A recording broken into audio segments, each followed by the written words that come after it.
Let us get started. We did a lot yesterday.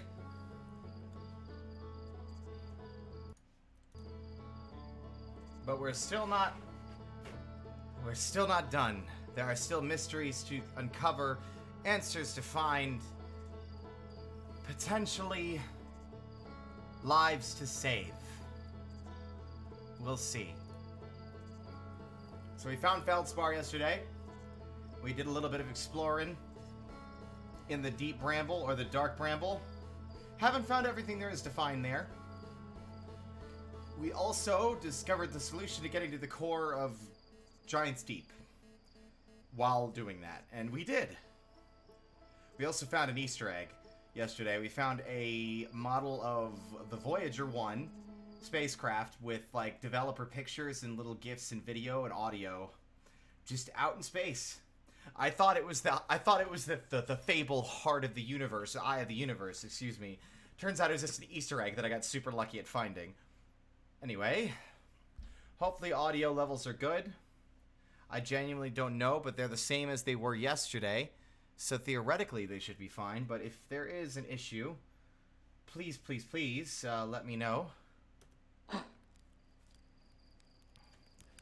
Gosh, honestly, as much as I do admit I will be sad when I fully finished playing this and there's everything that can be uncovered has been, I don't think I'm gonna mind coming back to play it. There's something...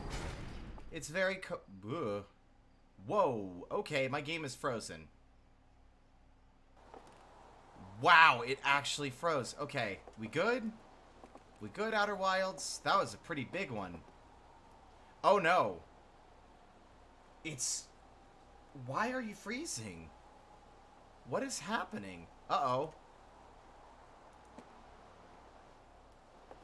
Did the game reset my visual settings?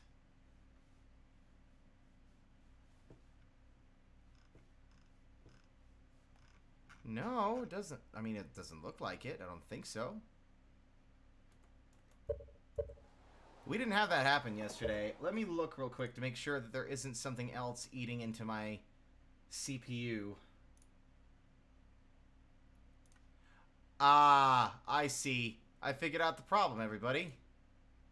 Turns out I have the stream open on Twitch, and it should have been paused. And that's exactly why the CPU is going all haywire. But, now it should be good. Our usage should be in more tolerable levels. We good now, Outer Wilds? Everything fine? Woobity woobity. Yes. Okay.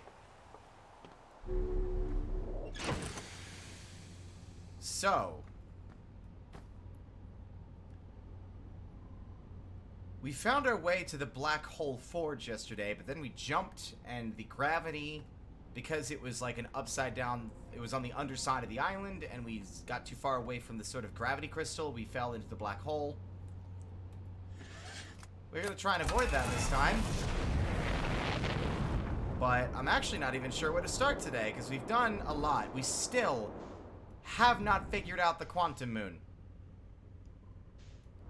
That's like the big thing. Like, I thought that we had found, like, our notes tell us we found everything there is to find about it, except for going to the quantum moon. But,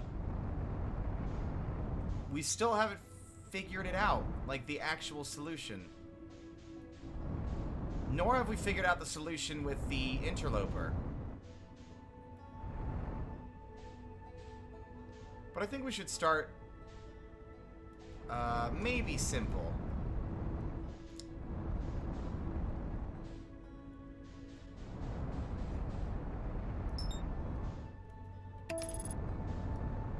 Let's go talk to Chert and hang out around here for a bit and wait for the sand to lower.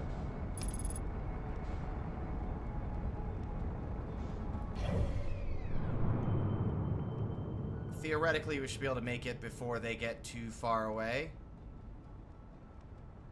Yes, I think we're gonna be fine.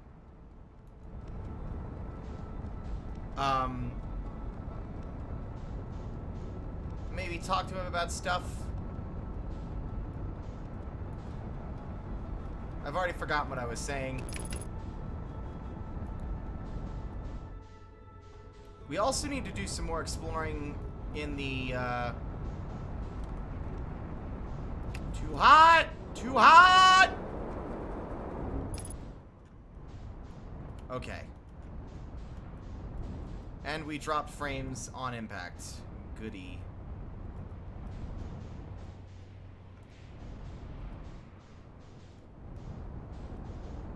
Let's see if we can find the entrance to the Sunless City while we still have time to explore it. Okay, perfect. This area should be suitable.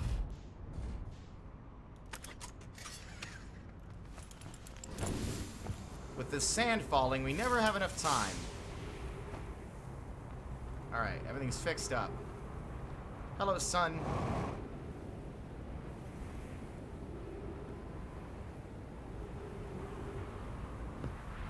Now, the Sunless City entrance was down here. Unless it was in here. Yeah, okay, and then this leads crash site caves. I can't I think we might have to go to the crash site and navigate. Also, I do not know. Oh. I thought we were gonna get snagged by that. I also saw a marker. Oh, there. Refill your air supply quickly. That's right, this does lead to the crash site. Okay. So, we've jumped across the gap.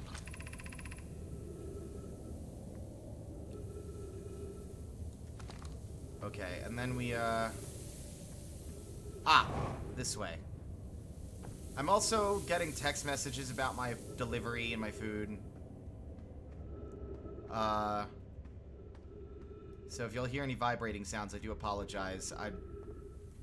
Unfortunately, since this game is on a time limit, I don't exactly have the luxury of checking too often. So we hang to the left, if I remember correctly, and then we should go up through a ceiling hole, which should be up here. Yes. And then from here, I don't remember. There should be a message on the wall somewhere, though. Aha. Be cautious crossing the chasm ahead. The bridge Melori and I crafted will do its job, but it isn't strong. There we go. And we go through the falling sand. You're doing well. There's only a little farther left. You can rest here. You can rest there. Hurry before the sand comes.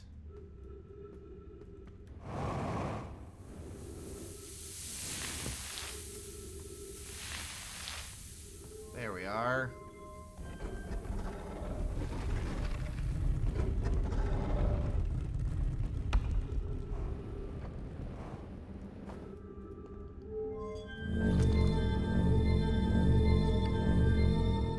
Wibbly woobly. Alright.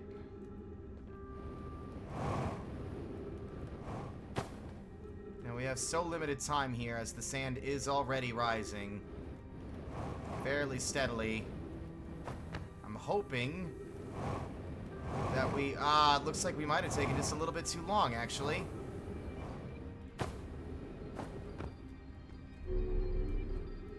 Yeah, I bet that entrance down there leads to the,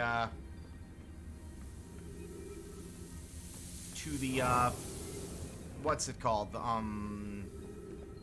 high energy facility. I can't remember the name of it, but one of the places we haven't been to yet. What is this? Stepping Stone Cave. So they say that light will show you the way if we feed the anglerfish. I remember that. And I believe this area is the overlook for the anglerfish cave.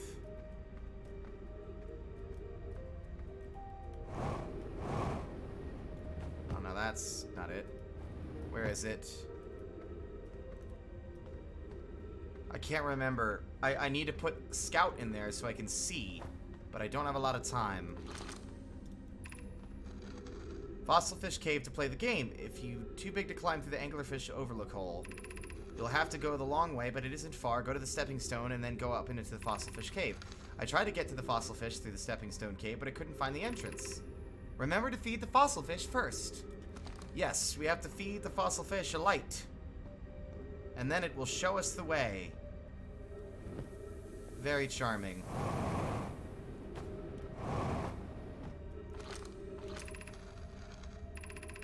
Okay, I don't know where the fossil fish. Oh, god damn it, we're gonna fall. All the way down, I guess. Great. Okay, cool. This limited time I have is not cool. Alright, there we go.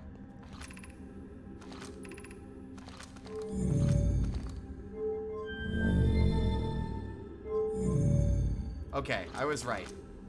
Eye Shrine, Stepping Stone, Anglerfish Overlook.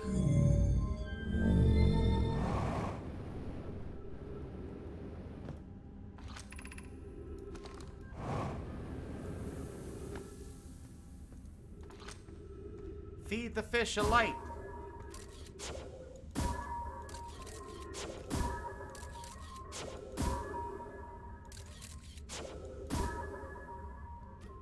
There we go. I fed him a light. So I imagine it's just that now we can see. 3 minutes of oxygen remaining. Okay. This area's got a lot of time sort of tied up in getting here before things go crazy. Where's Stepping Stone District? Is this it? No. It was, oh, shit. We're running low on time.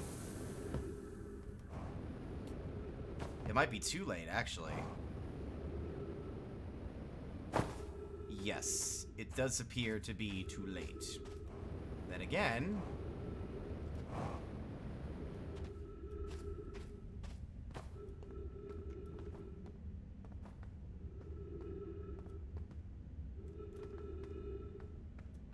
where does this go? Oh no, this goes back. Dang it. I think we took too long. I don't want to get crunched. Ooh, hold up.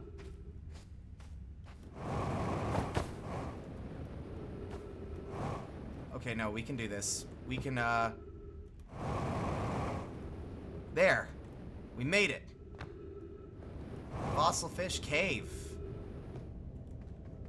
Spooky. Whoever was it when we ended last time is the anglerfish. Rule change. The anglerfish now has to wear a blindfold and do not peek. Why are we changing it? It's too hard if you can't see anything. Aunt Pie says real anglerfish are blind, so you have to wear a blindfold. The rule stands. Rule update. It's okay if younger kids don't wear the blindfold when they're it. The rest of us will still wear it if the scientific accuracy and to make the game more even. The rest of us, the little fish, line up against one wall. When the anglerfish says go... scared me to death. Hello, Pupa. Thank you. Thank you for the follow. Oh my goodness. I got jump scared by my own notification thing. The rest of us, the little fish, line up against one wall. When the anglerfish says go, the little fish sneaks across to the other side. If the anglerfish catches you, you're eaten. Last little fish to be caught is the new anglerfish. The old anglerfish gives the new anglerfish the blindfold and becomes a little fish. That's cute. Okay, so... played a little game of tag.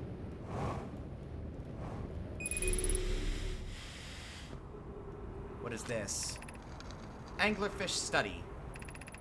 Visually, the specimen appears to be of the same species as the anglerfish in Dark Bramble. We don't believe it originated from this planet. This anglerfish's digestive tract suggests death by starvation. An update. Millerai, while I was here making sketches of the anglerfish, I observed the children I saw earlier playing here again. They've added a rule to their game that incorporates our research. It's wonderful. I'm entirely delighted. It's never too early to appreciate biology. The long growth protruding from its head is bioluminescent. Perhaps it is used this growth to attract prey as a lure. Okay, we can't do any more boosting because we're out of fuel. Now, where am I? Oh, perfect. Okay, where's my ship? A little bit far off. But we have enough oxygen. We should be fine for now. So, what we learned there was that the anglerfish are blind. So they must rely on sound, which means... I mean, we've been navigating the Dark Bramble a little bit already. So... But this information is probably super important, so that next time we are there, we can more carefully navigate it to other areas, because there's still stuff we have not found. We still haven't found their vessel that the Dark Bramble consumed.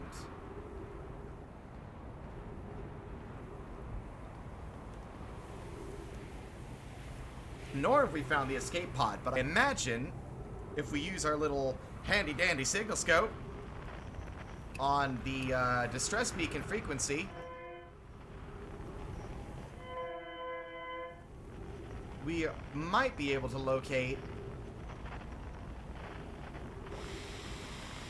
Oh wow, you can't even use the oxygen to get up there.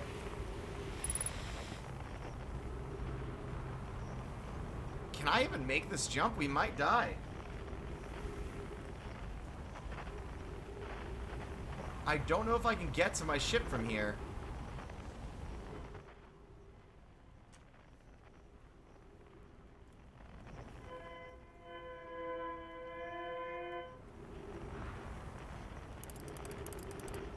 Is the Dark Bramble in line of sight? I was trying to test that while I was talking and I got distracted. Where are you, Dark Bramble?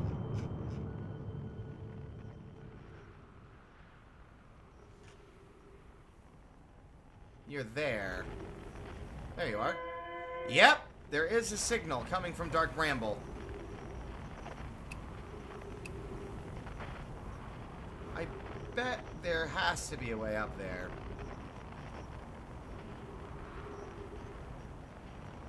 But we expended a lot of fuel. A lot more than I realized I was expending. This is the first time we've had this problem. But that's okay. It's looking more like we're gonna have to do things the hard way.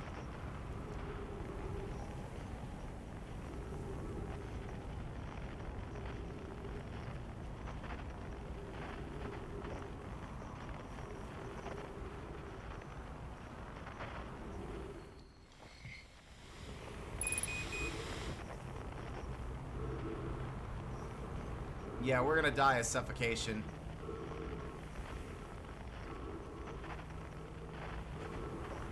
That is me getting a phone call. 1 second. I'm very sorry.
Sorry about that. My delivery got here, so my food's here, so we're good. Now, we're kind of screwed.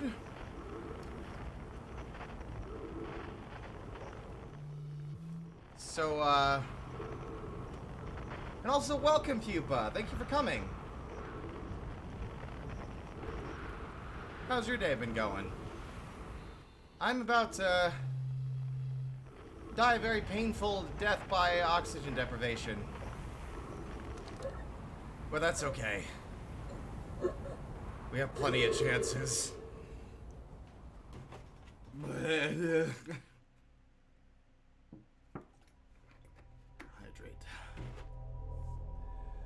Have you ever played Outer Wilds?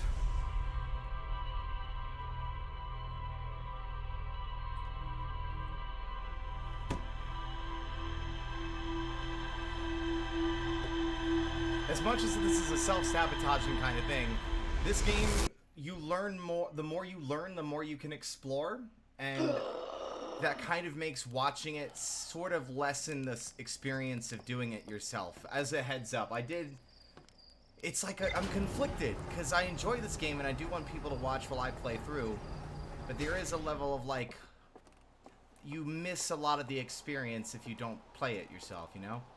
Which is a... You could see my dilemma.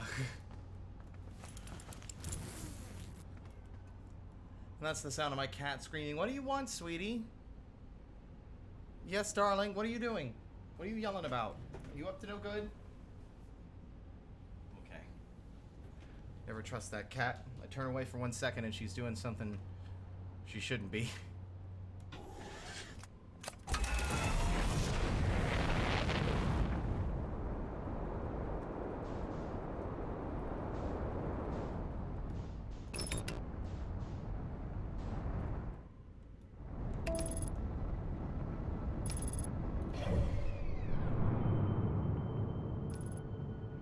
We should be able to make this, no problem. The sooner the better. That sand rises really fast. We want to be on the side with the crashed ship. And we don't want to crash ourselves. Oh god.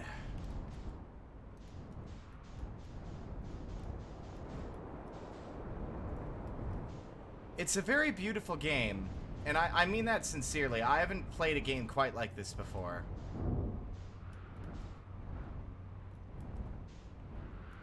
It really is great. I love that it's just like, off you go.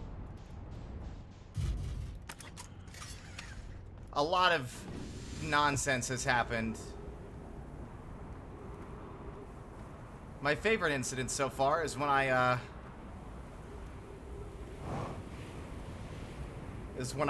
autopilot took me directly into the sun. There we go.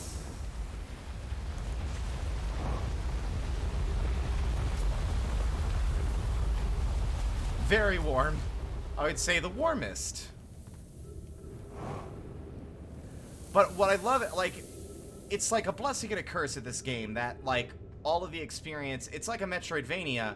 But rather than you, like, getting, like, a speed booster or the morph ball to get into tight spaces or any new powers, it's all about, like, you've learned a new piece of information that you didn't know before. And now that you know that, you can examine and interact with the world in a way you couldn't before. You can now navigate to somewhere new or find something you couldn't find. And the sad part, like, it's much fun and how cool that is, because basically once you know everything, you can, like, speed run more than likely all the way to the end. But the downside is that because of that structure, if you've watched someone play it, you've pretty much gotten the full experience, and you don't get to have that, like, that discovery, that journey of discovery yourself, I guess.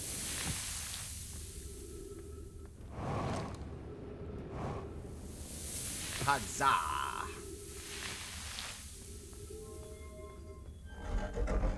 But I do love that it does that as well. It does the time loop thing where, like, the more loops you go through, the more you learn. It's just like in Groundhog Day with Phil Connors. He learns the whole town's schedule, And it's just like Majora's Mask. You get a little book and you learn everyone's schedule. High Energy Lab Trailhead.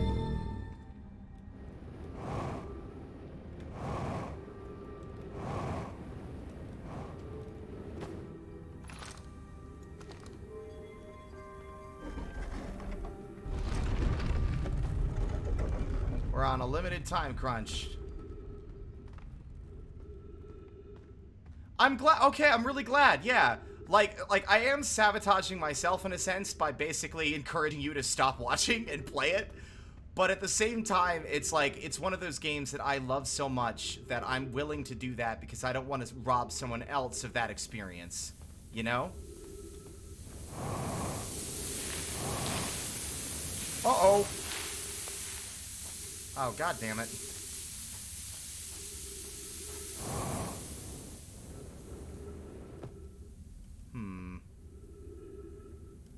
Is there a way around? I mean, I need to follow the cable, I would assume.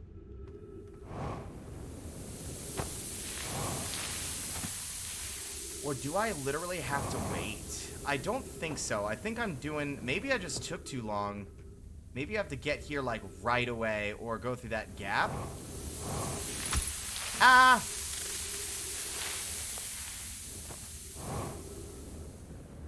Alright, I guess waiting is the game that we're playing. But we don't have to wait long, it looks like. Unless there's another way around. There's definitely a cave up there. That seems intriguing. Alright.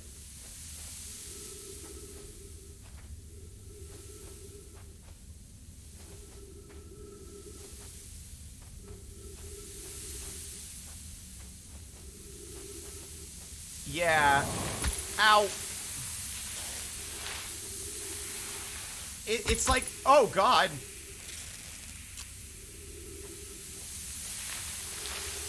Alright, this cactuses are gone. Ah. And now we're on a time crunch. Oh god. Oh god. Oh god. Oh god. 3 minutes of oxygen. Yeah, no shit. Wait. What? That's a dead end. And we're running out of time. I do not want to get crunched again. I don't want to get crunched. Please don't crunch me. I'm not crunchy, okay? Ooh, okay. We have to go this way. And then, okay, okay. Something tells me we made it this time. Where am I? Oh, perfect. Perfecto. Is this a... Oh, that's the... Hey, that's the one that's blocked by the ghost matter.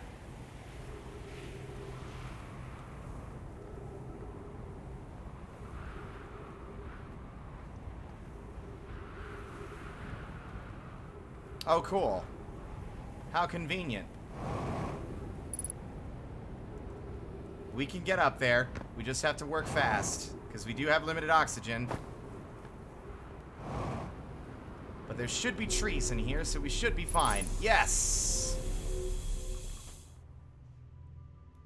Fabulous. I have not been here yet, so this is fully new to me. Okay. Wait.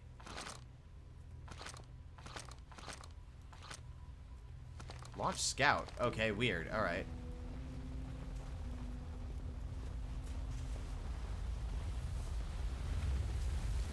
High Energy Lab. Yeah, this is... I have been consistently floored by this game.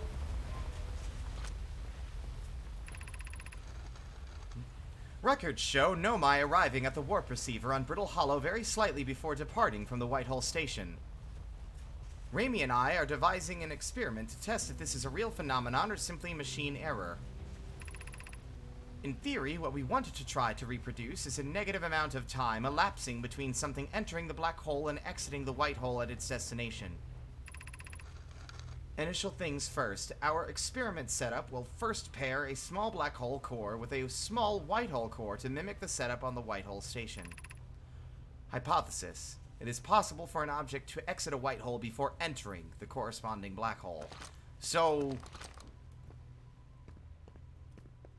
it's almost like time travel. Is that what I'm getting? Maybe I'm wrong. I'm also not very smart, alright? I've said this in previous streams. I've got exactly 2 brain cells, and if I work really hard, I can rub them together and generate about a thought every 2 hours. An update. Our experiment here reproduced the anomaly in arrival and departure times, but Pi is unconvinced it's more than an equipment error. I hope to strengthen the effect to render it visible to the unaided eye. To that end, we've decided to try adding more energy. I imagine the Sunless City's energy supply should prove sufficient. Of note, Raimi, Yera requests that we let him know before we reroute energy to the experiment. Oop. I'd hate to leave him in the dark. All available energy has been rerouted from the city to our experiment, Raimi, and I are about to run a new test. Hypothesis confirmed! Hypothesis confirmed! I saw it! Pi saw it! Hypothesis confirmed! This is beyond extraordinary. This changes everything. What a beautiful day for the intersection of abstract theory and practical application. That is insane. Can you imagine? I've never heard of or thought of that in, like, fiction before. The idea that your teleport system works before you get in it. Like, you're predestined to, like, okay, yeah, you're about to get at the teleporter. You're already there. I mean, we've definitely done, like, oh, the usual, oh, it actually kills you and creates an exact copy at your destination, but that one's kind of tired at this point. Wired is this one. I like this one a lot more. It's interesting. The Ash Twin Project will be one of our biggest undertakings. We've done a lot already, by the way, Pupa, so there will be a lot of spoilers. We've explored a lot of the game already, as a heads up. The Ash Twin Project will be one of our biggest undertakings, metaphorically and physically. To build it, we need a way to travel quickly between Ash Twin and each location that holds crucial project materials. What if we used warp towers, like the one we have on the Whitehall Station, to connect Ash Twin directly to each critical location?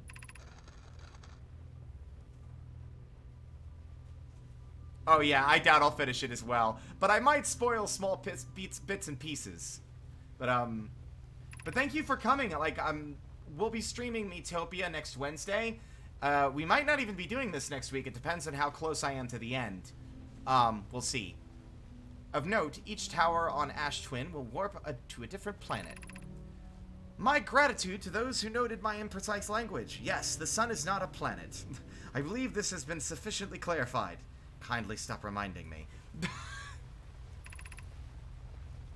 The Giant's Deep Tower, for instance, could resemble a cyclone, and we could model the Timber Hearth Tower after a geyser mountain. Poke, Root, and I can begin work on this immediately in the Black Hole Forge. This will keep us busy.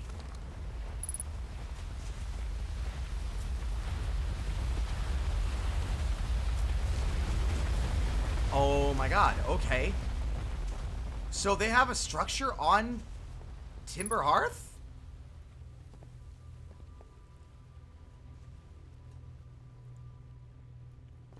That's Sun Station. That's the Ash Twins. That's, Brittle Hollow, I think. Let me get a better look at that, actually. Yes, that's Brittle Hollow. So I assume this must be...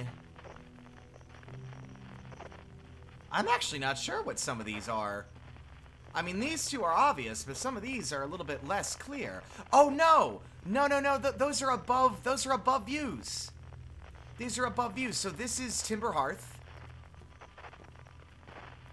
This is Brittle Hollow. And this must be, Giant's Deep. Based on, like, the swirl. I would assume. Oh, there's more. That's pressing. The Southern Observatory is asking if creating a 22-minute interval is possible. That is, to have something arrive 22 minutes before it is actually sent through the warp. We've learned the negative interval of time between departure and arrival can be increased by adding more energy to the warp core. Problematically, the energy required to extend the interval increases at an exponential rate. Hypothesis: creating a 22-minute long interval is possible, but we are currently unable to generate the necessary energy. Raimi and I believe it would be necessary to invent a new method of producing energy. A thrilling but enormous undertaking. We would also require advanced warp technology able to handle such energy. We would also likely need an enormous space to fit these proposed new energy and warp technologies together. The only location large enough would be Ash Twin. The energy is currently unavailable, you say? You're aghast, or pie. My pun was unintended, Raimi, and so I believe it's you who's Aeriform. I don't know, but okay. So, 22 minutes. Y'all, that's how long the loop is. That's how long before the sun supernovas and kills us all.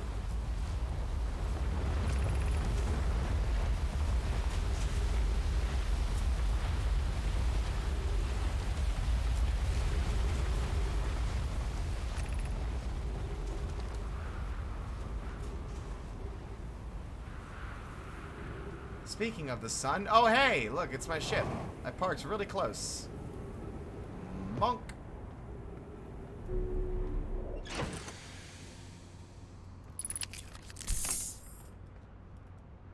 Oh my god, okay. Anglerfish fossil, high energy lab, Ash Twin Tower designs. No, my children used to play a game here. One player was the anglerfish and wore a blindfold. The rest of the children lined up against one wall. When the anglerfish said go, the little fish had to sneak across to the other side. The blindfold rule was added because real anglerfish are blind.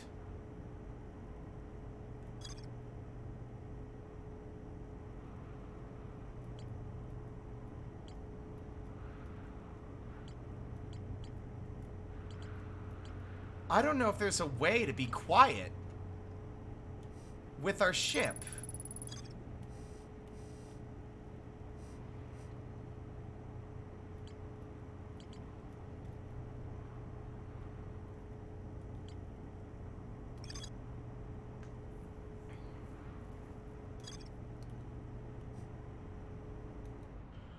We're running low on time, though.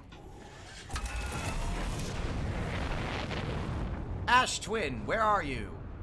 I mean, you should be fairly easy to spot. You are orbiting us. Where are you? I have discovered your location.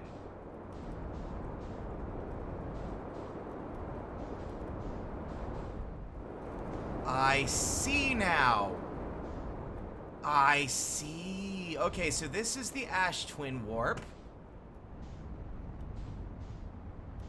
Then that means that this one is Sun Station, maybe? We haven't actually been to Sun Station. We can't land on it. It's literally impossible to land on. Actually, it might be too late to actually teleport to it. Oh! Everything's fine.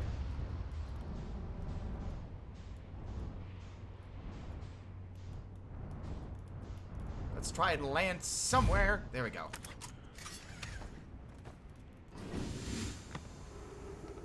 Another dead Nomai. Oh, man. Every time I see one, I get sad. So this might be Giant's Deep. I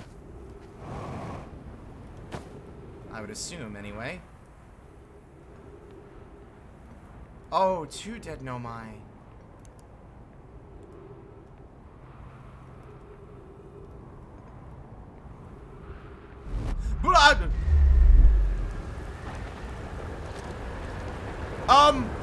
Pressing concern. Is that gonna hit us? Are we good?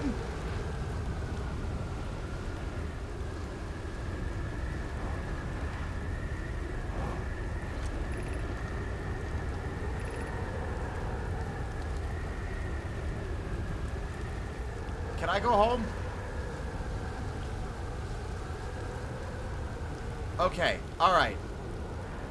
Well, our ship is too far away. I think we are indeed very shortly going to be yeeted somewhere, but I'm gonna try and wait and see if this realigns so we can get back to the other and continue what we're doing.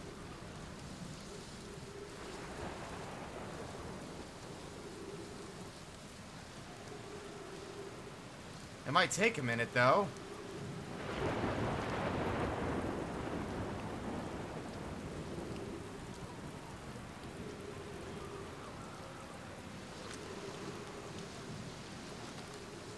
We've already looked at the workshop.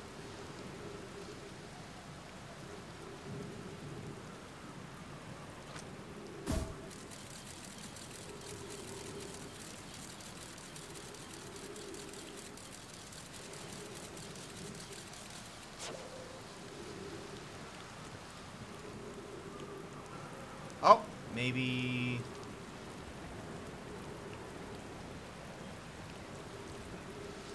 Any second now, we will align, in theory. That's my hypothesis, anyway. Otherwise, we may be in trouble. Okay, sweetie, you gonna lay down? I love you. Hello. Talking to my cat. Sorry.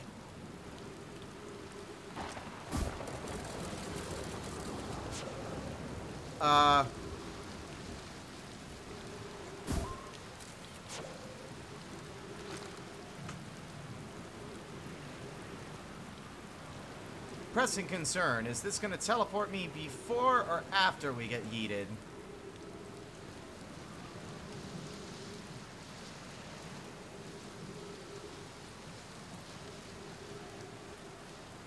I love that I've just decided to use that as a word.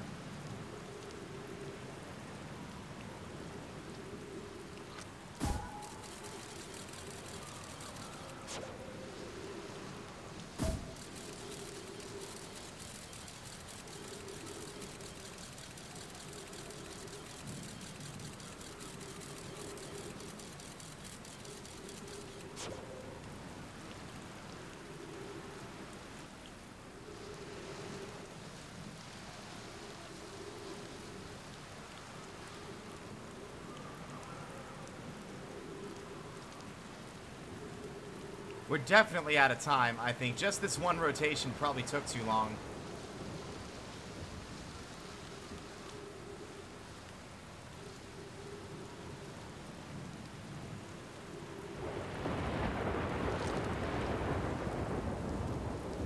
But it's nice to kind of slow down for a minute. Even if we have some kind of pressing concern.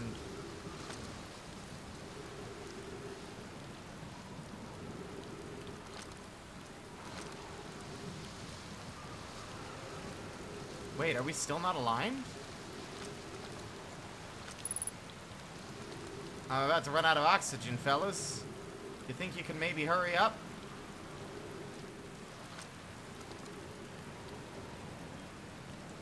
It'd be very funny. I think we might just be SOL. Yeah, I think we might be SOL. Never mind. I'm glad I changed my mind. Yeah, that took way too long. Let's not go to Giant Steep again, to a silly place.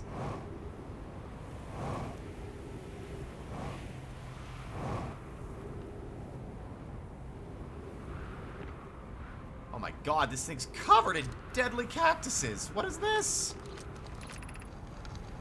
Some time has passed since I checked in with you, Pi. How are you and Idea progressing with the Sun Station plans? Presently, my assessment is that our plan will either fail explosively or succeed explosively. Pi, you know I don't find that funny. How curious. Raimi thinks I'm a gas, and I don't recall requesting that you monitor this conversation, Idea. Hypothesis: time spent away from the station would be beneficial to you both. I'm immensely interested in testing your hypothesis, Yarrow. That, at least, we can agree on. I don't see what state of matter you are has to do with this, and I don't recall supporting the Sun Station's construction, but here we are. God, these are some crazy cactuses.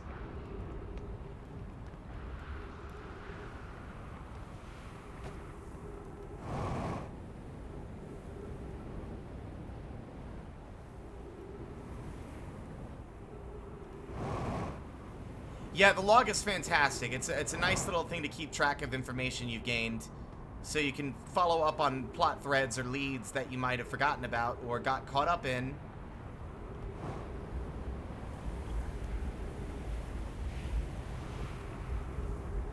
Can I open this? Yes, I can. Let me in. Oxygen. Perfect.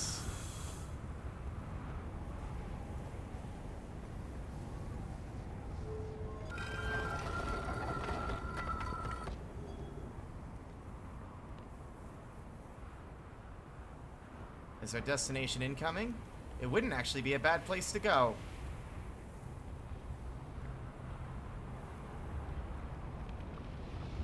Oh God, my eyes! Oh. It was just meant to be a joke, and then, oh God, the teleport had really good timing. The game was like, yes, this is a funny moment to do this.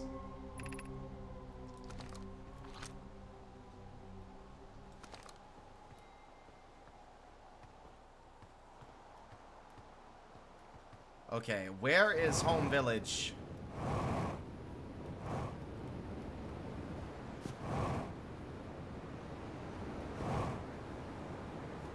Judging by my understanding, no one reacts, but I would still love it if they did.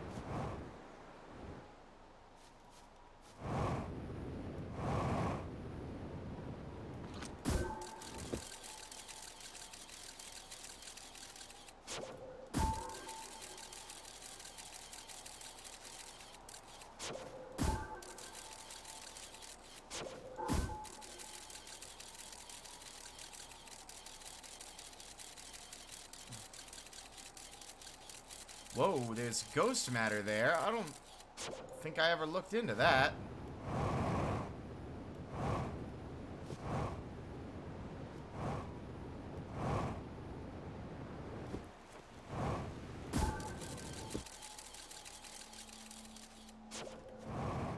Oh boy. It's time.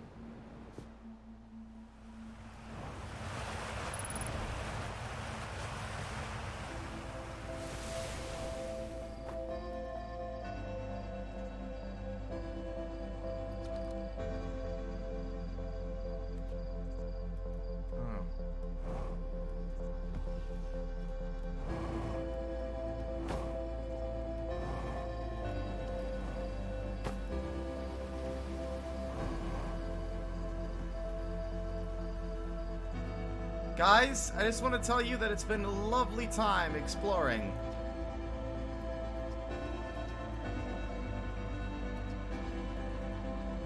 I do wish some of them had stuff to say when things were...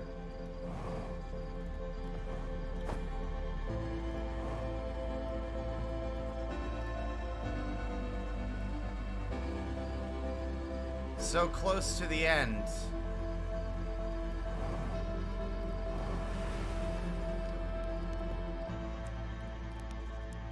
Slate.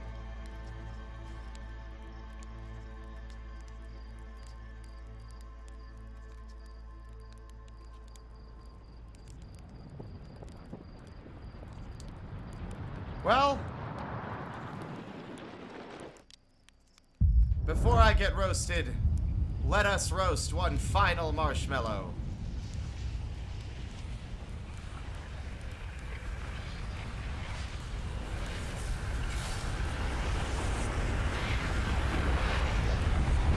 Goodbye!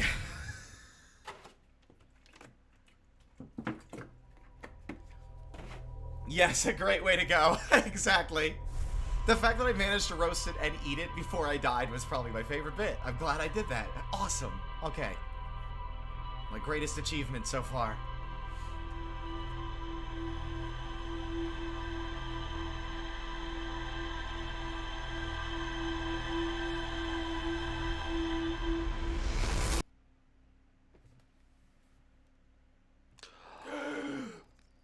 Man, that's probably the one that feels the most like a bad dream. That was a tasty marshmallow, Slate. I'll see you later.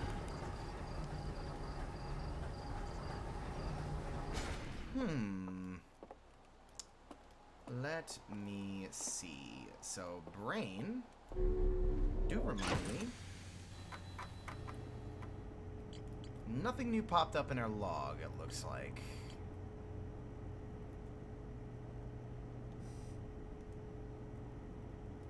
See, yeah, there's still more to explore here, but we can't right now.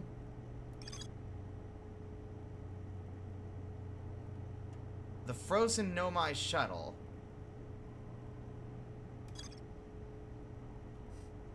Okay, I have an idea.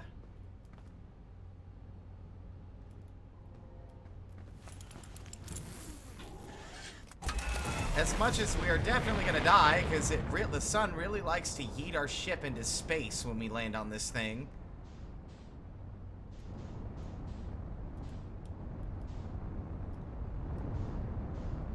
Where are you, my slippery friend?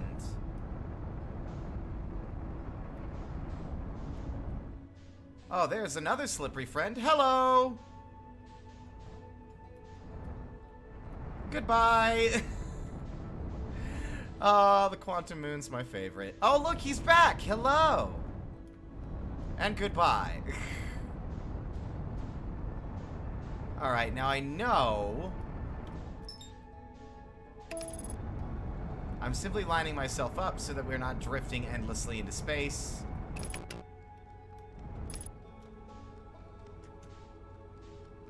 Where are you? There you are. You're over this way. Oh my god, it gets kind of scary when you can't see anything. You're just like, where am I? There you are.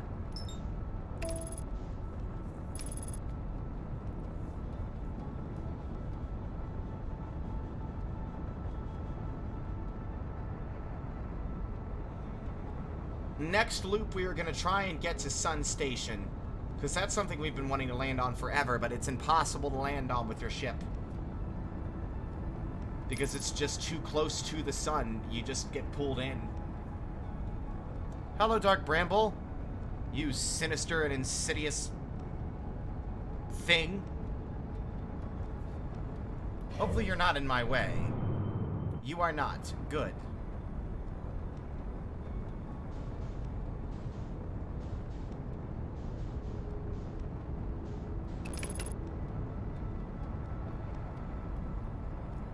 Now let's see if we can land... Perhaps, I'm actually kind of curious.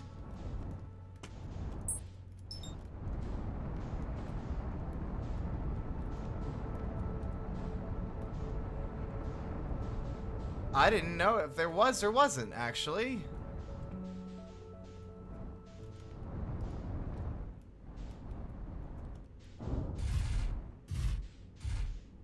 VR would certainly be kind of disorienting in this game. I know a lot of people can get motion sick playing games like this.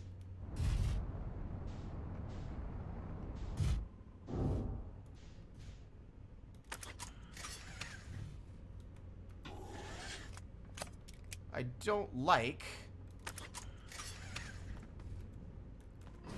what is happening here, but I don't think it matters. I think our ship is definitely about to go the way of the dodo.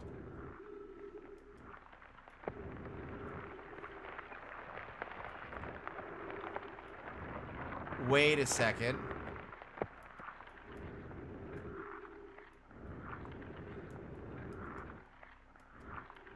Oh my god!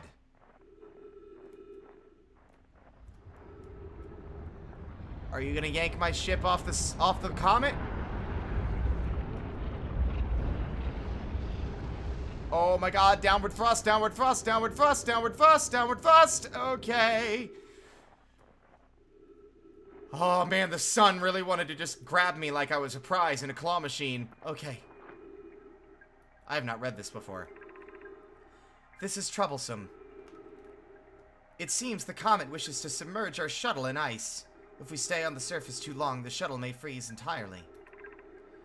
Even if it did, couldn't someone call it back home to the gravity cannon on Ember Twin? Yes, but the exploration of the comet would be more difficult if we were without the shuttle until someone recalled it. Perhaps we shouldn't have landed on the dark side of the comet. Suppose one of us remained in the shuttle to keep it warm and continue monitoring the surface. This would be wise, I think. Clary, if you don't mind waiting here with it, Poke and I can continue to investigate the surface. Well, I mean, we've recalled this before already, so I'm just kind of surprised that this is the state that it is in. I haven't walked on the dark side of the comet yet, although it feels like the safer place to go, just in the sense that otherwise the sun yeets your stuff into orbit. And my ship is fortunately still firmly planted. There's a good fan mod for VR. I didn't know that. I mean, I'm glad. I really am glad. I need to get VR at some point. The plan is, I want to play Half-Life Alyx on stream. I have not yet played it. I've been avoiding spoilers very, very carefully for quite some time.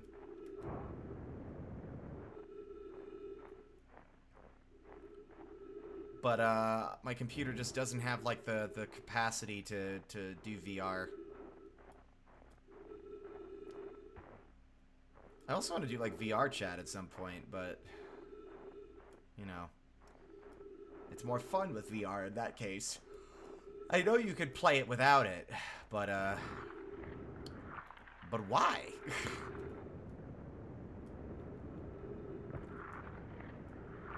Let's ice skate directly in. Okay, I missed.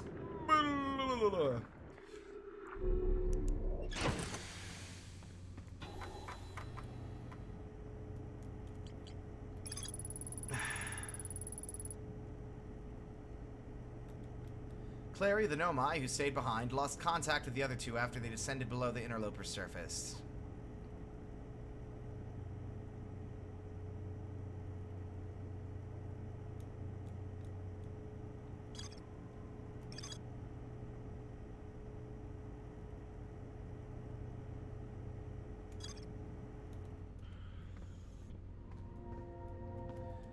Okay, so I think that there is a step we haven't learned yet. There's a way in there, but I don't know what it is. Because the only way in is, or at least the only entrance I could see, required you go through ghost matter, which kills you instantly. So...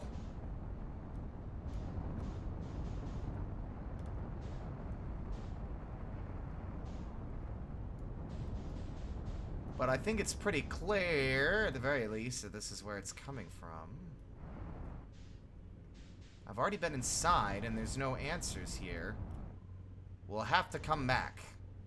We still don't have everything. Okay.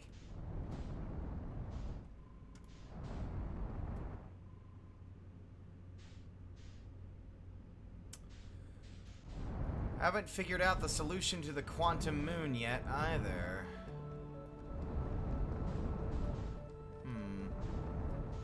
And I think we might be at a point where we're out of time already to do the other thing we wanted to do.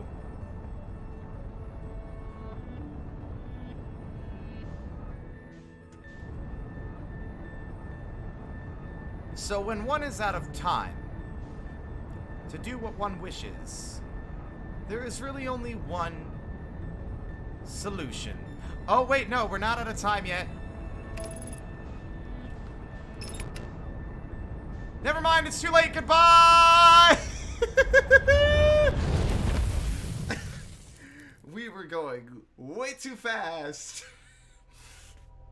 Whoops.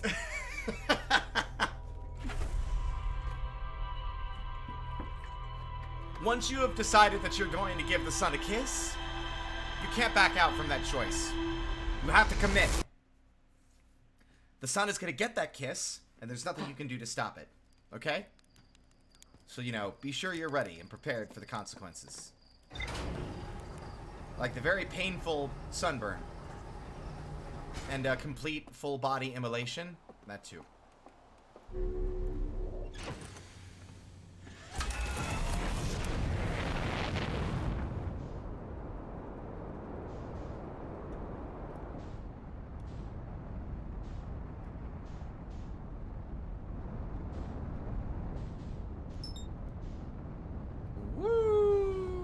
I do love the roll. We don't do the roll very often because it's kind of clunky to do with the mouse and keyboard, but it's fun.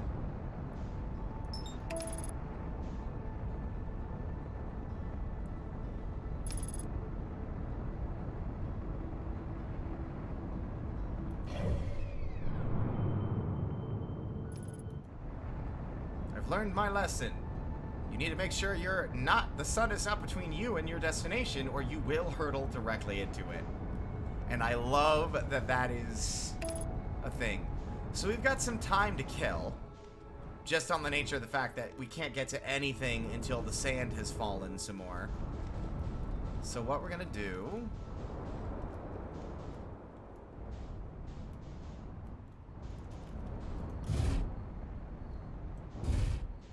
is land as awkwardly as we can. There we go. Mission successful. And we're gonna go to the Sunless City again. Now let's see, how do we get there?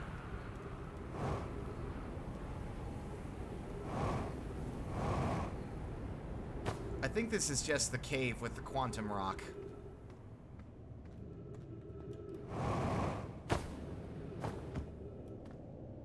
Yes, this is the fancy quantum rock cave. Okay. Bye! We already went to the other place, so... this time, provided that we look safely both ways before crossing the street. Okay, I think we're good. Yep.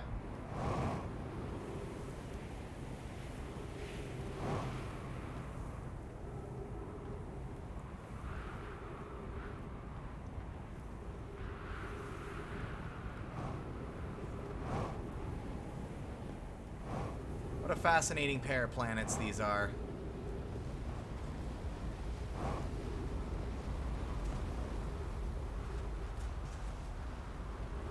Still, honestly, I said yesterday that my favorite planet was Giant's Deep.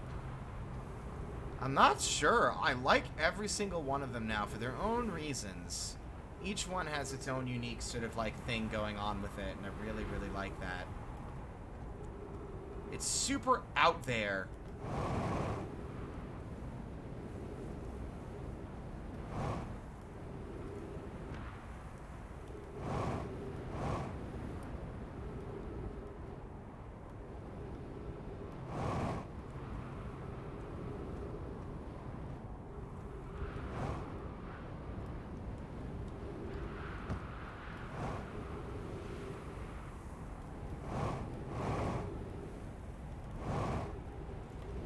Bonk. Oh, man, nailed that landing.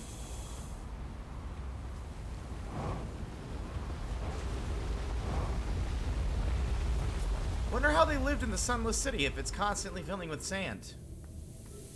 That's my question. Did they just, like, leave? Was it a temporary settlement? Because maybe it was, actually. I don't know.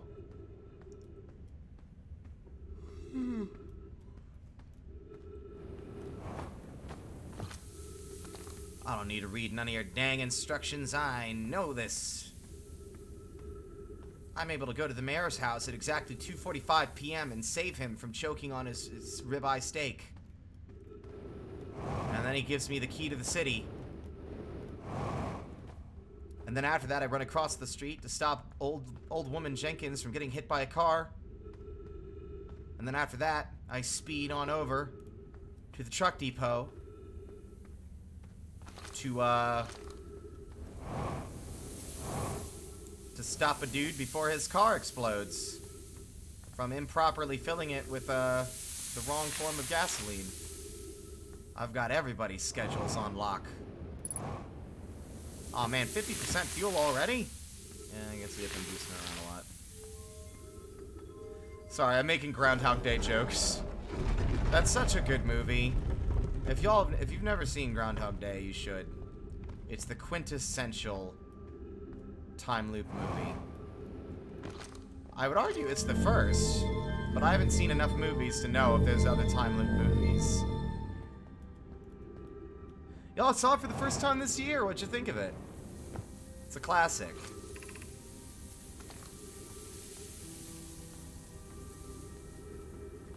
Yeah, love me some Bill Murray.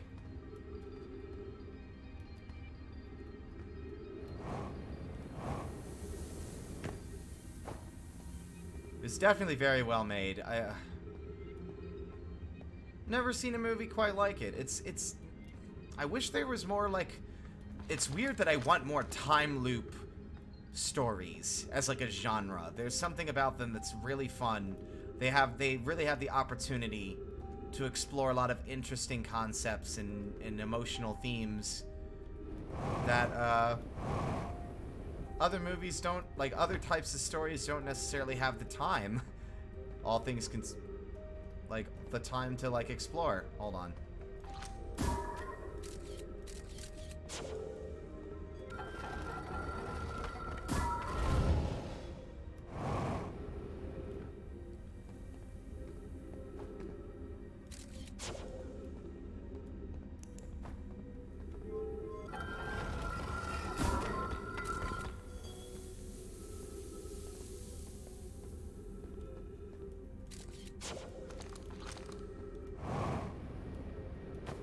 The only other time loop story I've ever seen, aside from like the ones I've already listed, is that there was an episode of Stargate SG-1 had an episode where the main two, like the lead and his buddy were stuck in a time loop. It was more played for laughs, I think, but still a good episode. Definitely a memorable one, if not a bit goofy. But then again, Stargate was always kind of a goofy show. I mean, oh, aliens built the pyramids. They're actually landing sites for, you know, for their ships. And, like, the Egyptian gods are really the aliens. And that's where the Egyptians got them from. It's very weird. Where does this go? Does this go to Death Zone? I haven't actually tried to go in here yet, because I thought it might go up towards, like, the Ghost Zone. Ah, okay, so this is... I'm wondering if I missed anything in here. Then again, I don't think I've been up here yet. The gravity cannon. Yeah, I guess we have.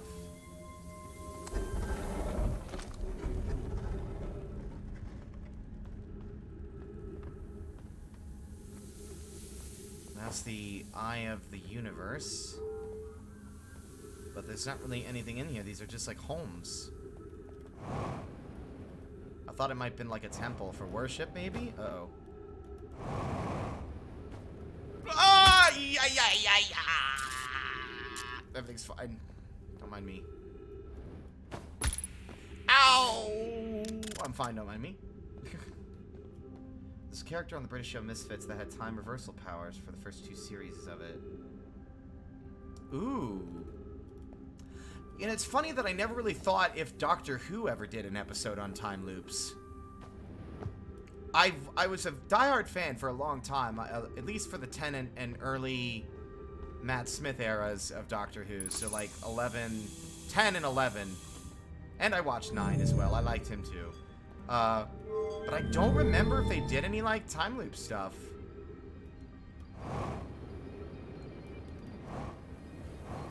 This is Stepping Stone Cave. We might have found everything there is to find here. And if that's the case, we need to get out. Uh-oh.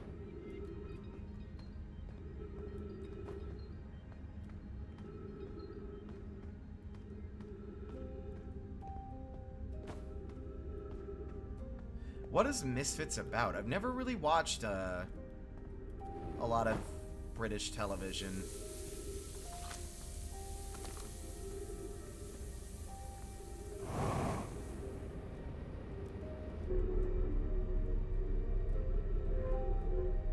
Yeah, I don't know if they did a time loop for Tennant or Eccleston.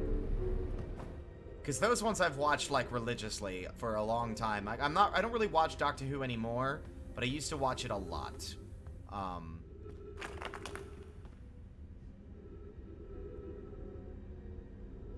bad. Alright, let's get out of these caves before they become our tomb. Speaking of... Grim.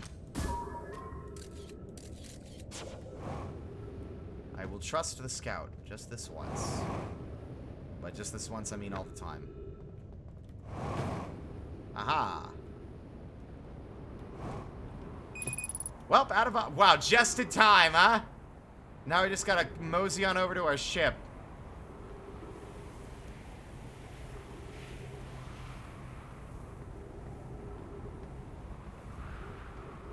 Or we could find Chert. But I think, yeah. I think we're once again stuck in a situation where we're just kind of SOL based on our overuse of the jetpack.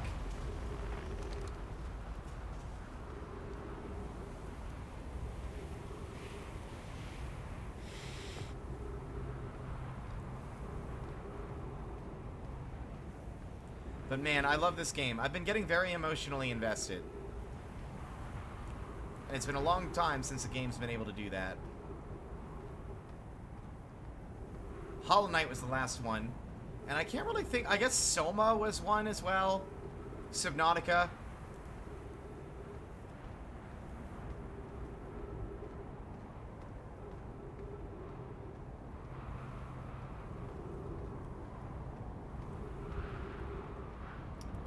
Ooh, so it's like a superhero show. Interesting. Okay. Probably should have thought about that. Okay, we're good. We're good.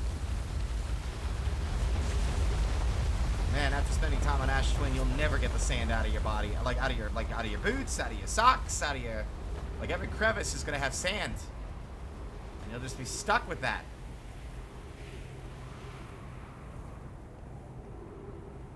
I don't mind a dark show.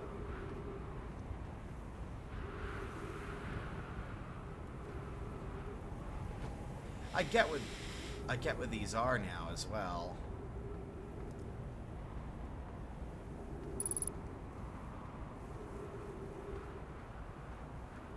I'm worried we don't have enough time.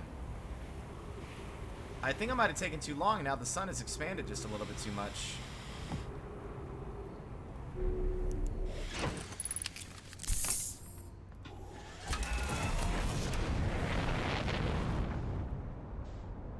But do or do not, there is no try in the immortal words of Yoda.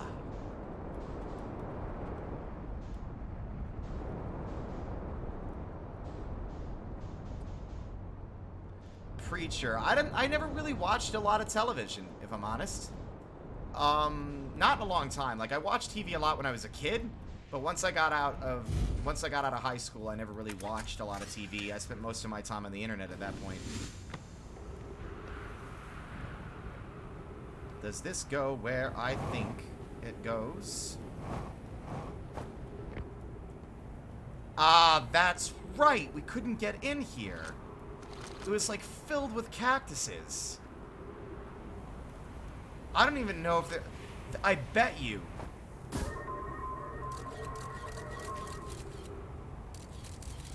Yep. I bet you that there's a way to get...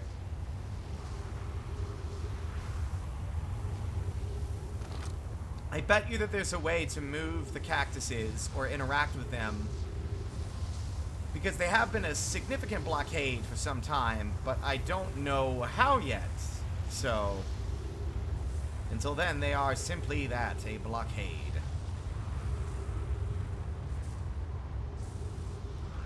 Uh-oh. I think it brought my ship down to the other... Yep. There's my ship. Uh-oh. Slightly problematic.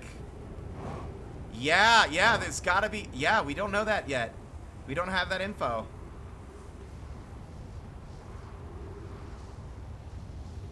Does the sand move them?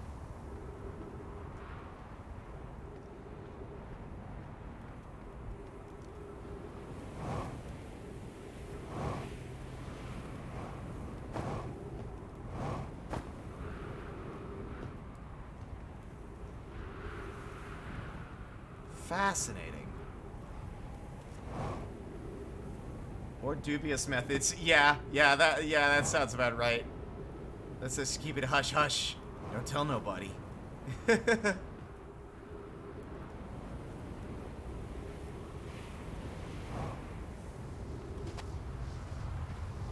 We're pretty much out of time. Again. But that's okay. We'll get him next time, champ.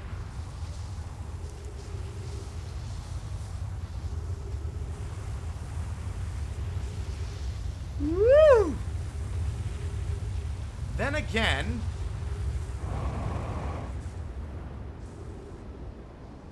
there is a piece of info I forgot about.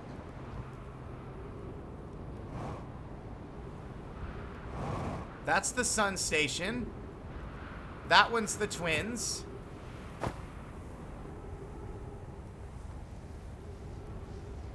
If that's the one I think it is.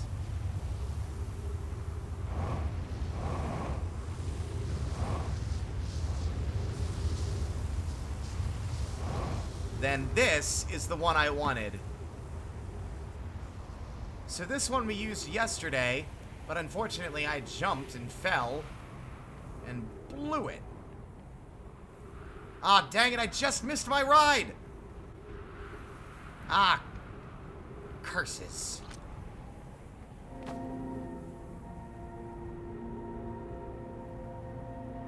It's probably too late. We probably don't have enough time for another pass.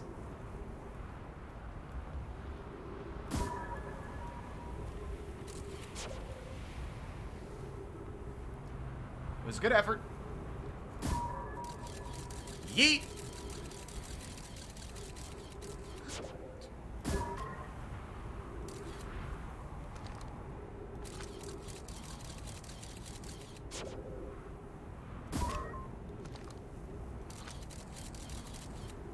Selfie!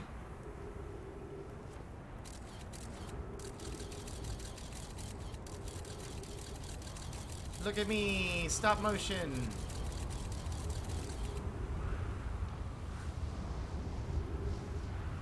God.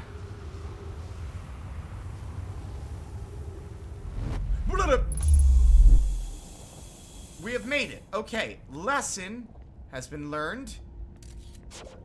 Do not jump. For gravity is not your friend here.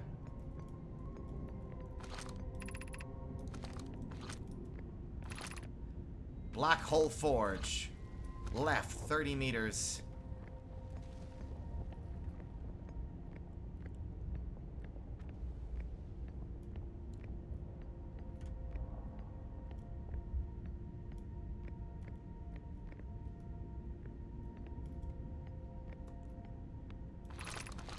Oh god, that scared me. Warning, be cautious near the boarding area while the Black Hole Forge is in operation. Okay. Wait, is this just the Black Hole Forge? What does it do? I don't have a... Oh, ding dang. Did I not bring the necessary equipment? Did I not bring the little tablet thing that I need for this? Let's go in here and see. I don't think I've been in here yet either. Will I fall if I walk on the stairs? No. Ow. What is this? Okay. Exit to surface. I'm good. That leads to back down or up. Man, whenever we walk around in this place, my brain's like, where am I? Ah!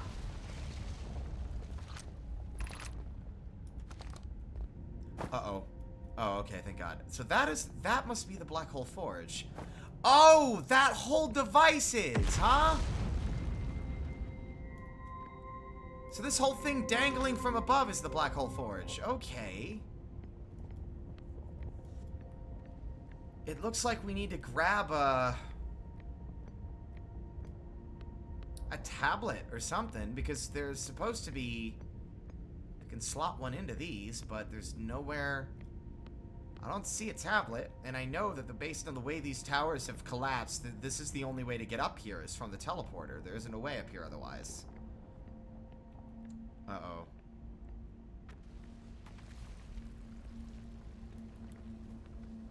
It's a beautiful day to die.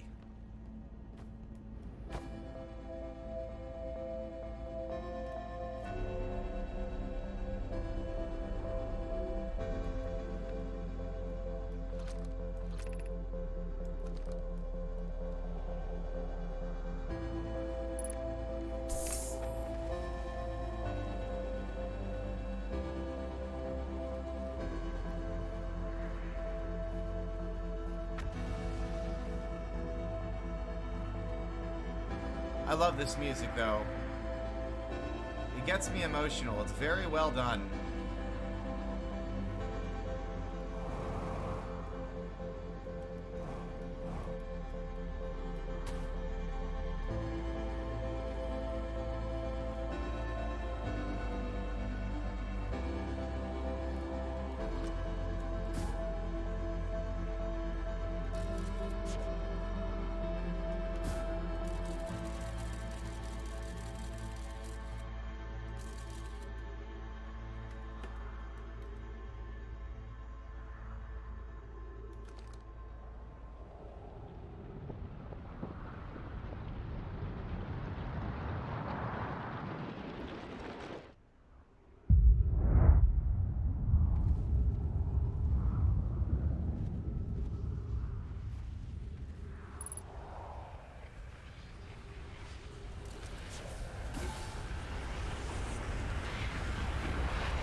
I love that both the time loop games that I've played both revolve around an apocalyptic event that happens at the end of the loop. I love that, and man, it gives me ideas.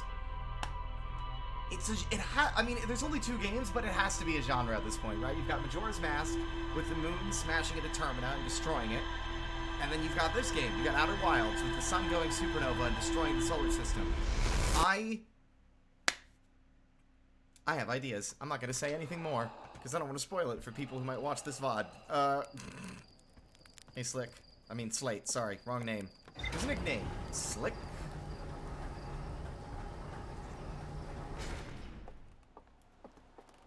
So, at this point, it feels like every single time I miss, a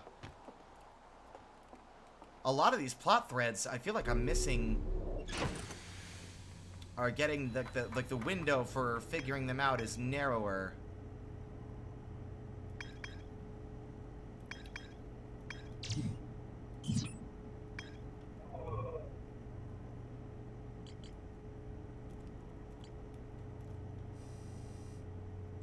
The Hanging City definitely still has stuff to learn. Whitehole Station.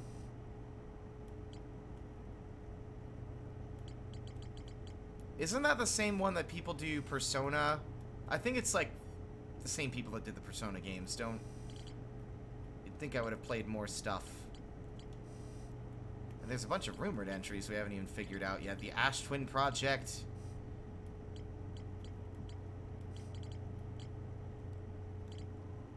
The Vessel.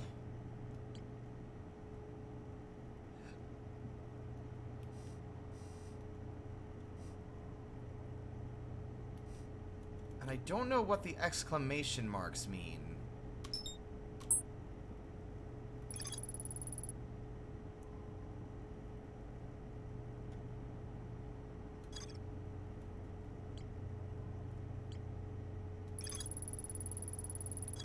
Maybe it's just updated with new information that I didn't read.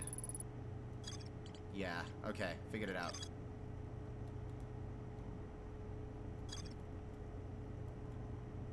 Danganronpa, okay.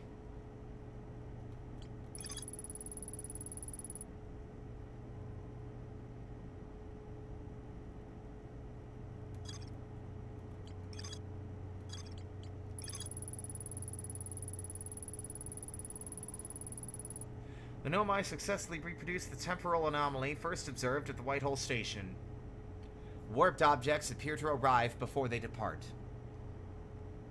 The Nomai discovered they could increase the negative time interval between arrival and departure by adding energy to the warp cores. The Nomai wanted to know if a 22-minute negative time interval was possible.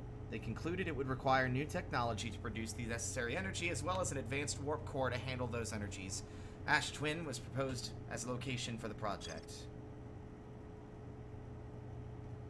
Ooh, escape rooms. Okay.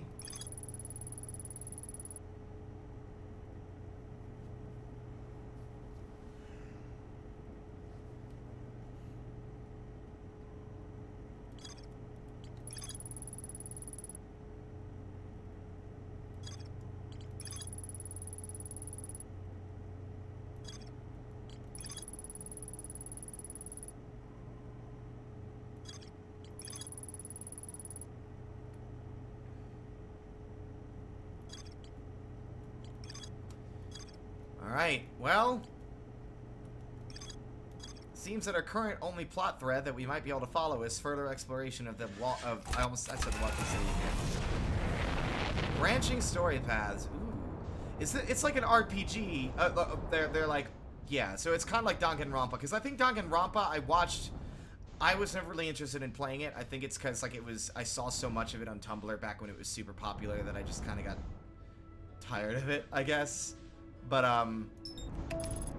if I'm understanding, it's similar to those games, because those games are also kind of like an escape room. Super understandable.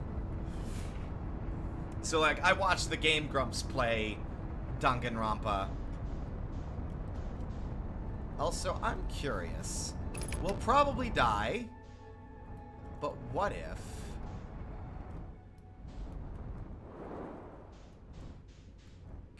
on this?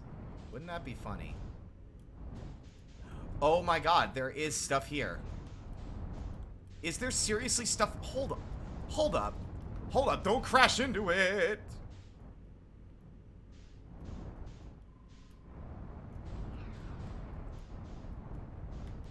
There's no way. I could have sworn I saw something inside one of these. It's very hard because it rotates super fast. Because it's so small. Oh my god. There's no my ruins in here. What is this? No, no, no, no, no, no, no, no, no. You're not getting away from me. Let me in there. Let me... Ah! Watch out for the rock.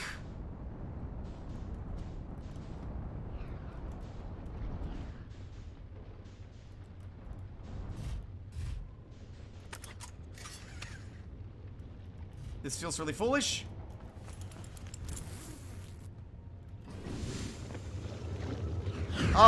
Goodbye, ship, I guess. You got a good grip on the ground? I hope so.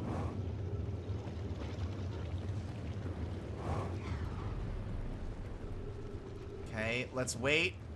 We don't want to get fucking flavor blasted by this giant lava rock. Spit one out. Come on. Come on, you can do it. I believe in you. Ooh. What is this? No! What is it here? How did this get here? Timber Hearth?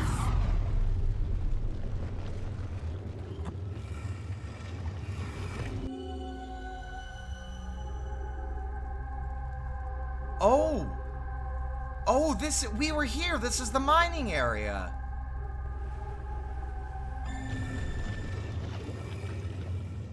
Hold up, I gotta make sure we're not about to get murked. I don't know why I didn't try to land on here until now. I guess just I figured it wasn't safe. Oh! Friends in the Timber Hearth mines, the last type of ore you sent us survives the longest in direct heat. Can you send us more of the same for additional testing? We're attempting to improve its durability, and our forge has already burned through everything you sent. We'll deliver more ore to the Hollow's Lantern immediately. You must be fired up about crafting the Ash Twin Project's protective shell. My gratitude, I imagine, we'll also have an updated estimate soon of how much ore is needed to seal off the Ash Twin Project. Will it be more than we initially thought? It will be significantly more. The smallest cracker opening in the protective shell would destroy everything. Yes, the idea of encasing that supernova-proof, however briefly, has kindled my curiosity. Oh my god! Alright. Oh my god. Okay, alright. Touching that does seem like instant death, so let's not.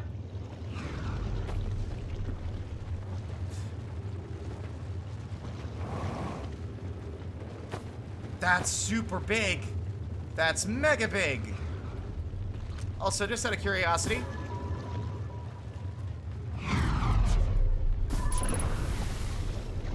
Yes! I think it's safe to assume that that is deadly to touch. Alright.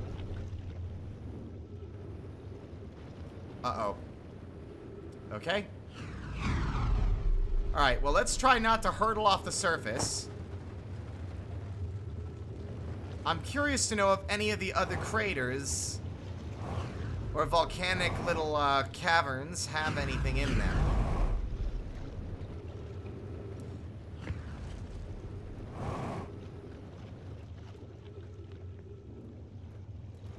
That's a negative, Ghost Rider! See you later! I'm gonna die! Let's chuck that off as another unique way to die.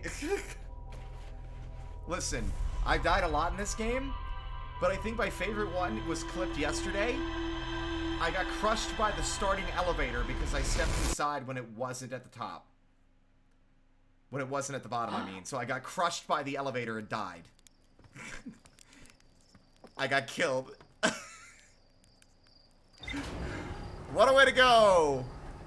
10 feet out the gate, you're already dead. Congratulations, that's a new world record.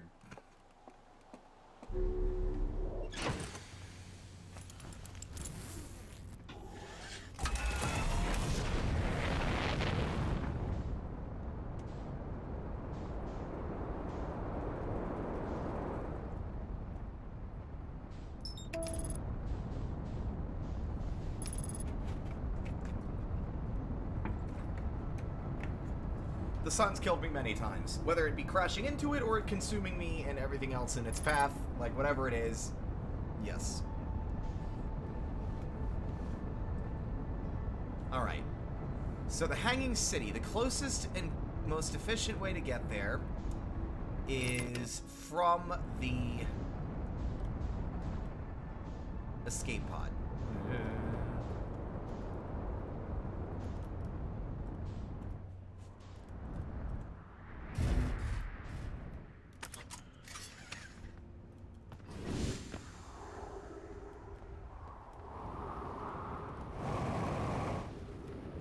I really like the planets with the low gravity because it makes it easier to fucking jet boost everywhere. Or, ow! My ankles?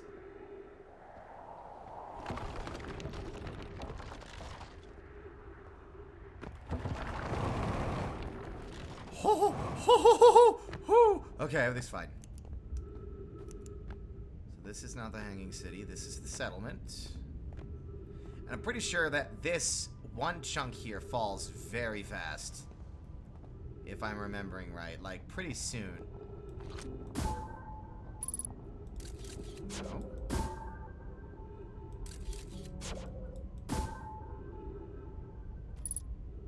Okay, maybe not. Maybe I just haven't gotten here quite soon enough to take advantage of everything. Okay.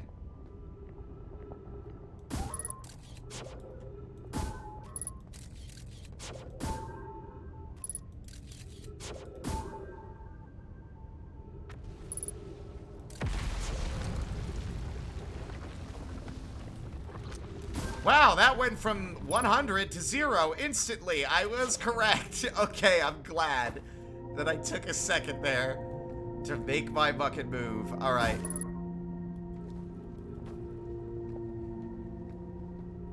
Man, even with this stuff... Okay, actually... I don't know if that's close enough. Can I? Can I? Yes. Can you... I would not want to live here. I mean, then again, I guess they do say it's kind of like...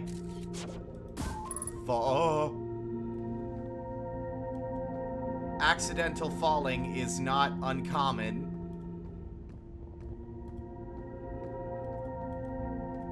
That doesn't change the fact that it would be very unclear to me on which path I would want to take. I would not want to live here. That's the thing. If I were a Nomai, I would, you know what, I would have lived somewhere else. The thought of walking on the ceiling and having one of these things fail, or just taking the wrong step and falling into the black hole, even if you're going to be fine, otherwise, it's still like, I don't like that. The idea of you feeling like that gravity pulling on the top of your head as you're walking to, like you're commuting to work or going to school. All you gotta do is trip over your own shoelaces, kids, and then...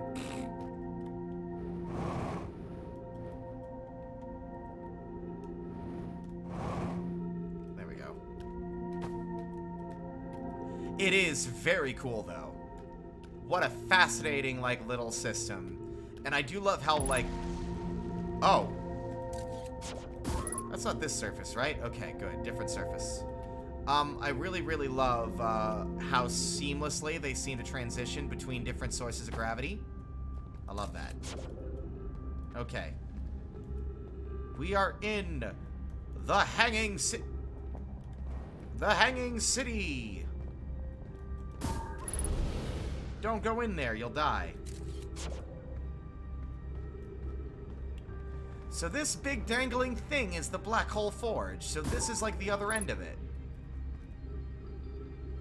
Wait a second.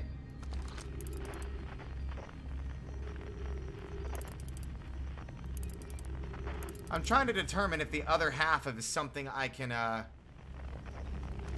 interact with or stand on without issue.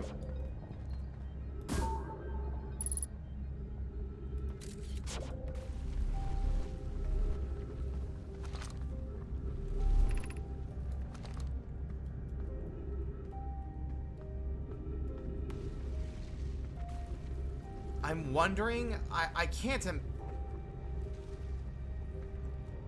imagine that it's the answer, but part of me is like, but what if I find the little card reader? No, you know what? That might actually be the answer. You might have to find the little, Oh, okay, no, thanks for coming, Pupa. Hopefully I've done enough to help sell you on playing this when you get a chance to. And you have a good day.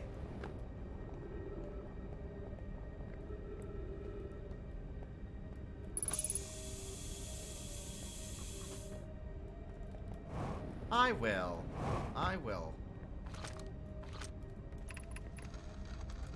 Okay, we've already read this.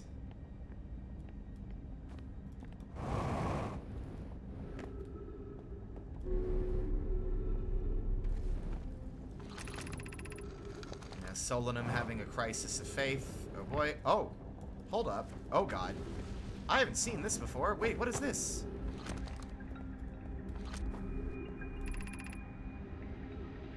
I imagine I've been hard on Poke again. This in turn means I've made things difficult for her sister. If Poke and I are oil and water, Clary is our emulsifier. She certainly makes us a better team than wood mixing through shaking, although sometimes I would like to shake Poke. Jokes aside, suppose my own fear of never finding the eye prompted my argument with Poke. That would be immature of me. I should apologize. At least to Clary, who could then tell Poke.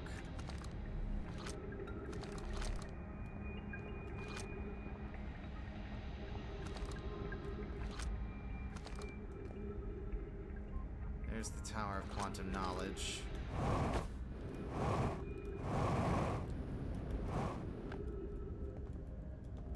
like I'm missing a very important piece of the puzzle.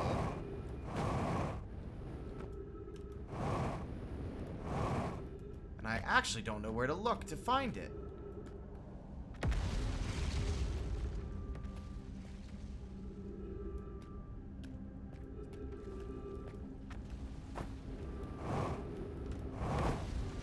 Ay, ay, ay, ay, ay, ay, ay, ay. What is this? Black hole forge controls? Hold on. Oh. Oh! Oh! Oh, oh, oh, oh, oh, oh, oh, oh, oh, oh, oh, oh, oh, okay.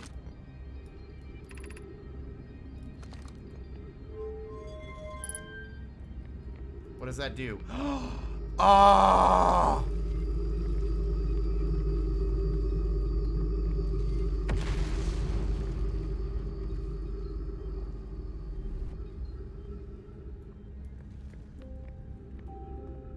Well, we found that.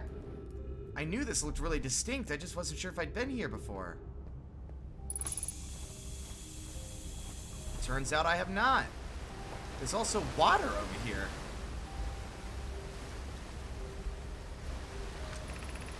The Ash-Twin project requires a powerful, highly advanced warp core. How should we obtain it?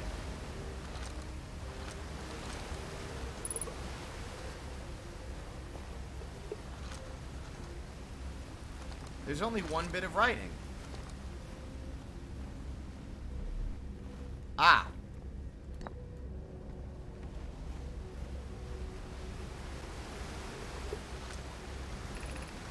We could craft a new advanced warp core, inspired by the vessel's warp core. This is the safest path for our clan. Is the safest path the best one? Our goal is worth the risk. Is it, though? We've tried for so long to find something that I, and others, now believe might be impossible to find. If the search for the eye is a futile one, we should choose the option with the least potential for harm. I would very much like to craft such a powerful core. More relevantly, I believe the Black Hole Forge crew and I could recreate the basic design. The greatest challenge here, I think, is we don't have the design for such a powerful core, or any of the original crafters of the vessel's core. No, but Poke was apprenticed to a Nona, who created the original design, and our Black Hole Forge is adept at crafting simpler cores. I believe I can be of use here. The vessel's warp core was created before my time, but Anona explained many of his designs to me. Abandoning the vessel's warp core and its casing means losing valuable knowledge. This is true. However, its knowledge we have little hope of recovering. It would be best to relearn, I think.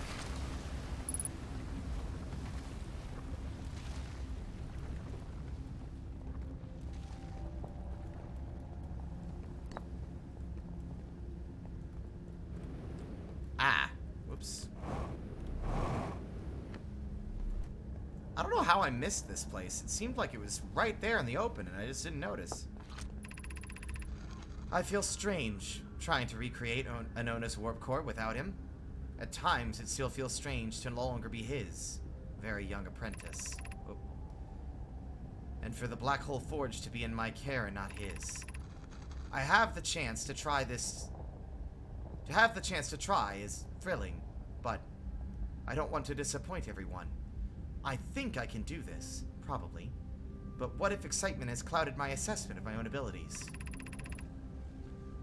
Was I wrong in volunteering to build it? I was born in this star system and never saw Anona's warp core with my own 3 eyes. I only know what he taught me.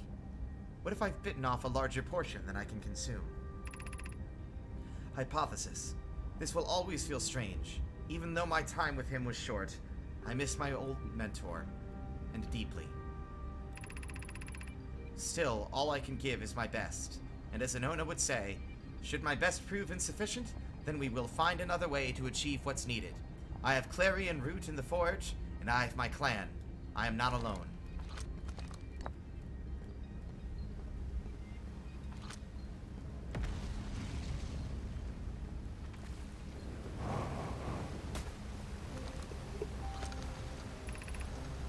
Solution 1, we could retrieve the warp core from the vessel. This would require a return to Dark Bramble. Plume, my father, said many good Nomai perished there. My mentor, Coleus, and his old mentor once discovered and studied an anglerfish fossil on Ember Twin. Using that knowledge, we could avoid the anglerfish entirely. I remember that anglerfish fossil. We used to play in Fossilfish Cave when we were children. What Melore and I learned from that fossil would theoretically help us evade the anglerfish, but our hypothesis was never tested on a live specimen. The vessel's warp core is broken, at best. Recall those present when the vessel crashed said it sustained lethal injuries.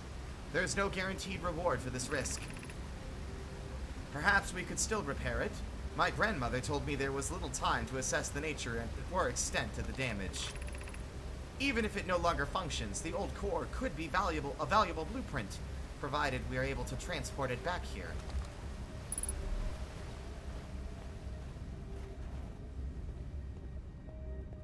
I guess that's our next destination, or at least one that is on my mind.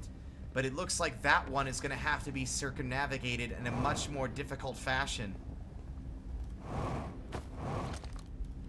Whereas before we were following a signal,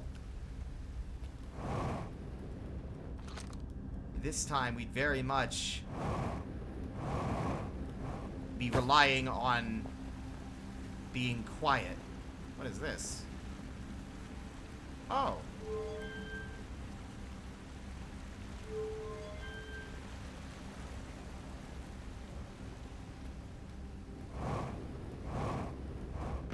You know what I think we need to do now?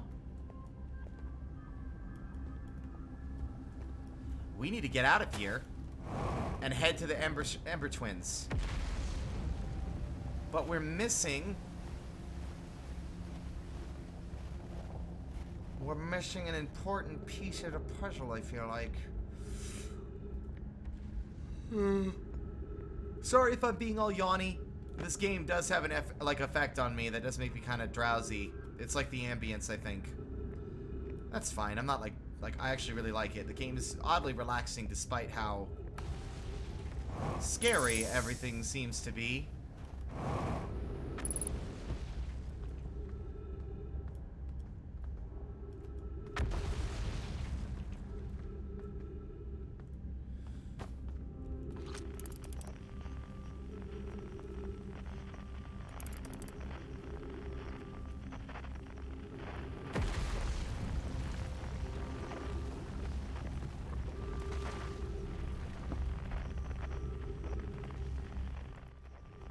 Getting out of here is good.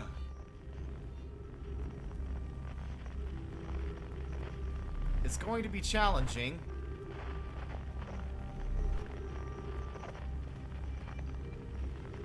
Though, it would be more convenient if our ship would fall into the black hole, because then I don't have to navigate everything to get back out.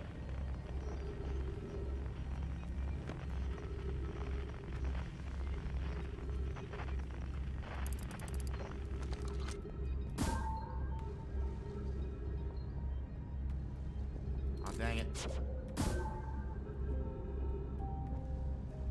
I don't think this part ever actually falls. Then again, 43% integrity.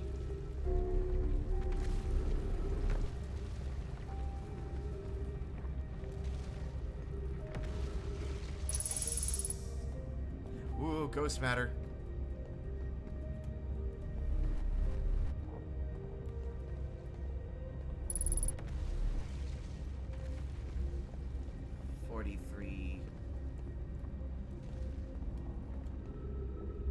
What was that?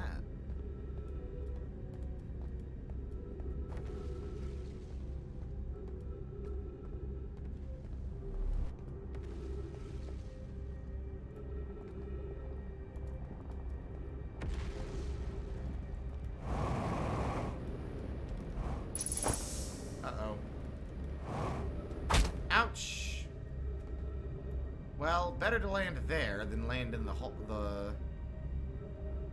black hole.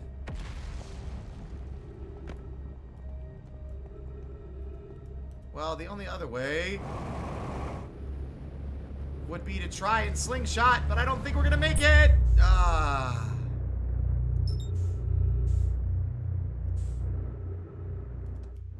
Then again...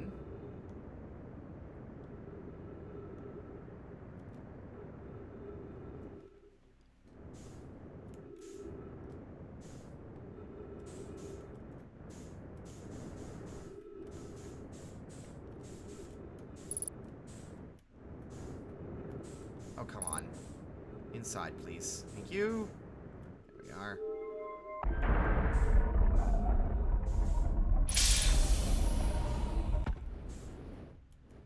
So there's more to explore here. But I'm wait.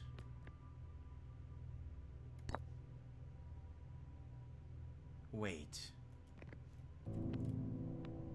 Did I not do anything with this last time we were here?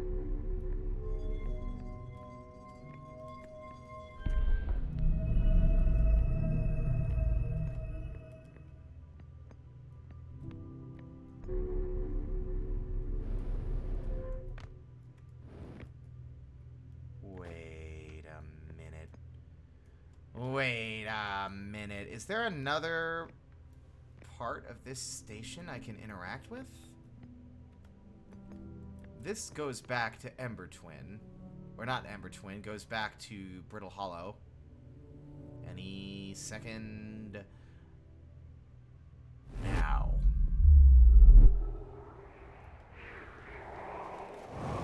If anything, it actually is better that we fell in. Fuel level critical. Yeah, well... Oh. Oh, I never saw this! Feldspar's spare jetpack fuel. It's annoying to schlep across the planet to the ship if I can't use my jetpack, so I'm leaving this here. I checked with my little scout. I do use it, Hornfells, you burnt marshmallow. And the scout's integrity reading said this piece of Brittle Hollow is as stable as any, but who knows. If the fuel's still around, feel free to use it. If not, well, wherever you're reading this note, I'm sure you've got bigger problems. I don't know how I overlooked that.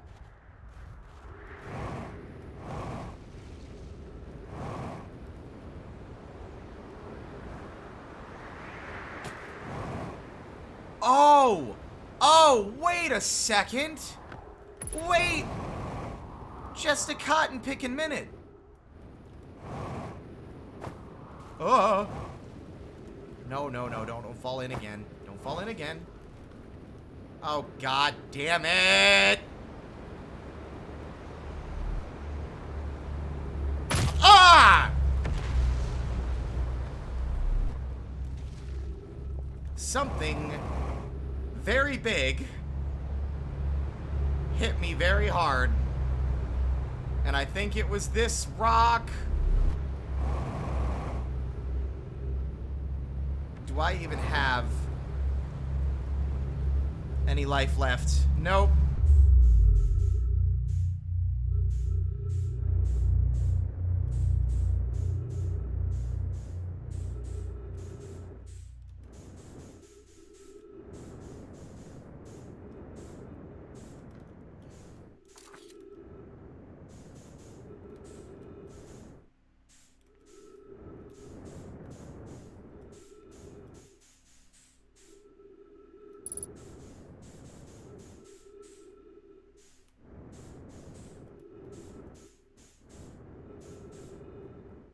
Nah, I think this literally is just that one teleport. But... is my ship here now? Hold on. I did land on an area and it's got 4% integrity left, so it might be better just to wait.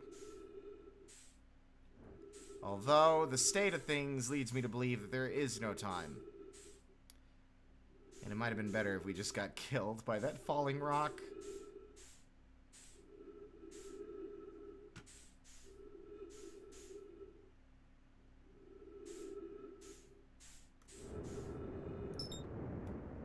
Oh, that's Giant Steep. Never mind. I thought that was something else.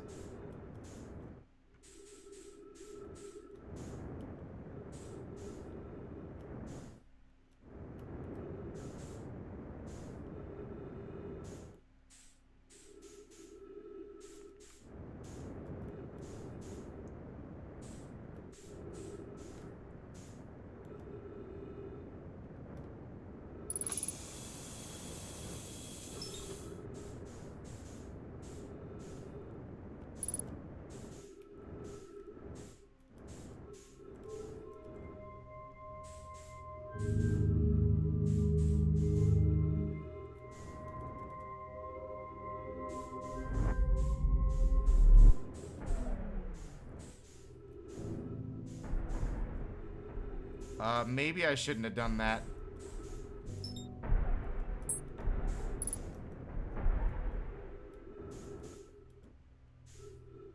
Oops. I don't know if the devs kind of thought I would try that. That's kind of funny, though. Oh, well.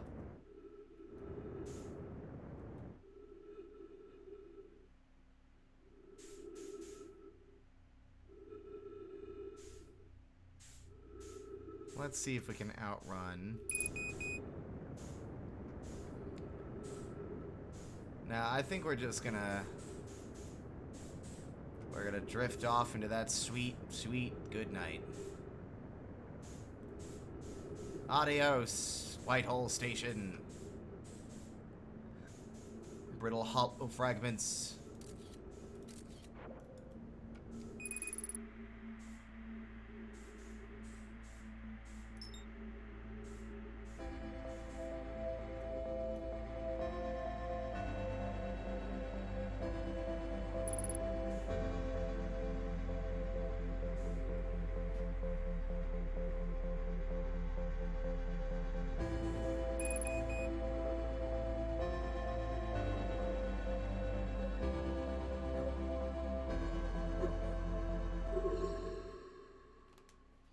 I got an achievement, and I'm not exactly sure what that achievement was for.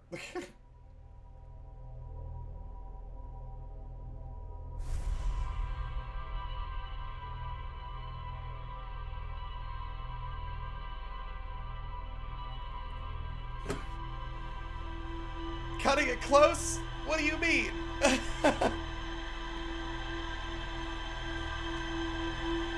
didn't cut nothing close, I died.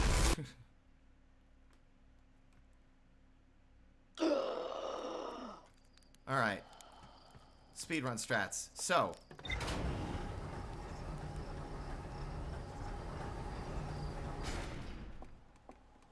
Let's first look at our log, because I think that if that's like, I can do that for free.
Okay, the Black Hole Forge.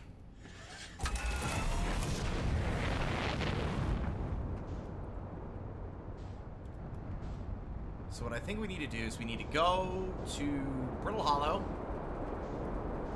activate that Black Hole Forge thing, grab, my brain shut down. Grab the, Brittle Hollow keycard thing.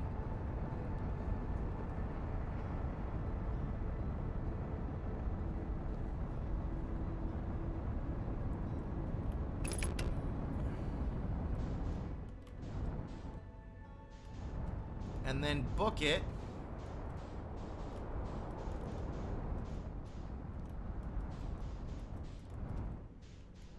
Back to our ship.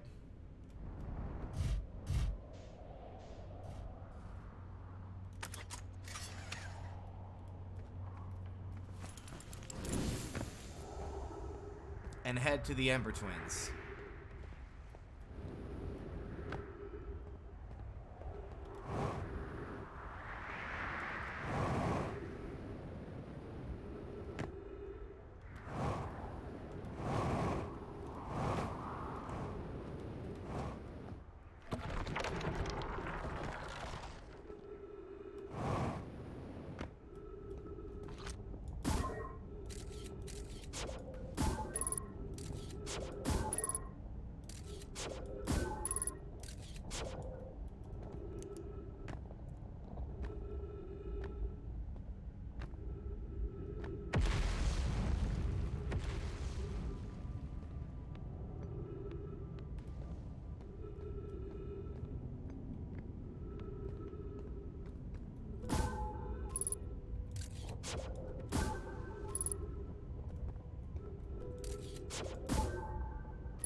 think I'm being quiet, it's because I am focusing so I do not fall.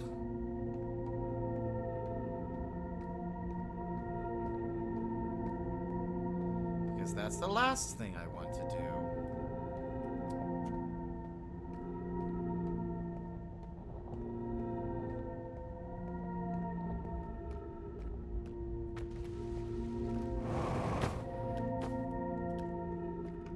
Alright.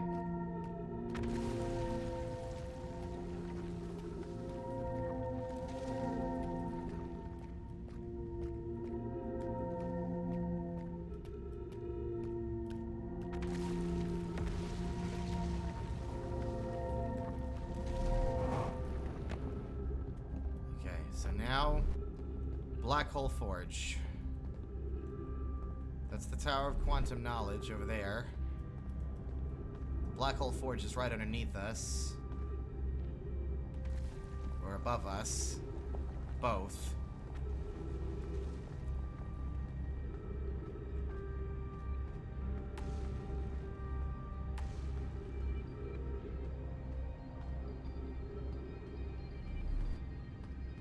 My cat is very determined to interrupt the stream. It's her primary mission in life whenever we stream. But it looks like she's finally getting comfy.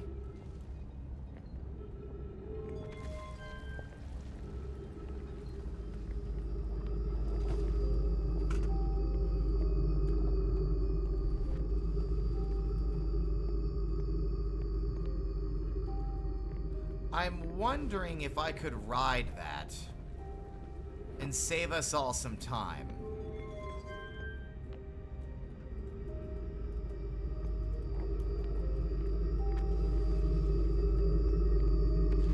I mean, it seems like it'd be risky and probably foolish to try, but there's no one saying I can't.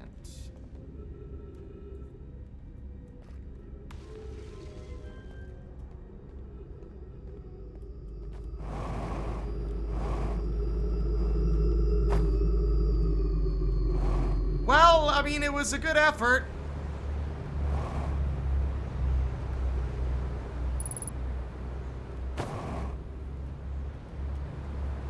Let's go say hi to Ryback then. Fuck. Okay, alright.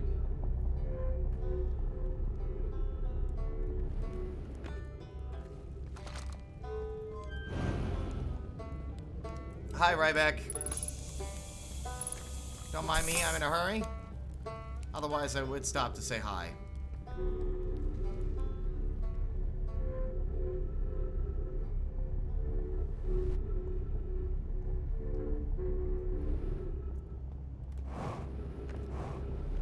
Our goal is to get back to our ship, fly to the Ash Twin, and teleport to the Black Hole Forge. You might be wondering, Arti, do you have enough time to do that? The answer is, I don't know. Kinda depends on me not fucking things up like I just did. But if it's any consolation... Ah!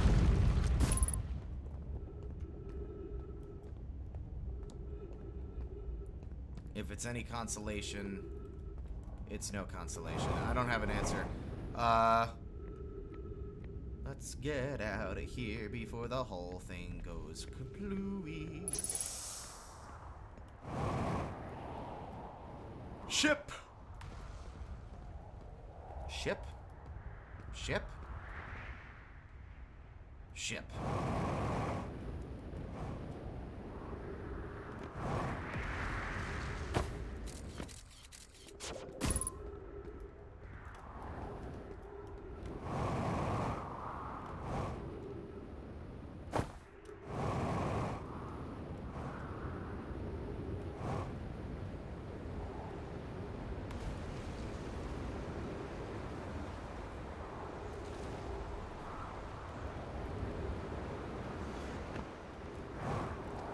Ah, fucking nearly flawless. Ah, perfect.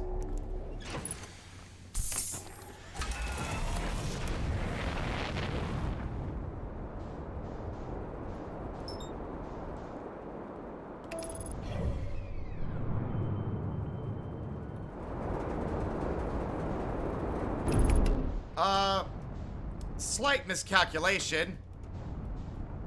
That's okay. That's what happens when you activate autopilot too soon. Whoa! Almost got swallowed.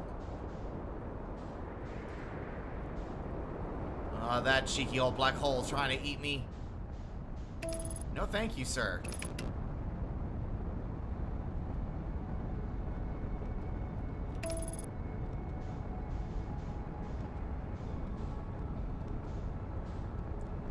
Yes, I know. My ship is badly damaged. We will fix this at our destination.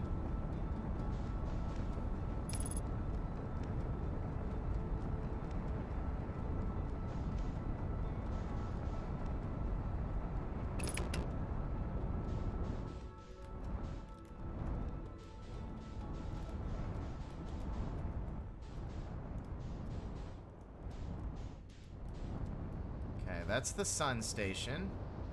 Which we can't go to yet.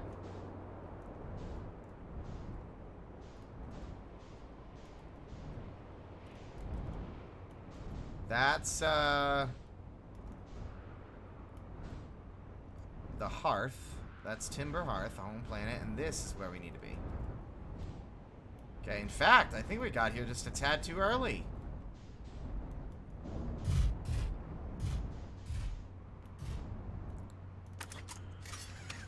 Wait.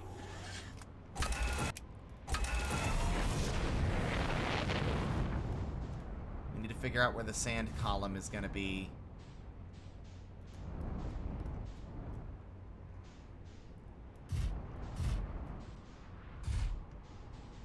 God, my... Aha. There we go. Now we won't get... Now we won't lose our ship to the ever-encroaching...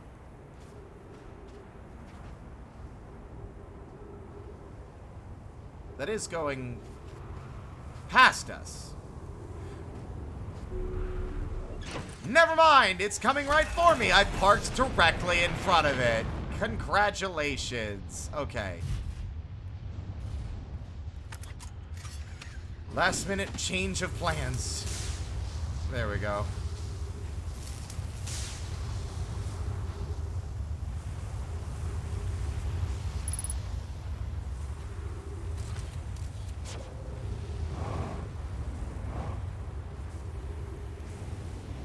Broken? No, are we good? Okay.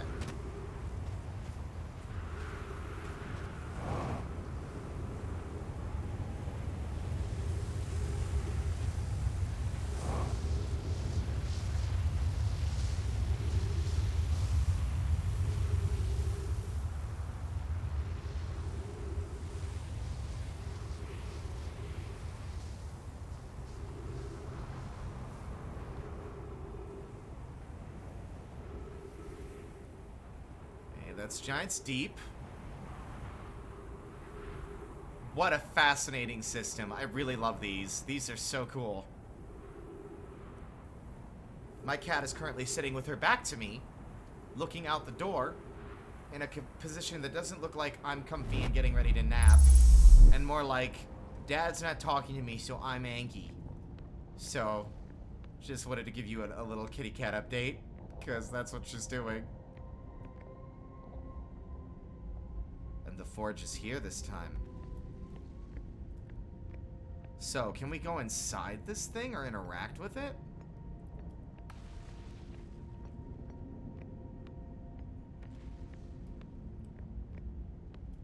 Oh, yes, we can! Wait. Wow! Wow, wow, wow, wow, wow. Look at this. Hey, look, another Nomai statue. I guess this one never activated.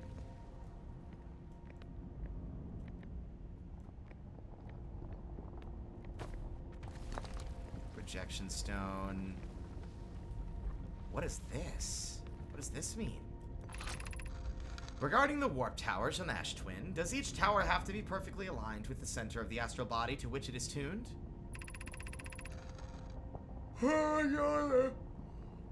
I enjoy precision as much as the next Nomai, but if, for example, a tower's base were to shift even slightly, that tower might no longer align with its astral body.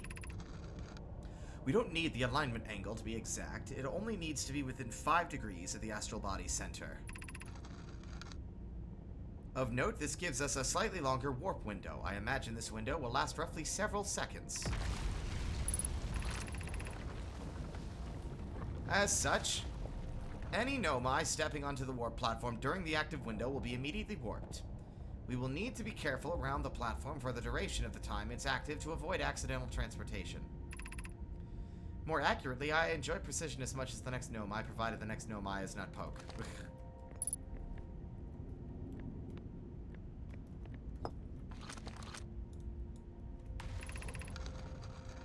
Where am I taking this first black hole core? And where am I taking the remaining cores once they're ready?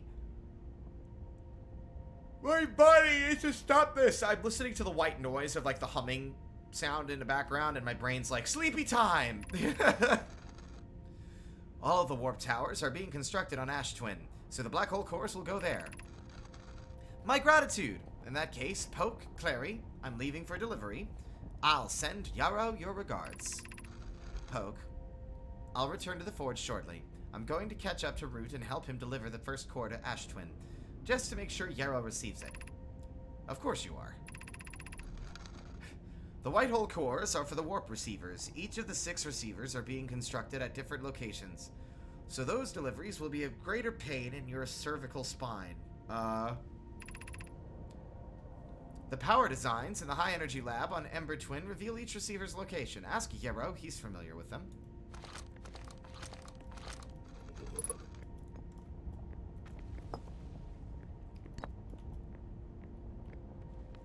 I wasn't wrong in this roundabout way to get here. I love that.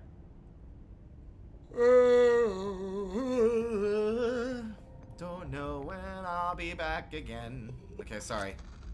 Leaving on a warp pad. Okay, anyway. Of note, Yarrow believes he spotted a flaw in the warp tower designs, namely that one of the warp towers on Ash Twin will never activate, because its warp receiver will never align overhead. Does your romantic interest think a warp tower's alignment point is its receiver? Does he not know that a warp tower always aligns with the center of its corresponding astral body? That isn't an unreasonable belief, given the receiver does have to be located on, or in close orbit around, the relevant astral body. No, Yarrow understands the distinction. He likely doesn't realize the Hourglass twins are so close together they function as a single astral body, with a shared alignment point between them. I seem to recall that was your understanding of warp technology at first. Oh. So one of these warp pads won't work right because it's not in the right position?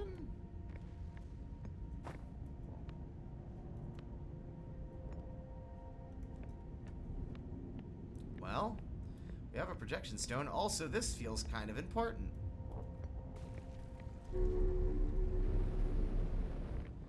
It's regarding its alignment, or its alignment with something. Still not entirely sure what that might mean.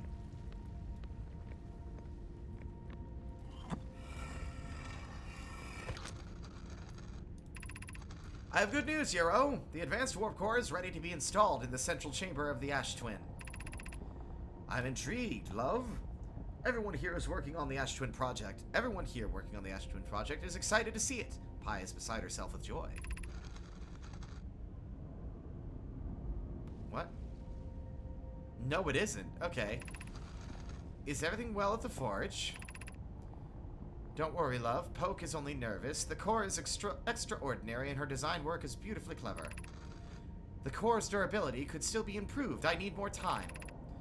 Ignore her, Yarrow. The core is finished. And if my sister tells you otherwise, then she will be finished as well. Weird. Okay.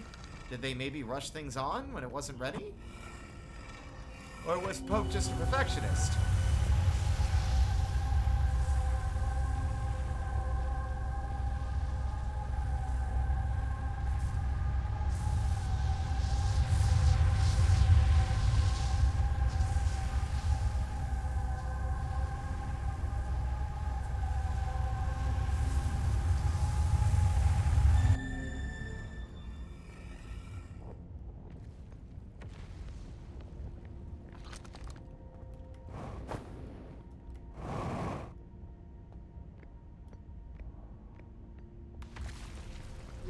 which end needs aligning.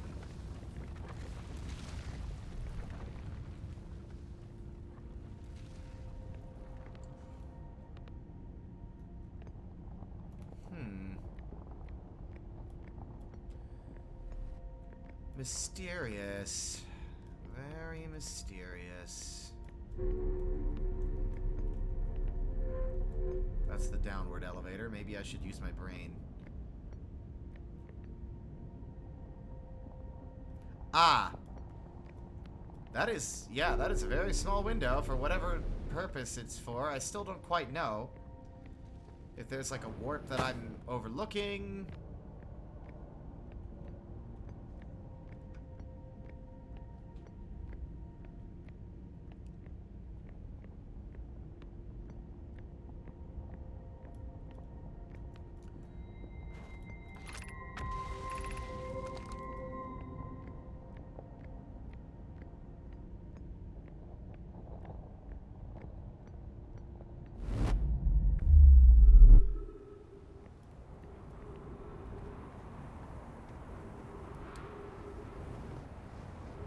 Things looking over here, fellas. Okay.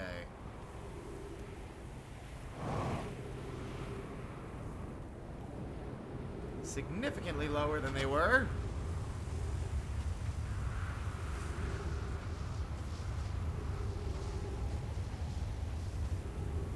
Wait. I had a galaxy brain idea. But it can't be right. It can't be right because there's no time.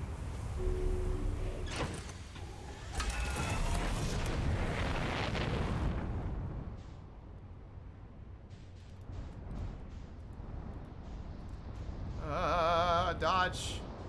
Okay. There's the sun. Ah! Yeah, okay, we're good. Everything's fine. There doesn't seem to be a way in from below.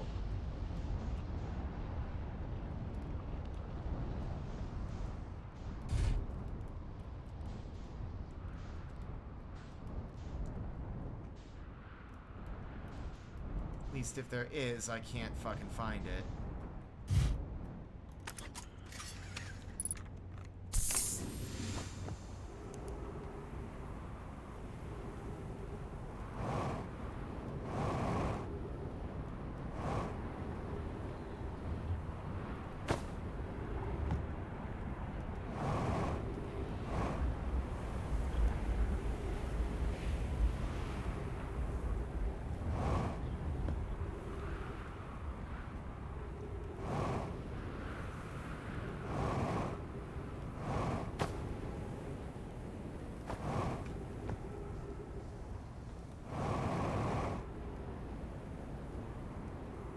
This thing is filled with cacti, and there's not really any clear way to get in.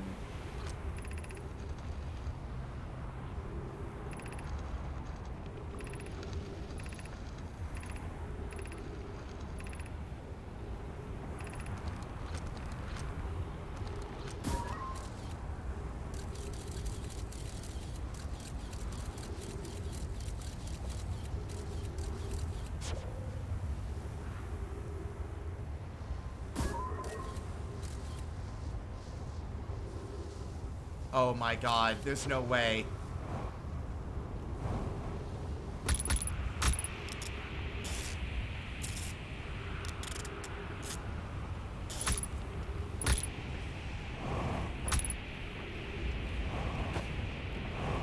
That's literally the way. Oh my god, that you have to navigate that? I thought it was just we needed to find a way to move the cactuses because they blocked stuff. We have to be better. We have to be better.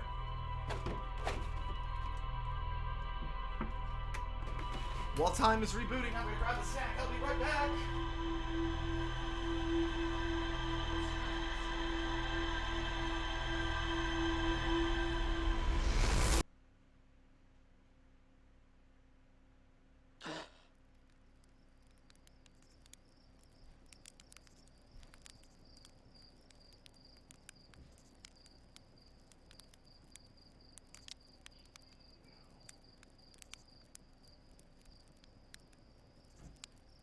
myself a green onion.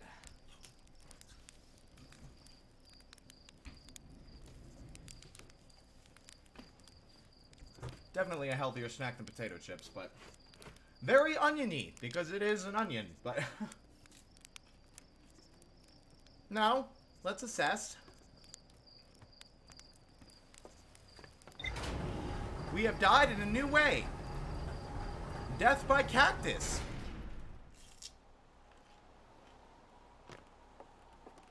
Very exciting. Revolutionary, I'd say.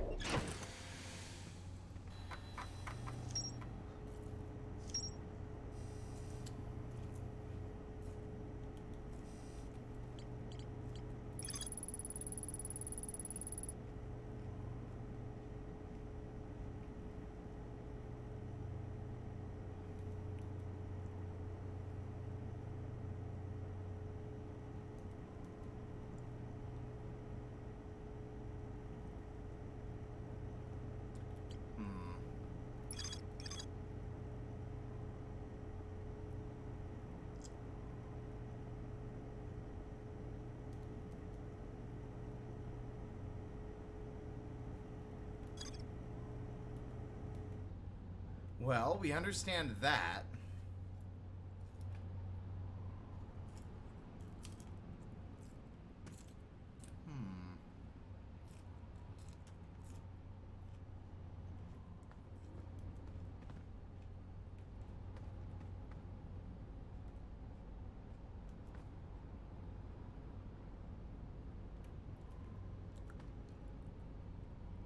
I just noticed, and I never really got a chance to, like, really look closely at everything in here.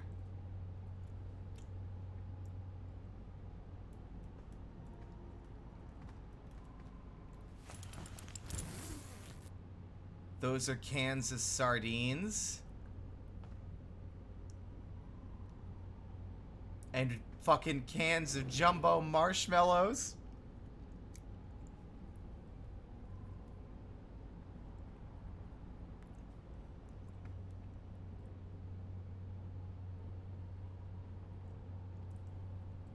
I love how, and I know I've said this many times already, but I really love this sort of, like, camp punk, I guess? Boy Scout punk? I don't know what this is, but there's, like, a really unique sort of, like, lo-fi, like, low-tech, like, angle to all of this.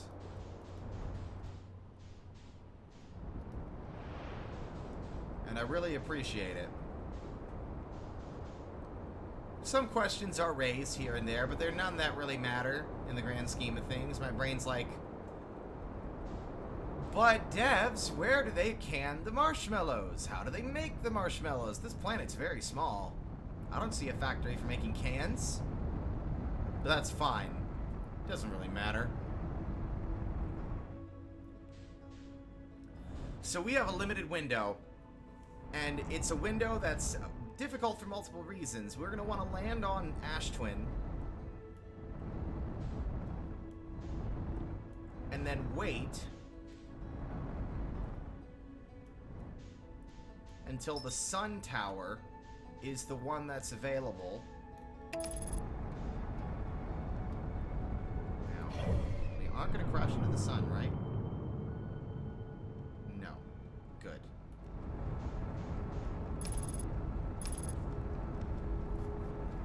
And as soon as it is, we need to make the most dope booster rocket navigational, like, obstacle course run of our lives. Because otherwise we'll die horribly as it pokes us to death or we die of oxygen deprivation. We'll have to figure out whichever comes first, but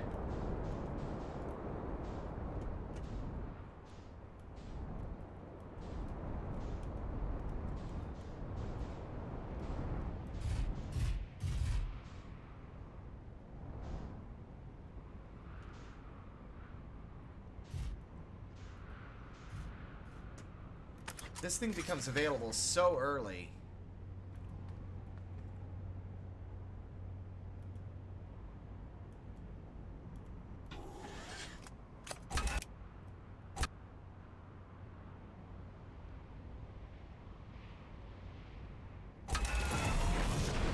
to determine where the sand is coming. Okay.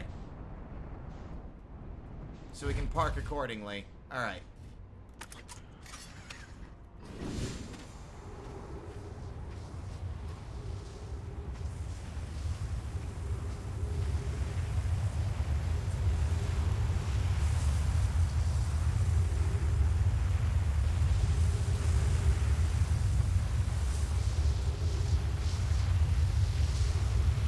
It might even be... Oh, no, we just have to walk. We have to get here as soon as possible so there's still sand in the room so that we can walk around the edges without getting cactus poked. Oh my god. Oh my god. Oh my god. Ow. We did it. I'm very smart. Oh my god.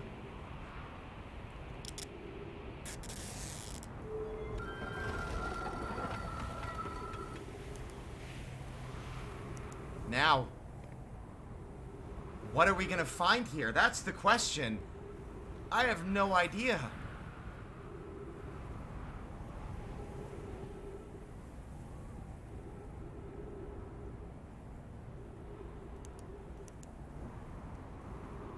Here's hoping there's oxygen up there. You probably planted some trees, right? Here we go. What? Oh!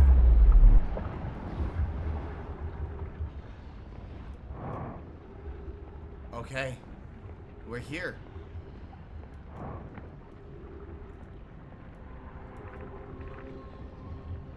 Two 281,042 years ago, no user commands received for 10 minutes. All systems entering sleep. 6 minutes, 35 seconds ago. Increased solar activity detected. Sun station hull integrity approaching critical levels. Closing emergency doors. Warning. Opens emergency door. Okay. Oh my god.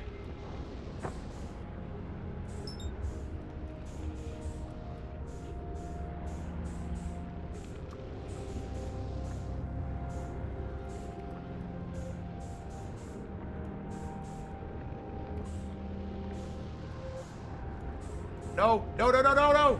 No!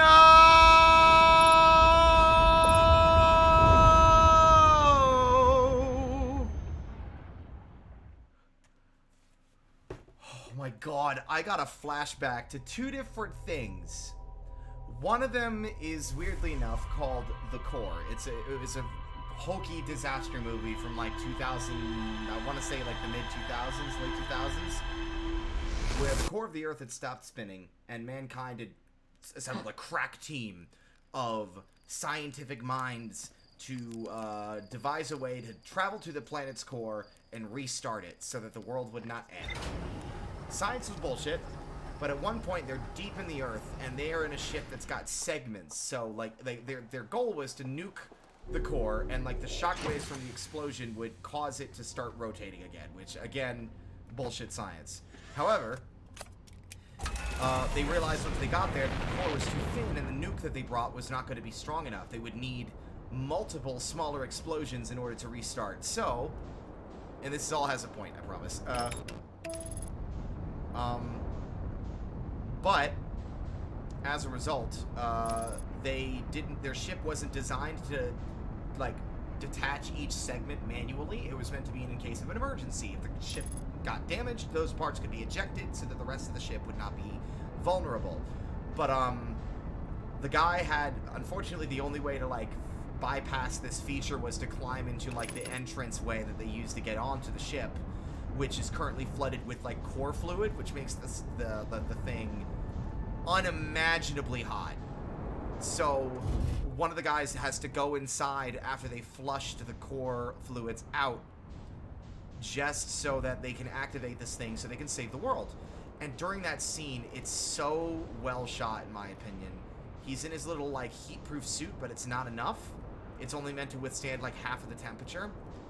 And while he's in there, the boots, like the soles of the boots are melting to the floor, and his light breaks, and then his glasses break.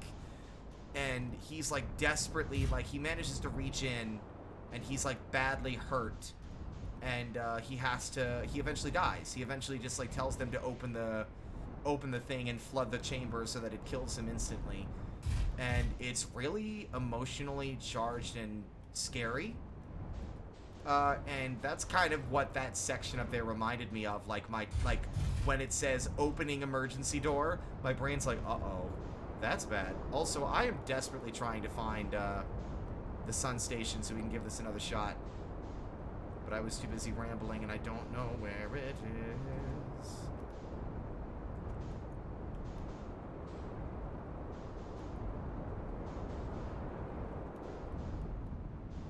What? Following the boosty, the sand, is not a bad idea, actually.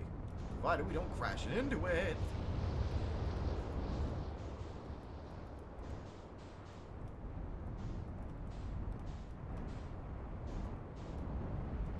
Because we have a very small window.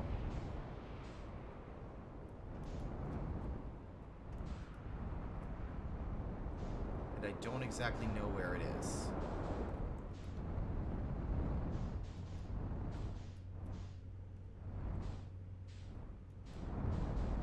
I'm trying to stay close as well. I don't want to get immolated. Aha!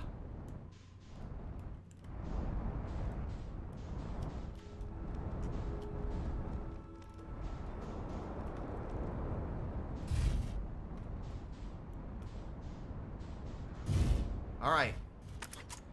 Round 2, fellas. We really need, like, honestly, getting to that... We took too long reading, I think, as well. Uh-oh. There it is.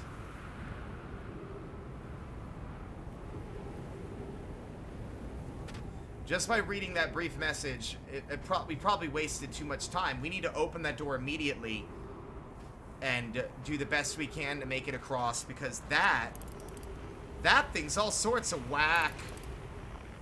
It's all sorts of jacked up.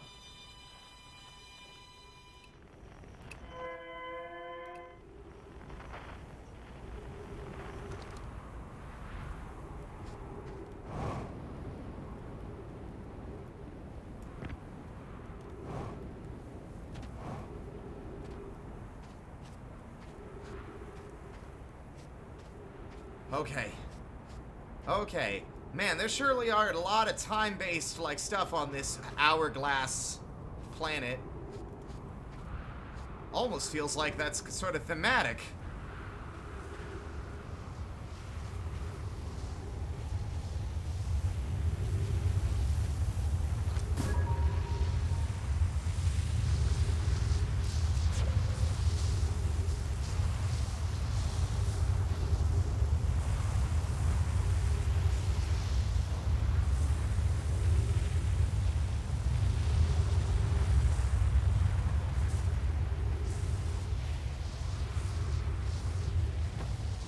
Come on.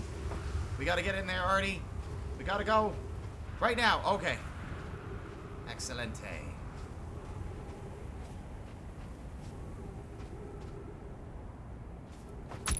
Ow.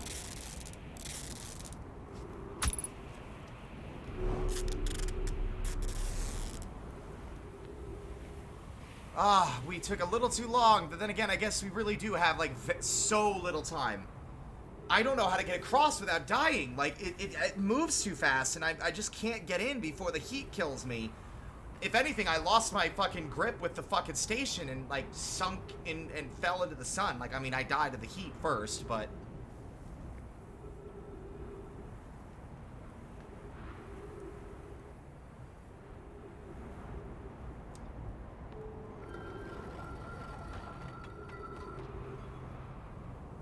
If only I could bring my ship.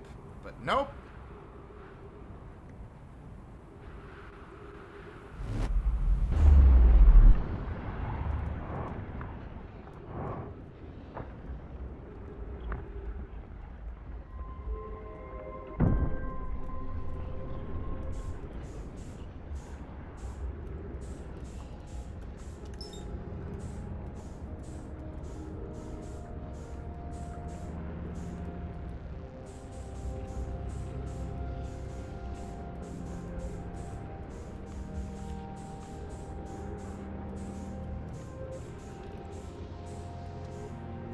Got it, got it, got it, got it, got it. We're in.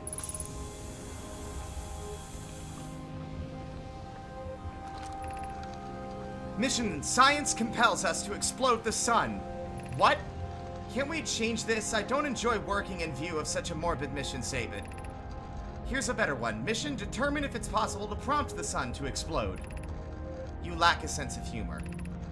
At least I don't lack a sense of ethics. Kindly refrain from going supernova on me before the sun does, idea. But it's accurate. We're going to create a supernova for the purpose of scientific progress. That's our mission. Our mission is to decide if such an irresponsible feat is even possible. Oh my god!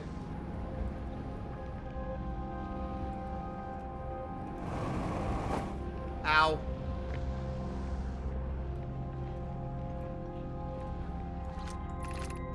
Star has reached end of natural life cycle, now approaching red giant stage. Warning, evacuate sun station. Approximate time until sun station is destroyed by expanding star, 4 minutes, 4 seconds. Approximate time until the star's death, 15 minutes and 34 seconds. We don't exactly have a lot of time.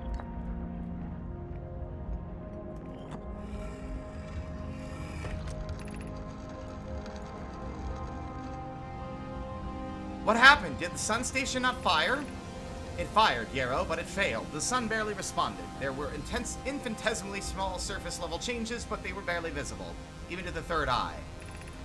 The sun station is useless. It will never, and could never, cause the sun to explode. I don't know what comes next, my friends. I suppose we must start over. But I'm unsure how to start over. Return to Ash Twin first, my friend. Perhaps a change of task would help. Spire noticed a comet approaching this star system that we'd like to investigate. Pi, I heard for you. My friends, we all know how hard you've worked. I can only offer my compassion. How are you? How is Aya? We are well, Yarrow, or as well as can be expected given the circumstances, though disappointed. I may have disagreed with exploding the sun, but I never wished the device would fail. I'd hoped our terrible work was finished. So little time! Oh, put it in. Okay, this place again. Neat. So did it succeed? I mean, it fired, didn't it?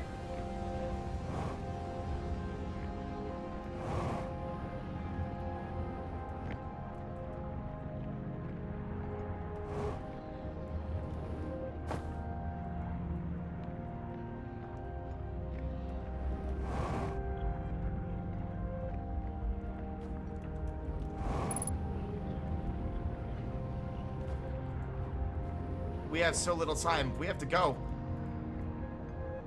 But I don't think we can make it back across, my dude. We barely made it here. But why? What? Like, what would I like to? But why? I mean, I had a feeling that this was the thing. Oh, perfect. Actually, I'm the best. I'm the coolest. Get out of here.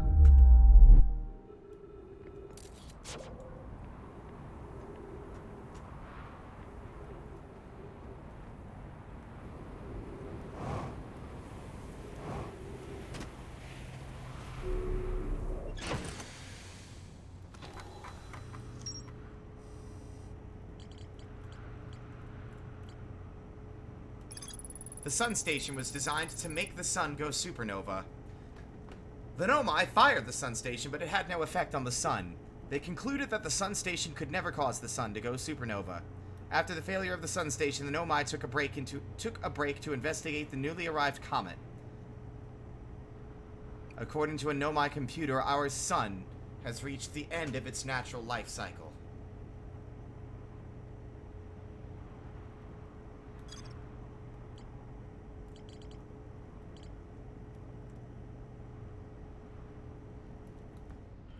Fuck.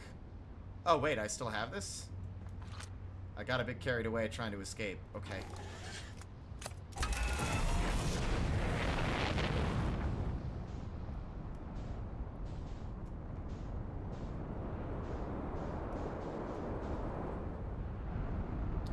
Now, we still haven't figured out the quantum moon. But what if... Hold on. The quantum moon is here.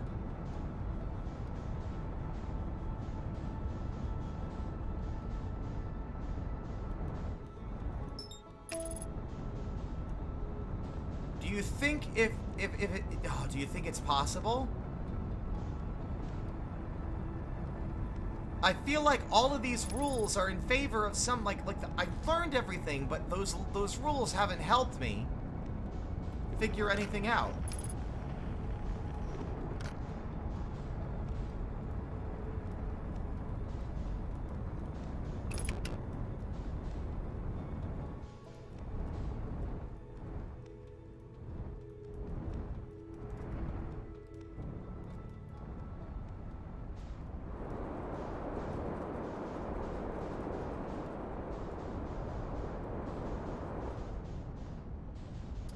If I lose sight of the quantum moon, it'll disappear, and I don't want it to do that. What I was thinking, I was trying to use the cannon on Brittle Hollow to shoot at it, but it doesn't seem like its orbit lines up.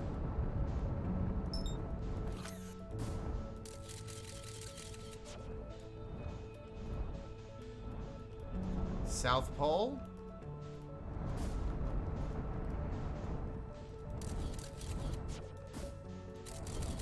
Yeah, it's not gonna happen. I feel like I'm missing something really important.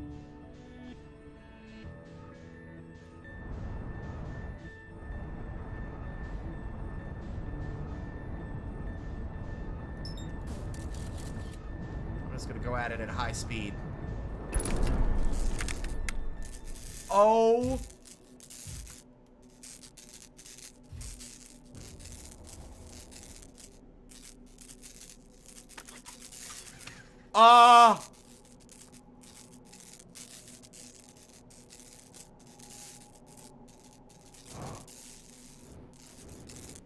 I think my ship is just destroyed.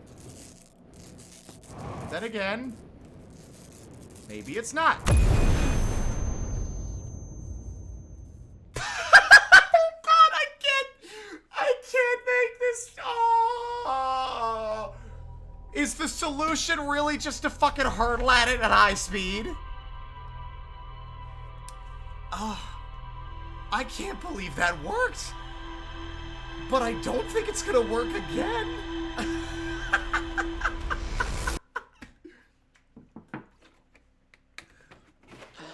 Let's check our notes. Because we did land, but we did then also die. If I could have gotten out of my ship faster, we might have survived. But I don't think destroying our ship is the intended goal.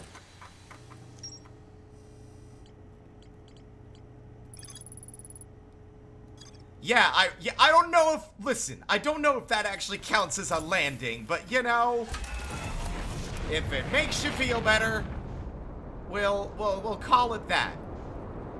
I don't know, I don't think it was landing, I don't think that was flying, I think it was falling with style and crashing with style, which is a big thing that, oh, well, how convenient, you're right here. Well, why slow down? If that's the answer, then that's the answer! Okay? How did I land? I don't understand. Did I crash land on the southern pole? Is that what happened?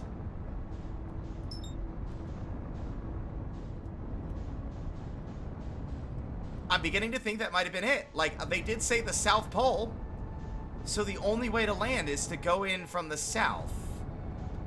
Maybe we just flew in too fast and that was the actual answer?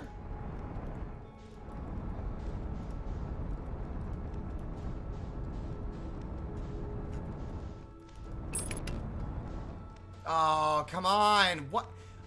What's frustrating is I don't know what I did differently.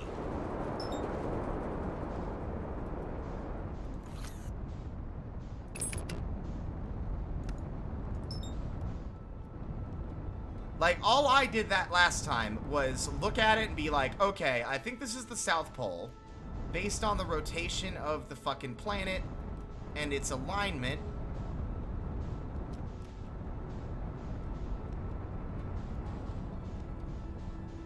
based on its rotation, I mean, that spot seems to be it.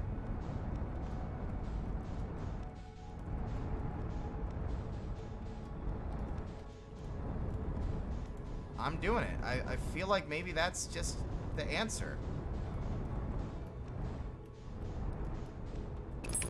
No, I'm mad. It's like, here's the solution, and I get there by accident, and then I die instantly upon arrival. I'm really frustrated. Because here's all the answers, but none of the puzzle pieces that they gave me feel like they are relevant. Like, none of them. And I know if I go to check my notes now, it's just gonna disappear from my horizon again. Like, I'm only getting frustrated because I figured it out by accident. Like, I don't even know if I was right. I was just like, okay, they say that they only greet you from the southern side. But it's real because the whole thing is like featureless, it's almost impossible to tell which side is the south.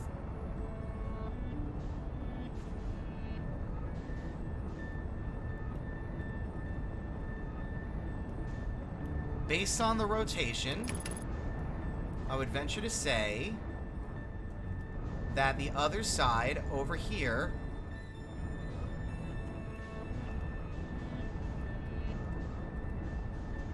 is the south.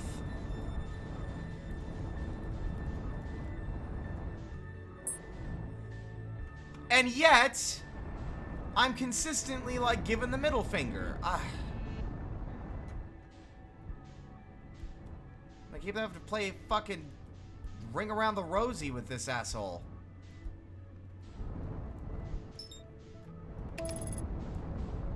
If there is an easier way to tell which part of the planet, also, we will be fine. Oh, I'm an idiot. Even looking at the map makes it go away? Oh, god damn it. You think you're funny, don't you? You think you're funny. You think you've got me. You think that you've got me and that you figured it out. You think that you're gonna get me this time. Well, joke's on you. Who needs retro rockets? Okay. I must have gotten, like, I think I'm right. Like, I think that is the answer. It's the South Pole. They say that it always greets you at the south. It's just that which end is south? I thought I had it when it was aligned with Brittle Hollow, and I was right. I crashed into it, and I landed. But it doesn't seem to matter.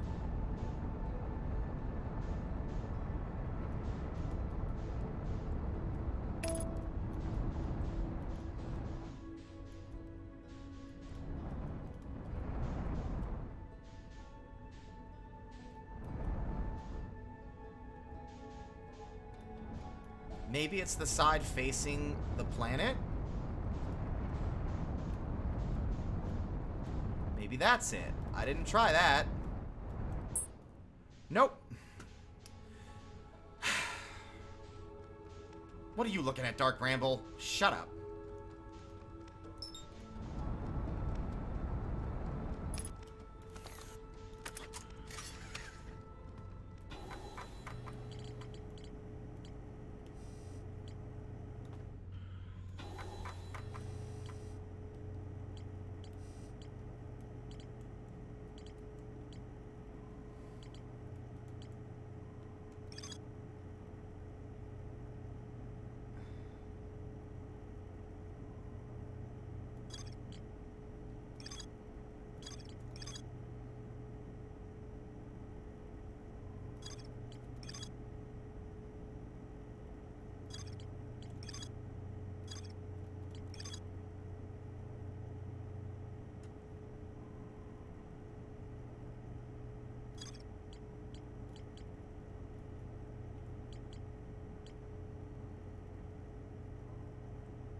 could have sworn that was I was onto something, but maybe I'm remembering the information wrong. It says south on that one.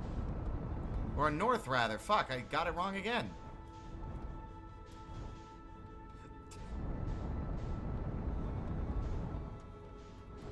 Joke's on you. Oh, you thought you could trick me, huh? You thought you could trick me? Did you think that I was that stupid? So what if...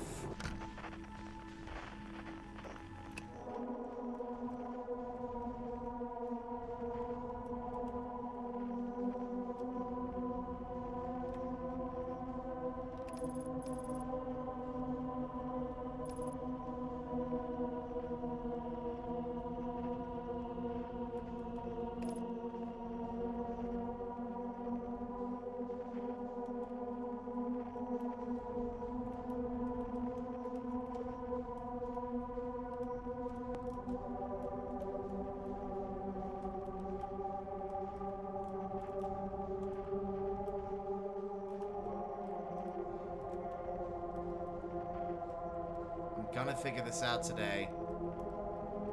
You can't fucking stop me.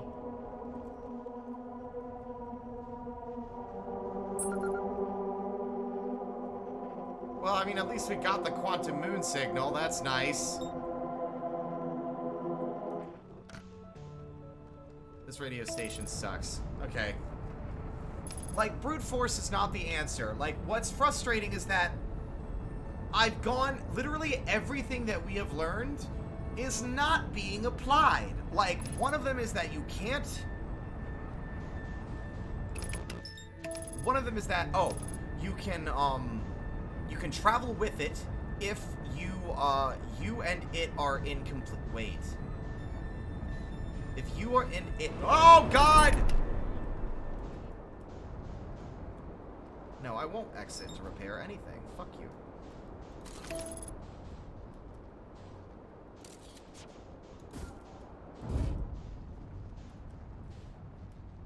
Can I not fly? Oh. Stupid piece of trash. All together with fucking baling wire, duct tape, and dreams, and the dreams are fucking dead. Just land on the damn ship.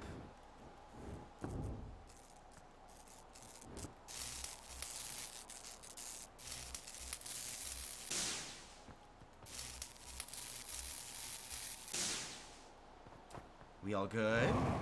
Is our special spaceship friend happy now? All the little boo-boos better? Okay. Good. Good. Are we good?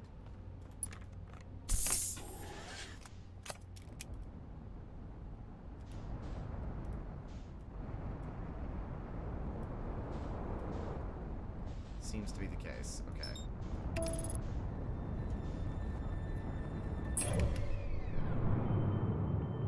We are not catching that quantum moon. So we're gonna make it go somewhere else. Like right here. Alright. So, the rules we have learned is that it won't move if it's being observed. Wait. Wait. Of course! Of course!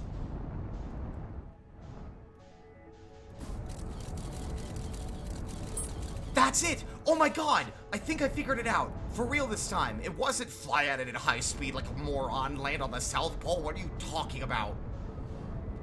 It's literally...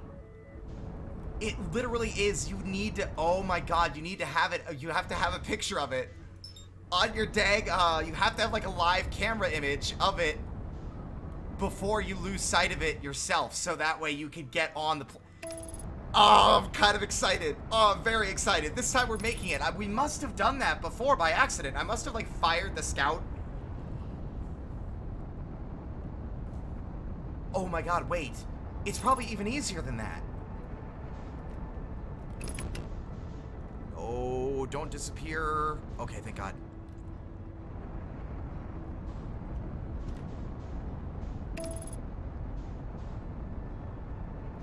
Okay. Okay. Okay. So it says a picture of the moon is the moon. So, as long as we have an image of it,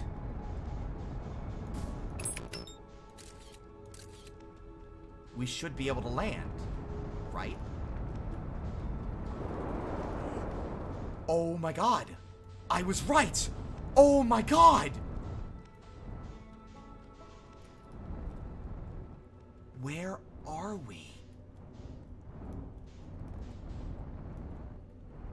Oh my god, we've landed on the quantum mode! Man, I sound like a super nerd. We've done it. We've cracked the code. Oh man, I'm so excited. Oh yes. Okay. Oh my god, this place is spooky.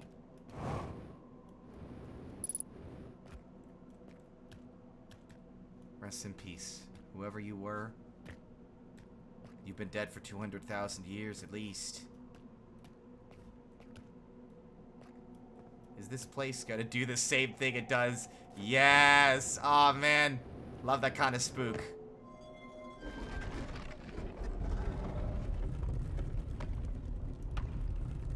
Okay. So... Okay. These are the different trials. The cave! The island... And then the Tower of Quantum Knowledge. Ooh! Recall the rule of quantum entanglement. You have recalled the rule of quantum imaging. Recall the rule of the 6th location.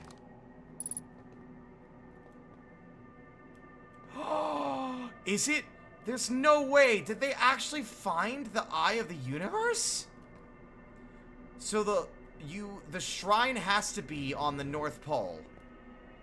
And this is the shrine, so we just have to let it do its thing, right? Yep.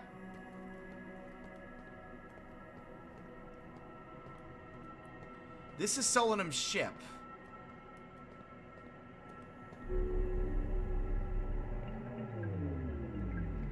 No, no, no, no, no, no, no, no. We are not doing that. Okay. So that's the South Pole. We want North Pole. This place is cool, though. Also, our own ship no longer follows the rules. Our ship is also being affected now that we've landed here, and I'm really into that.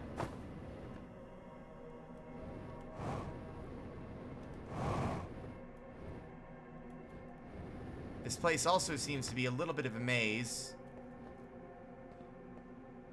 Oh no, no, no, no. Our ship is still here. So we did land at the South Pole, funnily enough, even though I was like, oh dude, that's not it. Because I'm a dingus. I'm wondering if we have to land and then, we might have to actually take off, but now that we have a picture of this place, it will not disappear. So we just need to make sure we don't recall our scout.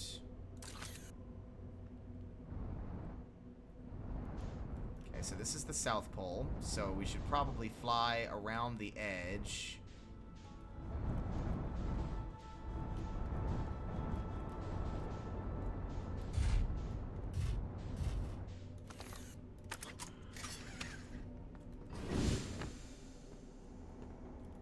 Not much better. Because there seems to be like a big wall. And I'm afraid to go too high, otherwise we'll fly outside of its boundaries. Alright. Let's just do it.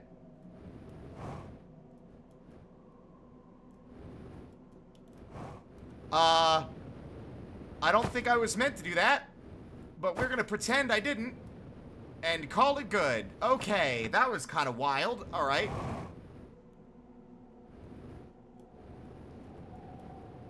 We have to land on the north. Maybe I did things wrong. Maybe that's not what I was meant to do. I'm on the South Pole now. Oh. What the heck? What the heck?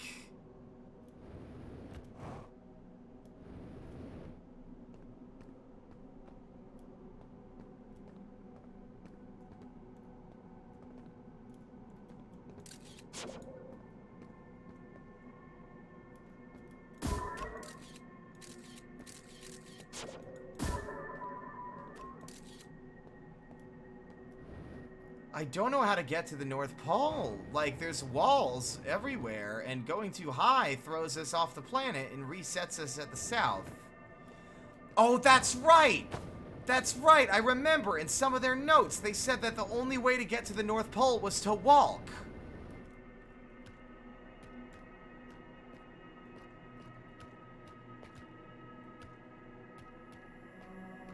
But this isn't the North Pole. At least it shouldn't be.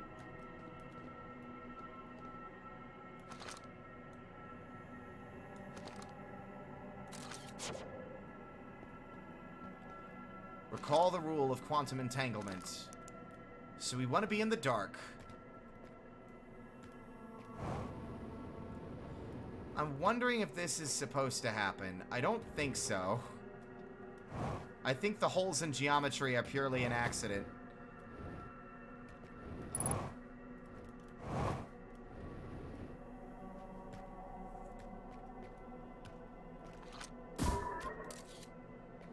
So yeah, we need to recall the 3 rules to get to the north. So one of them is that while we're standing in complete darkness, we'll move with it. It'll only be observed while it's being recorded.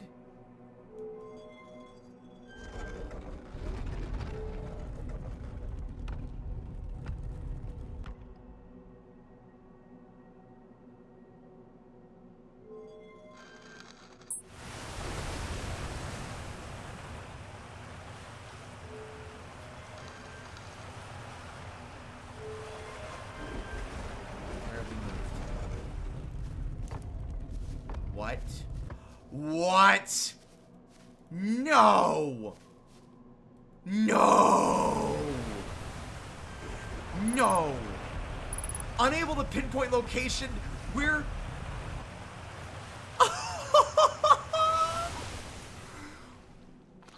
Wow, okay.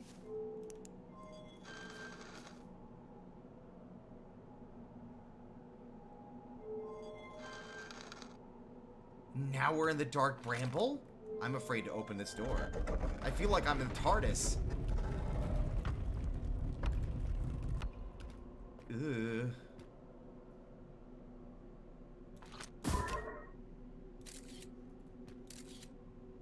Okay, so don't disappear on me. Where are we? This is the dark bramble, right? We're just like standing on the edge of it.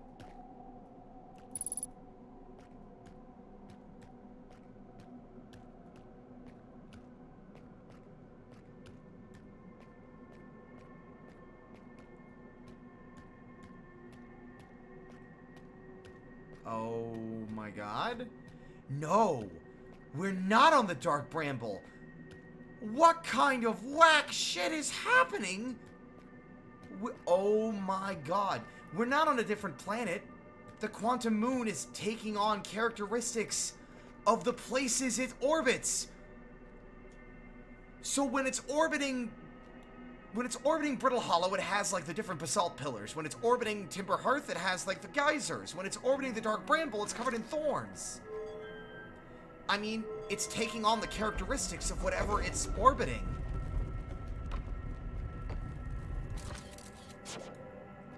This is magical.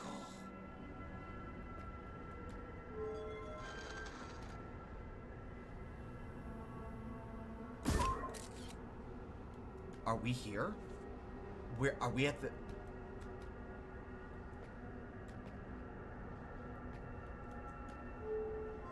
I don't know what I'm gonna find outside this door. But the anticipation is killing me. And I bet it's killing you. So I'm just gonna do it a little bit slower.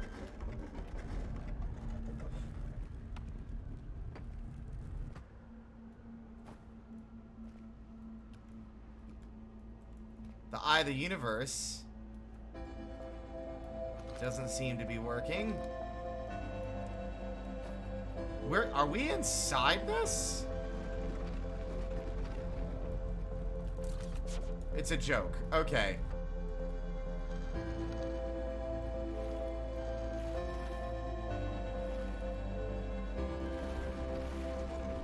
Also, the universe is about to end.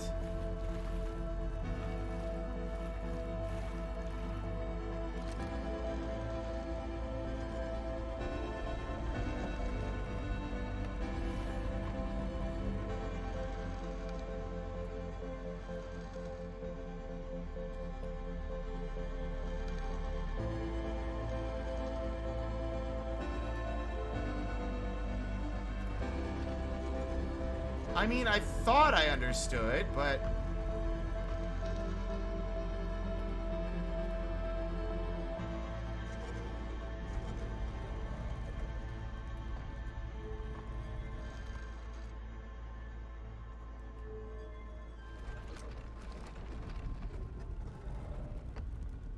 Is the Eye of the Universe the quantum moon itself? It can't be.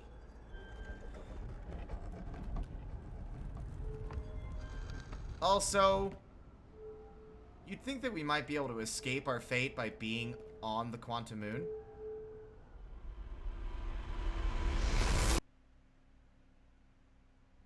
I guess not.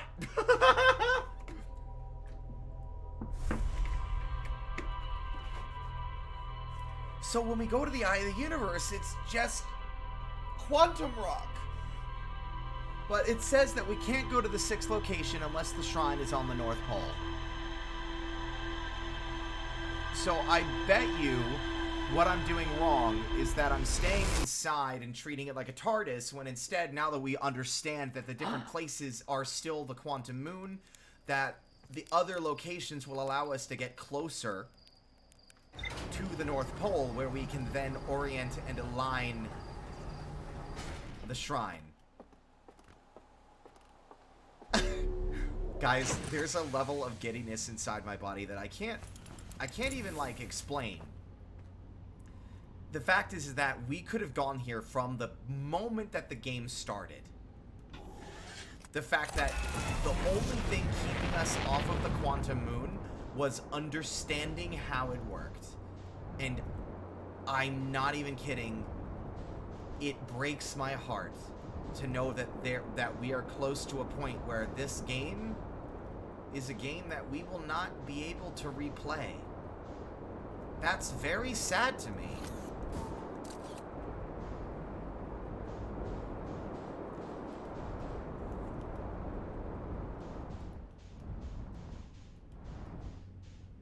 Alright, Quantum Moon. You and I are going to get intimately familiar with one another now. Hopefully you don't mind. Let's get in here and get going. Oop, sorry, hold on. Ow! Whoa!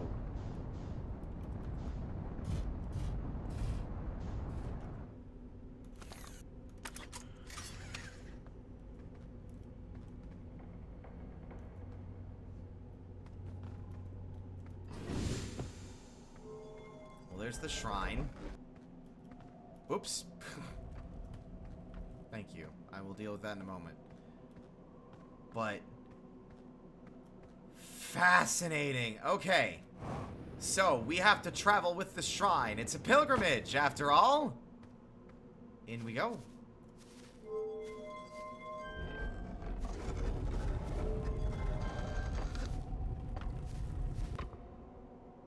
Alright.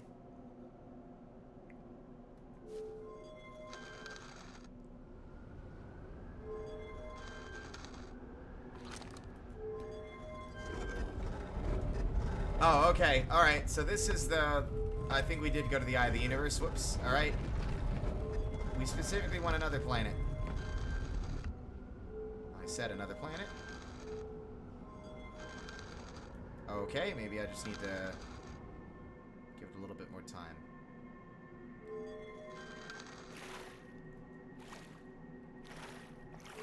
Fucking wild. I love it that it takes on the characteristics of other celestial bodies that it's orbiting.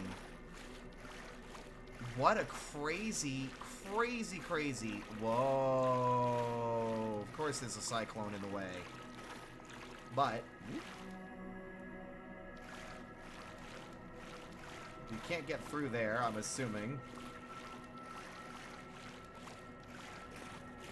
We've gotten close.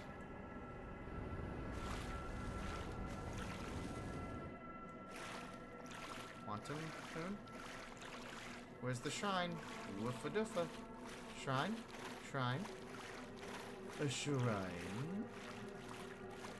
Shrine? There you are. Okay, so what if...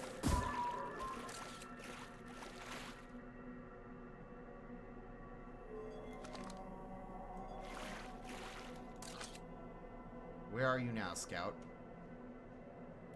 Scout? Scout? Scout? Oh, did you undermine me?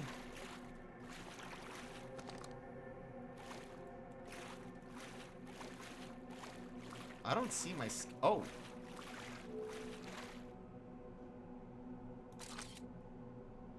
Well, yeah, I guess that doesn't work either. I thought I was being clever, but I was not. Oh, whoops. Aha. Alright, let's remember this once more. Because we might be misunderstanding things. So, it stays put when it's photographed. It takes you with it when you and it are in contact and it's dark. And the final rule is that the only way to reach the eye of the universe is to open that section only when this is on the North Pole.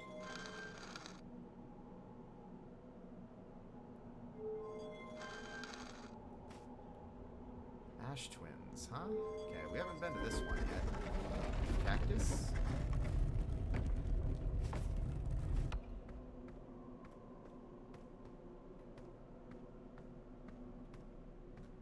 Wild. But hey, we can get to the North Pole this time.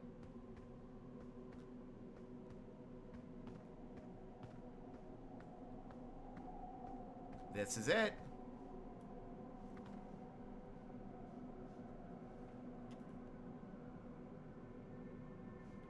Am I a bit too close to the center? Do I need to, like...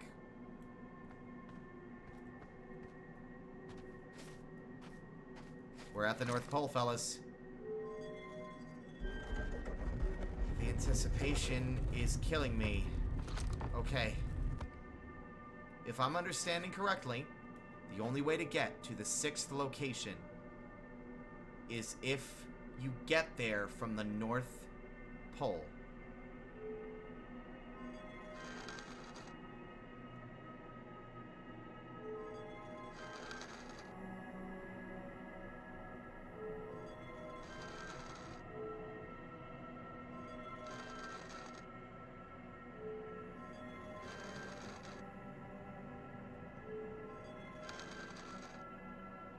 Almost.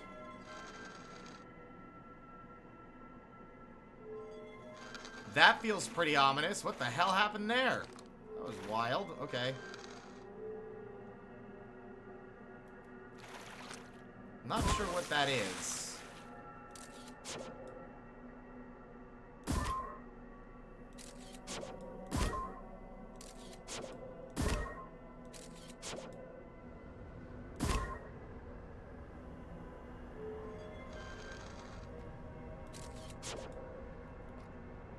Now we can get our proper anticipation on.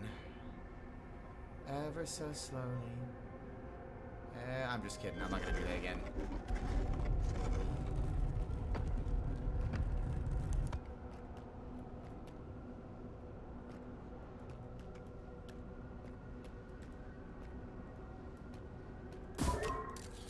Just in case.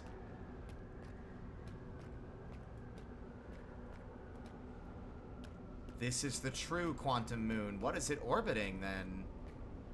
What could it be orbiting? Because now it's not taking on any characteristics of something else. It's the same blue Swiss cheese.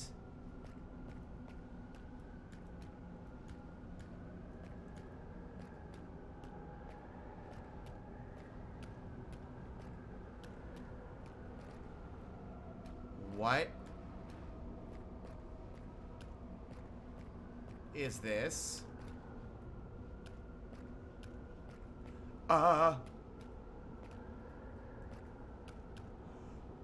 You're alive! Oh my god, you're alive? Am I... Solanum? You're alive. Who are you?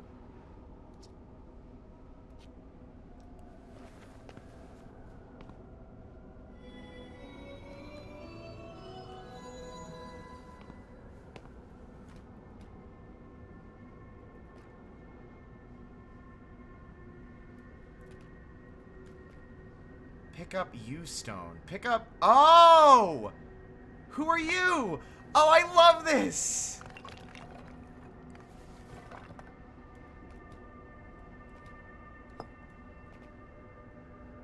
Oh my god, a way to communicate! Oh my god. Okay, so... I love this! Ah! Who are you? Oh! I am on my first pilgrimage to the Quantum Moon. All Nomai and my clan make this journey when we come of age. Even though the Eye cannot be reached from here, the Quantum Moon remains special to us, as it carries us nearer to the Eye than any other place we know. I've journeyed here to be close to the Eye. While the Eye is obscured from our sight, we can see the Quantum Moon's reflection of the Eye in the sky above us. I'm getting a chill. I'm talking to the Nomai. What the f... I'm like having a bit of a crisis. Identify. Okay. So maybe...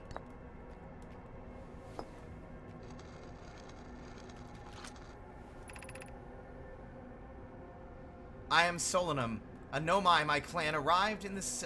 A Nomai. My clan arrived in this star system before my birth, and we now call it home. Do you know what's happening? Is this thing out of both time and space? Okay. Okay. Okay. Okay. Eye of the universe. Identify...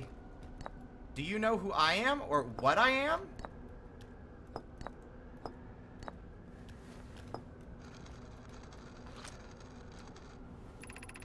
I've never met one of your kind before. It's an honor to speak with you. I particularly admire your 4 eyes. Thank you. Yes, they're very distinct. There are many questions I would ask if I could comprehend your language. You have my gratitude for understanding mine. Oh my god, I'm getting upset. I'm getting emotional. I want to cry. I don't know why. I'm just so excited. Okay. This is identify.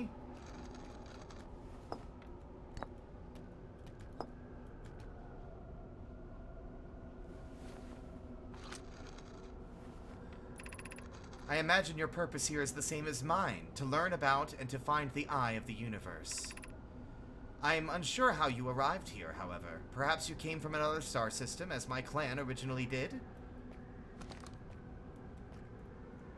I wish I could explain you. I wish there was a way I could explain myself to you.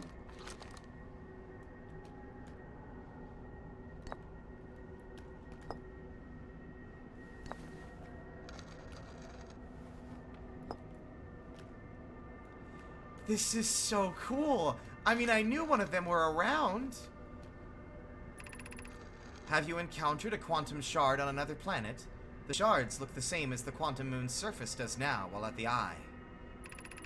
From this, we can reasonably infer the quantum moon's natural state is as we see it now, and that the eye is its primary location.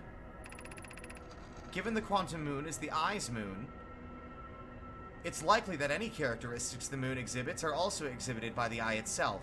The quantum moon and its shards, for instance, are quantum. Thus, the eye is likely also quantum. In fact, this moon is probably quantum because its proximity to the eye made it quantum. The same way the areas surrounding quantum shards that landed on other planets eventually become quantum too. Amazing! I knew... Oh my god! This is quite a bunch of information to take in, like...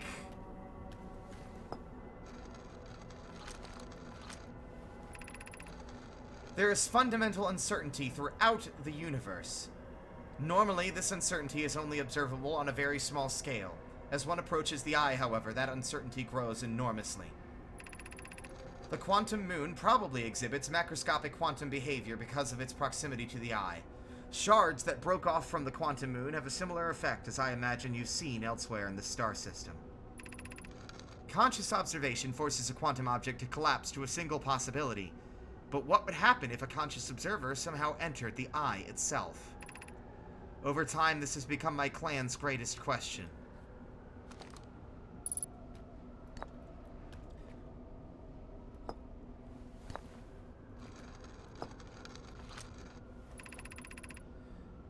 We are orbiting the eye of the universe now, although we cannot see it, only the quantum moon's reflection of it. The eye is older than the universe itself, and my clan believes it dwells in an extremely distant orbit around this star system.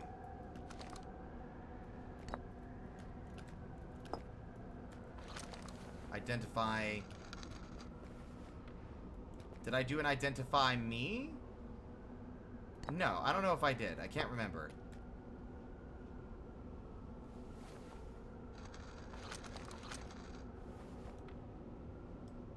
Okay, no, I did read that, alright? Can you explain me then? I guess it's the same, maybe?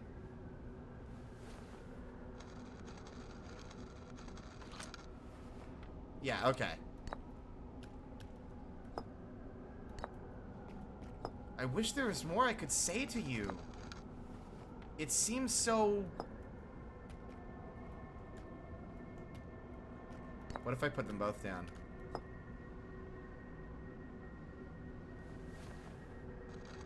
That's funny. Oh, these are the two tenets of Know My Philosophy.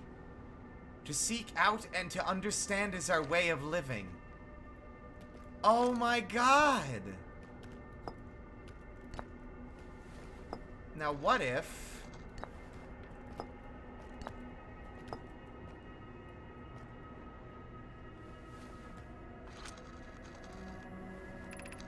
We do not have much connection, you and I. Still, this encounter feels special. I hope you won't mind if I think of you as a friend. I'm gonna cry! Do you know we're gonna die? I wish there was another option.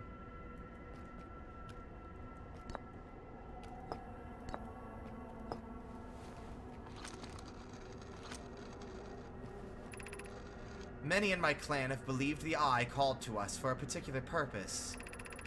When I was a child, I used to believe the Eye was malevolent to have lured my clan to this star system only to then vanish from them so completely. But I don't fear the Eye anymore. In fact, it became my fondest hope to see the Eye itself someday, but I fear this may be beyond my reach. You may think I'm strange, but I have a hypothesis that I may not be entirely alive. Perhaps my journey has reached its end.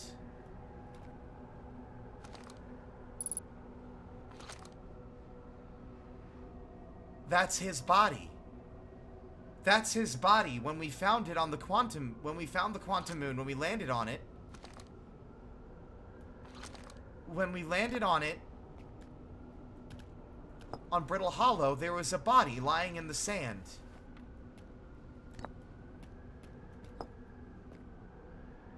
And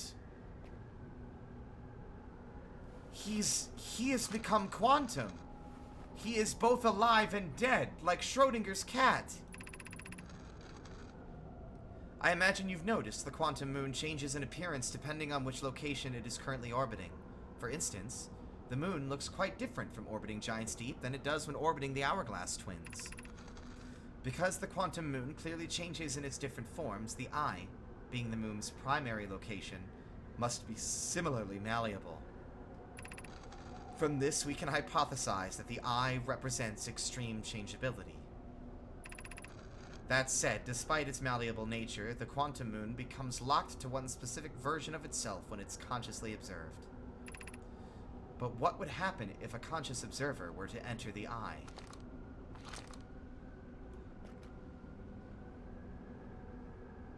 What if, Solanum, as a man who is caught between life and death as you are, I were to fly upwards to meet my fate, whatever it may be, at the eye? I wish to say goodbye to you, my friend.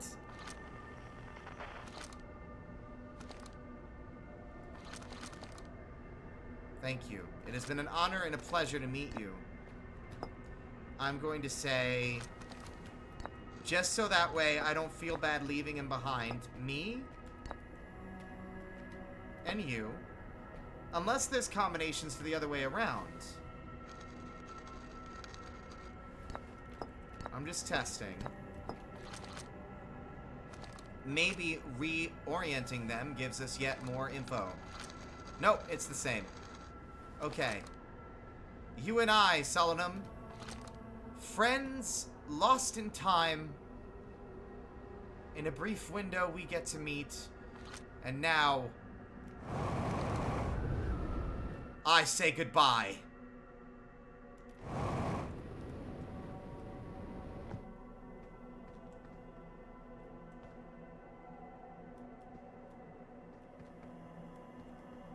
What a tragedy this is.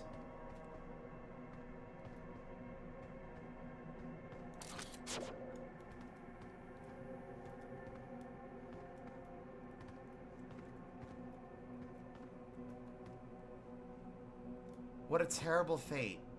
I can't imagine. I mean, I don't even know what it would be like. Would you even know?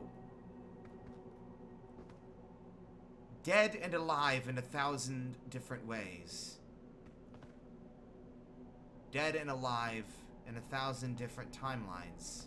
In 1,000 different iterations. Thousands of millions of different iterations. I guess it makes sense that we cannot see the eye, but I figured I would try. I don't know what I expected, but, here's another problem. My ship seems to be very much disconnected from me, and I'm thinking that that might be a bit of a problem. But this is heavy. I did not expect to see a Nomai alive on this planet. And he can't be the one associated with the other statue, because the nature of this planet leads me to believe that him being alive is not in any way connected to this time loop at all. It's not. It has to be completely related to the quantum moon's strange, you know, anomalous behavior.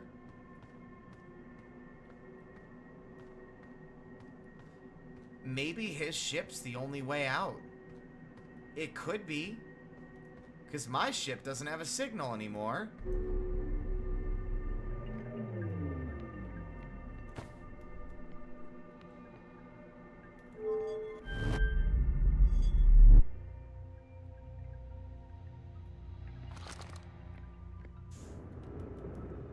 Oh, no.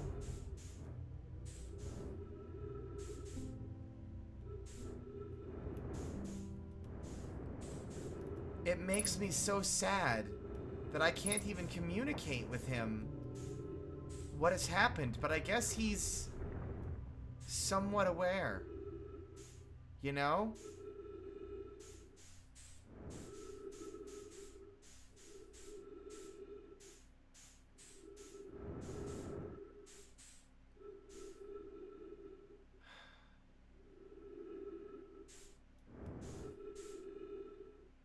That is...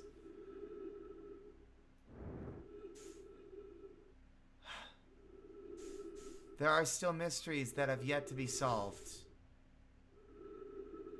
The comet. The Dark Bramble. And the Ash Twin Project.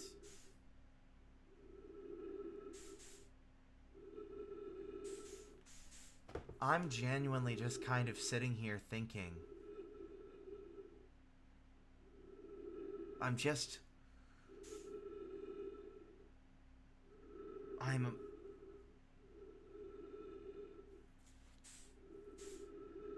even if you weren't aware, would you want to be in this constant state of alive in the moment and dead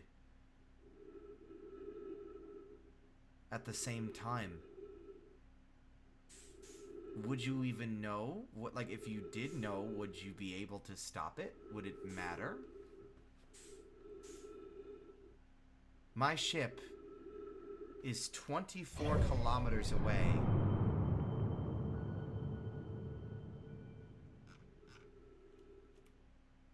So far away that the map cannot even pick it up.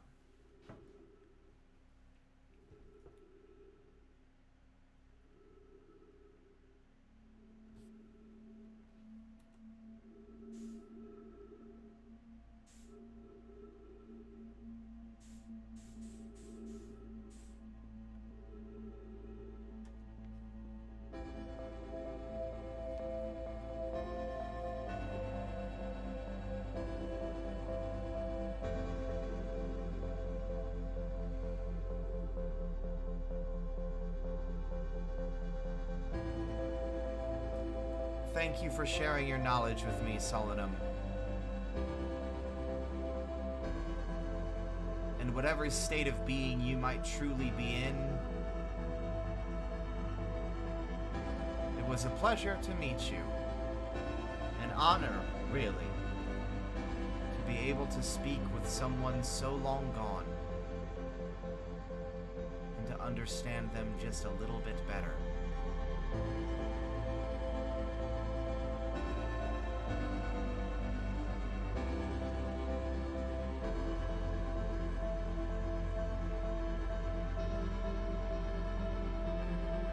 Now we must both bid this world a final adieu.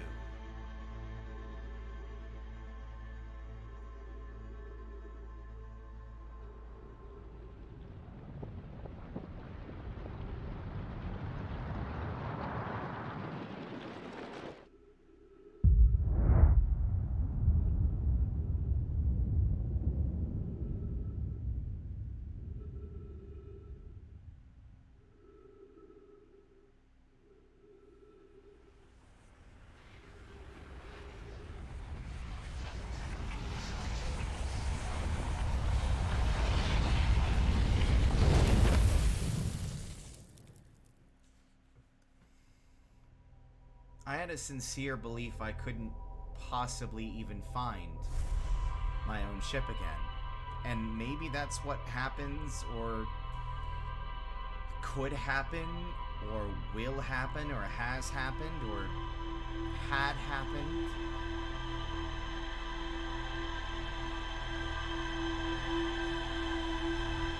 I wonder if I missed any combinations of words. I'll probably rewatch the VOD to see if there's any combo I didn't think of that he might have had something else to say about.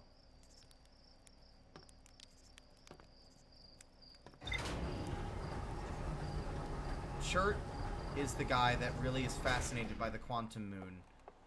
I think we should talk to Chert first. We'll do a little bit more actual lore seeking and world exploring later. I would like to talk to some of these people again. I bet there is now an option for me to mention to Chert that I have landed on the quantum moon. It's something that he's been deeply fascinated by. It'd be very cool to have that conversation with him. And I think at the same time, and I'm not getting emotional, you can't prove it. I'm trying not to cry. It's weird, but I knew this game was going to do this to me. I would love to also talk to Ryback because he's the archaeologist. He wanted to learn as much as he could about the Nomai, and I think he would be delighted, if a little confused, to hear that I managed to speak with one, however briefly I did. I think that would really make his day.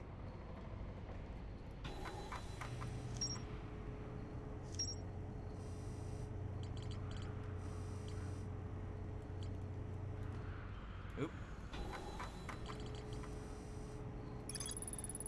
I found a dead Nomai in a spacesuit near the South Pole.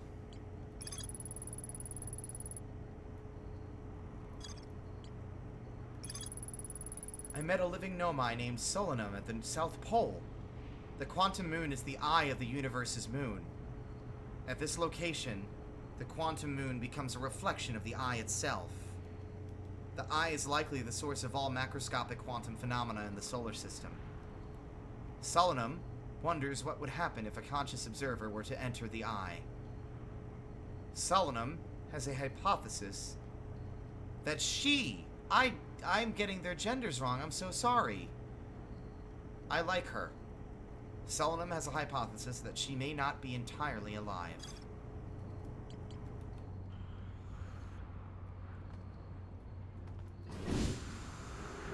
Something tells me that there's still stuff there. The fact remains, don't mind my shoddy landings, I will always do that. In fact, it's now my calling card, don't judge me. But what if we can? I mean, I feel like part of me would be completely content with the game never letting me see the eye of the universe. And letting it forever be a mystery for both the Harthians and the Nomai. But the fact that it specifically mentions that in my notes leads me to believe that there is a way to get there. Who knows? Goodness, it's you! Hello! I take it your first launch went well then? Welcome to the Hourglass Twins. Mind the sand now. I found something.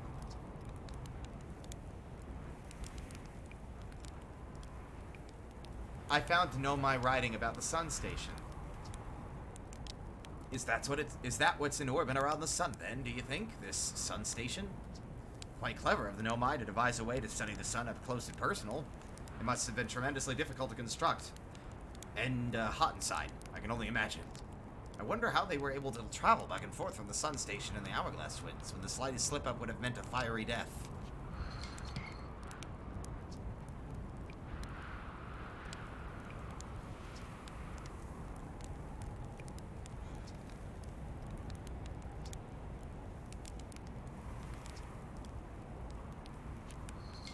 I'm a little bummed out.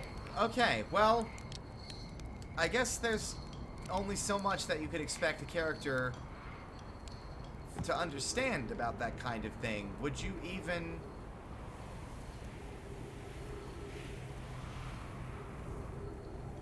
be able to explain what happened? If this had happened to you, would you? I landed on a moon that doesn't always exist. And on its surface, I met a woman who might not always be here, might not always be alive. But regardless of if Ryback has anything to say, or if we get any additional dialogue to mention Solanum to him, the fact remains that he does still have a lot of dialogue that we didn't read, because last time we were there, we noticed that he had a lot of stuff to say, because we had learned a lot more about Brittle Hollow, and I would like to pick his brain. So, if I can get my bearings, that'd be just super. Aha! There's still mysteries to uncover, but we're uncovering more and more. I'm actually really glad, because I bet I could have just, like, probably powered my way through trying to figure out what the Ash Twin Project is. but I'm actually quite glad that I have, whether on purpose or not, saved it for last.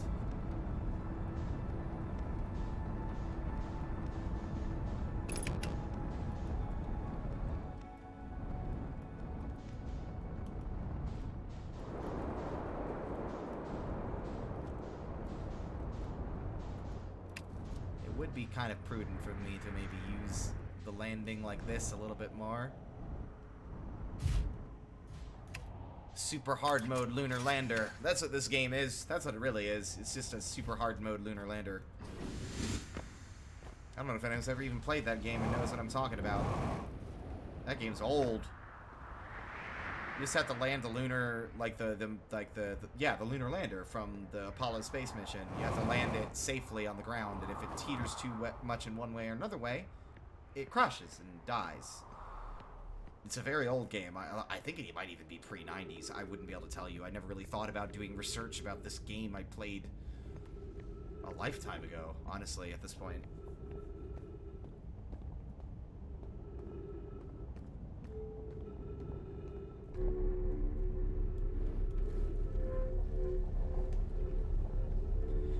But considering Solemnum's journey took them here, took her here,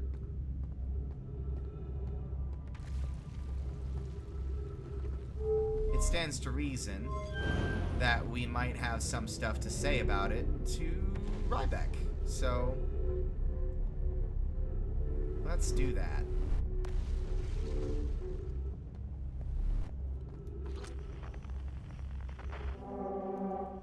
Let's ignore the museum shard screaming at me from all the way across space.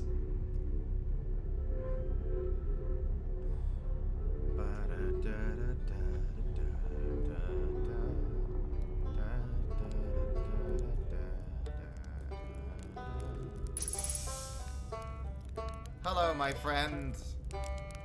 My second favorite traveler. Oh, you launched. That's great. Great job, you. Wow, I guess that means I've been out here a while, huh?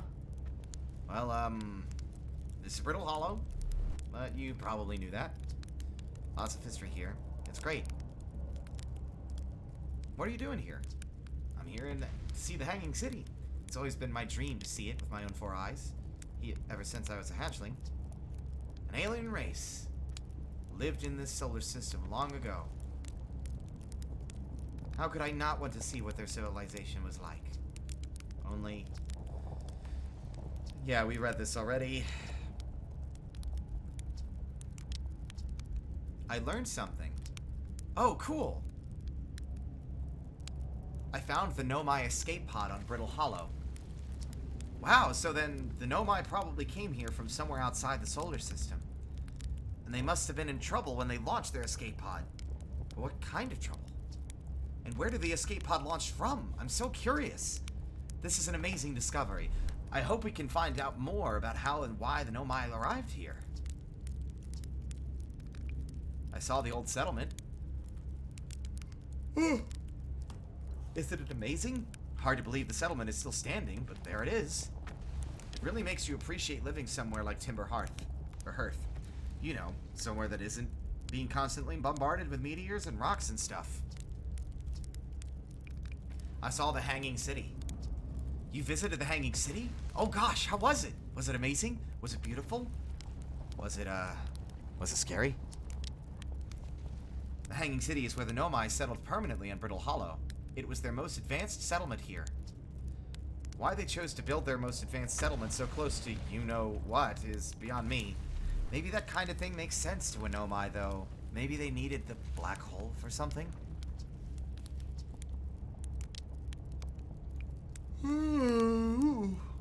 Oh my god, I just noticed the thing at the bottom in all caps! I talked to a living Nomai! Oh my god, yes! I saw the Sunless City on the Ember Twin. You mean there's another Nomai city inside of the Ember Twin? That's incredible. A whole city, and I had no idea it existed. This is great. How did they keep the sand out? If it were me, I'd be nervous about getting buried in the caves by that awful river of sand. Gosh, the Nomai sure were ingenious. Building an entire settlement underground. The Sunless City. Wow. That means there were two groups of Nomai. One that lived on Ember Twin, and one that lived here on Brittle Hollow. But they must have traveled around the solar system, since Nomai writing can be found on other planets too.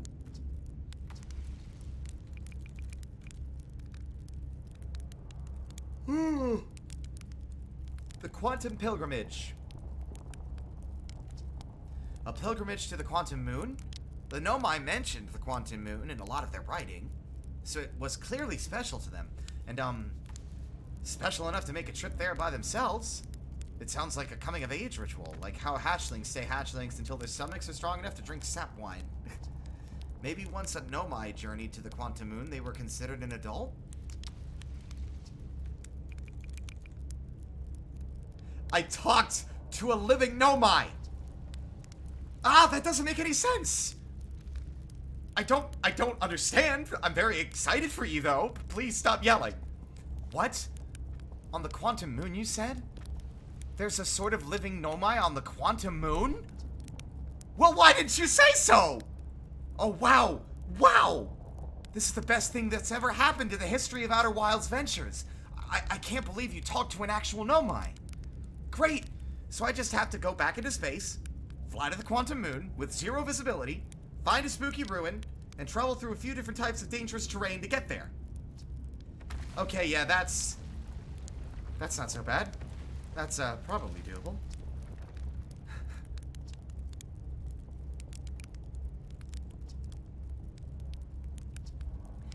See you later. See you later, Ryback. Listen, my dude. Listen, if you're gonna do it, you got... Well... let's just say less than a lot of time. Like, it's a non-zero chance that we're probably gonna die soon. But, yeah. Where did I land my ship? Okay, we landed our ship smartly here. I don't know why it took until this moment for that to be so funny to me. That you could just bump into the little signs they've made and they fall the fuck over without any effort on my part. Whoa. Wait. Okay, yep, no, ship is good. Ship is still good.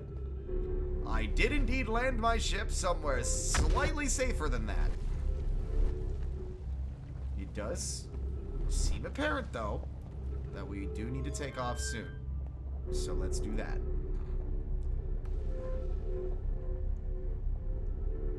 So, 3 mysteries remain yet unsolved. I'm surprised today was Quantum Moon. Whoa, okay.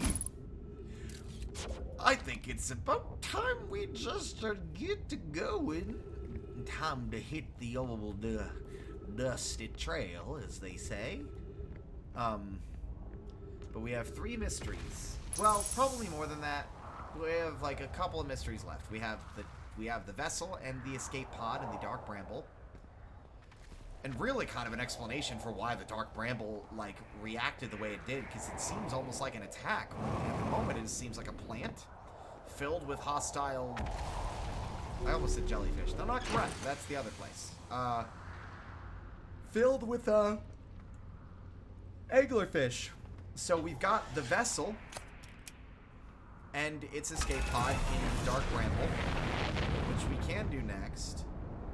We've got the comet and the ghost matter, because there must be information that we're missing with that. There's the stuff to find there still, but I don't know how accurate that is. Also, I'm curious, are there any other places up here you can land? I'm just checking it out without being too crazy. Okay. Time is short, though.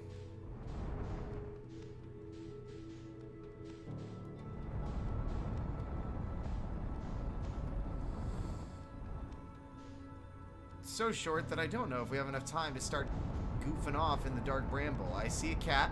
I don't know if we hear a cat, but there is a cat. Can I help you, darling? You want want to save that for the stream. Come on. Come here. Come over here. Say hello to everybody. You gonna say hello? Come on. I don't know if the mic's picking you up, darling. Come here.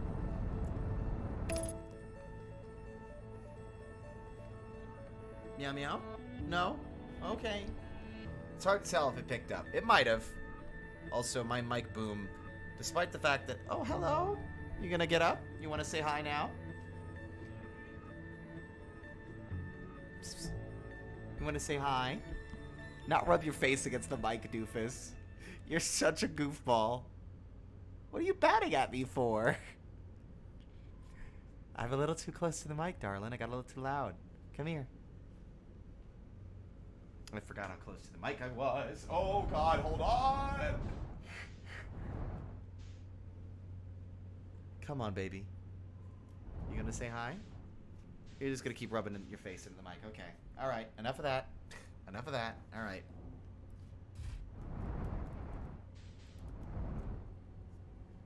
I can't help but feel like the red light, it means something. Lay down, darling. I don't want to go too far in.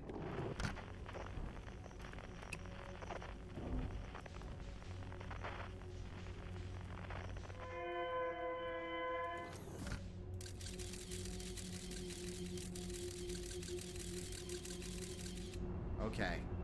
So, I'm assuming if we're very slow and very quiet, the anglerfish will not detect us. If they are indeed blind, then there is two methods of attack I can proceed to use, I think, to draw their attention. One of them would be the scout. Since they seem to rely on sound, I imagine maybe firing the scout wouldn't be a bad idea if we are in immediate danger, because it could be used as a distraction for them to chase it, like a bait.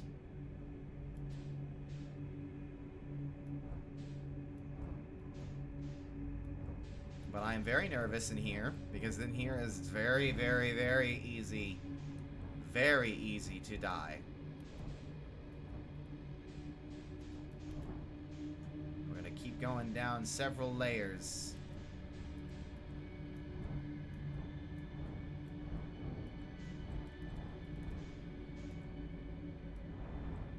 Okay.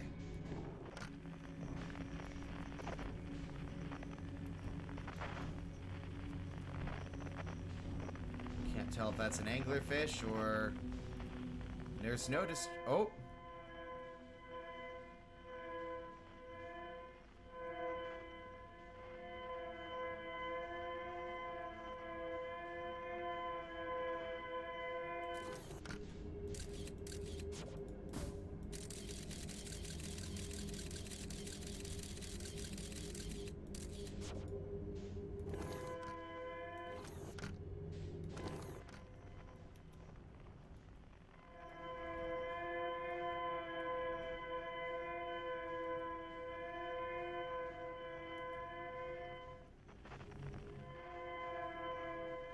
It's moving.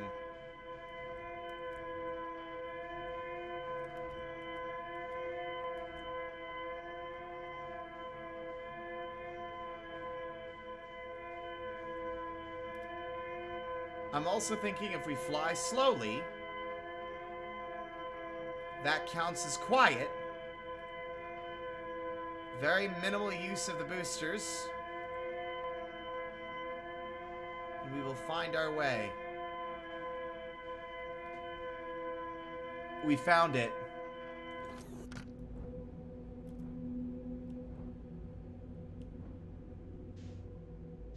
What a terrible place to land. I'm so sorry.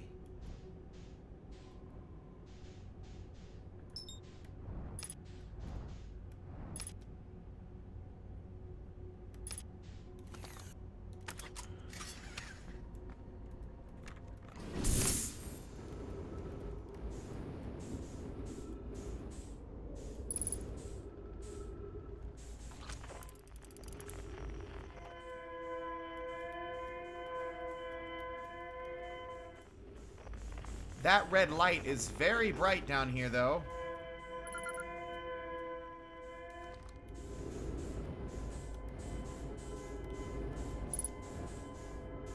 A terrible, terrible place to land.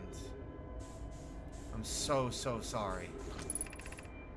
Our escape pod crashed as we tried to flee this place, destroying our movement and communication capabilities in the process. Hello, Sekka. We held out as long as we could here, but this pod's supply of breathable air is nearly depleted, and the anglerfish attack more and more frequently. Our best chance at survival is to return to the vessel, to either repair the damage, or, more probably, await rescue. Sekka, is the message finished? The vessel's beacon is already growing fainter. It will be gone in a matter of hours. We need to leave here, quickly.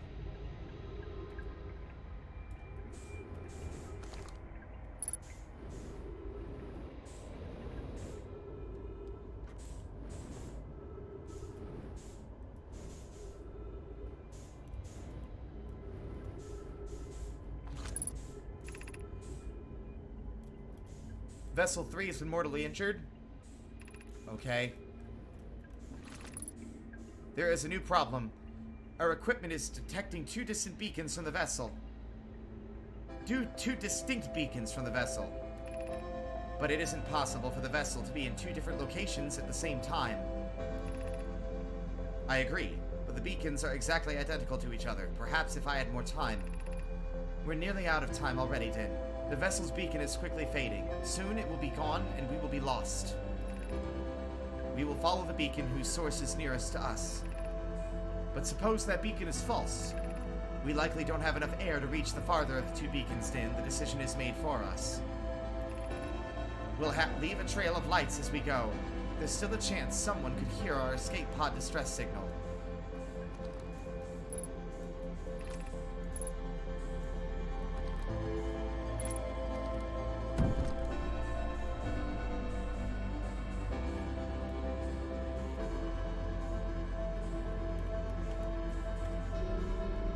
Can I speedrun this shit?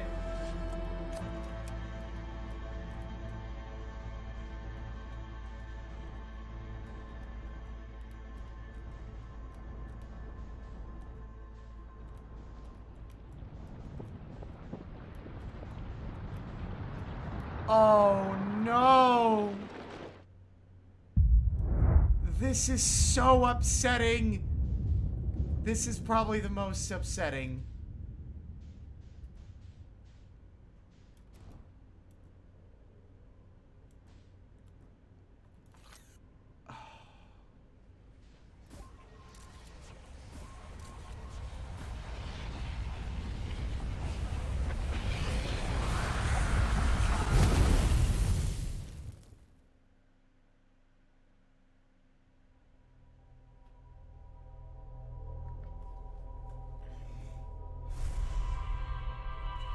That was a very grim scene to come upon, with no time left to really take it in. Right to the dark bramble next time, fellas.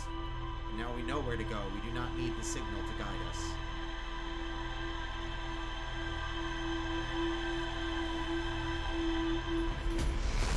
My cat's being a little gremlin again. Okay. Alright, everybody. My mic keeps on dipping. I apologize if it's having any effect on the audio. The boom that came with this mic cannot hold the mic up. I don't know why. A boom is so wimpy. It just like sags.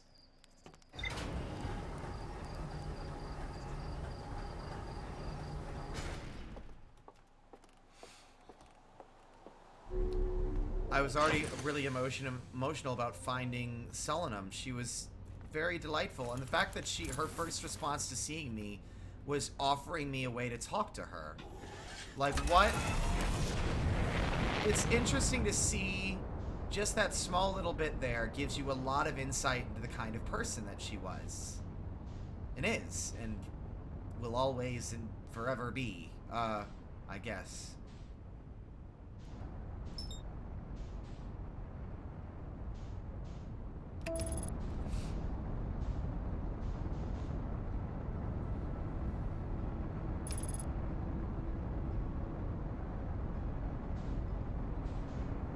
But that was one emotional journey, and this other one is one less of like,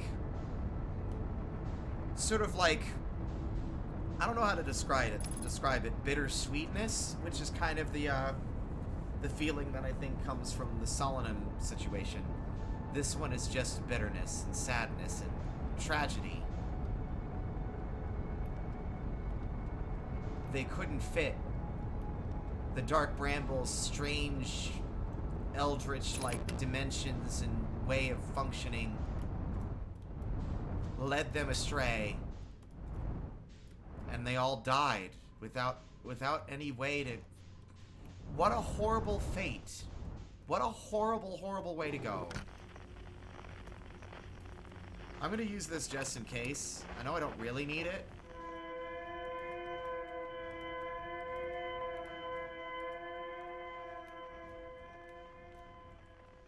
But it actually seems like it does change every time, so it is good.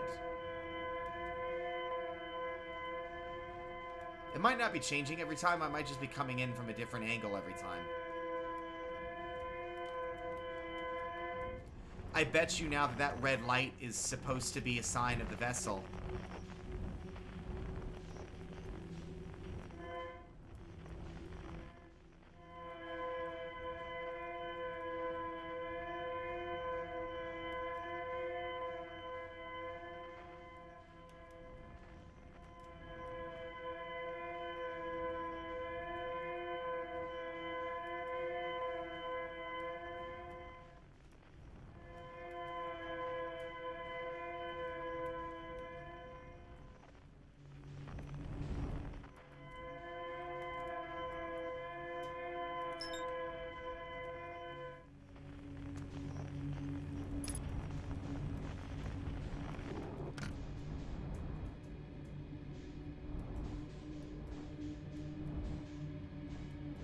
To think these were their final moments. To think that this was where it ended.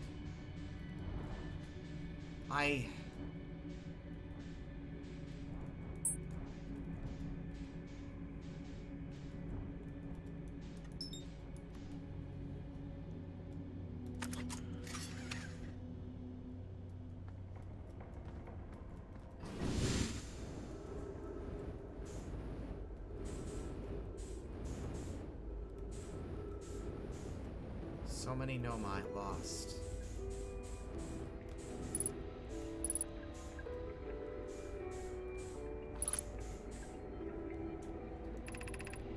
To any who come here searching for us, we followed one of the 2 beacons from the vessel to this place, but now can go no further. It's almost too faint to hear now, but the vessel's beacon is still faintly emitting from within this thorny seed. Yet the opening is too small for even a single Nomai to fit through it, so our escape pod couldn't have flown through here. I don't understand how this could be possible, but this gruesome place seems able to manipulate space itself. Maybe this was our undoing. To be so close to the location of the vessel, and still so far, is difficult. Worse, the vessel's beacon is dying. Soon we will be unable to hear it. There is nothing we can do now but try to perhaps find a way inside, or at least attempt to comprehend why this happened. My dearest hope is that the other escape pods were able to reach relative safety. Rest in peace, Seka, and everyone else. But if your vessel is indeed through here,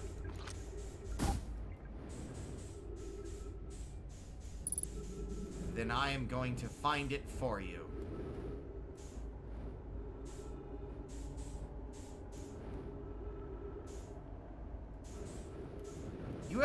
You ever get mad at a set of circumstances? You like, that was unfair, and that's bullshit, and it makes me mad? This is making me mad.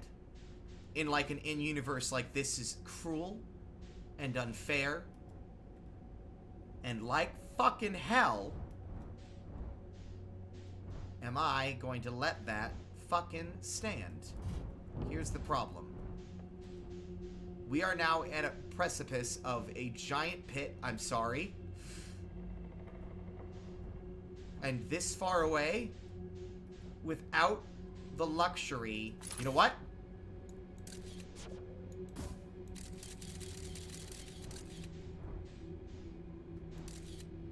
Oh.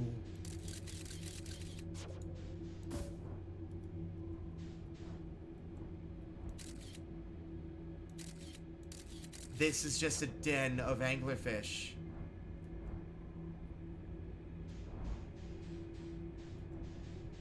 What a terrible place. Okay. We need to utilize what we learned.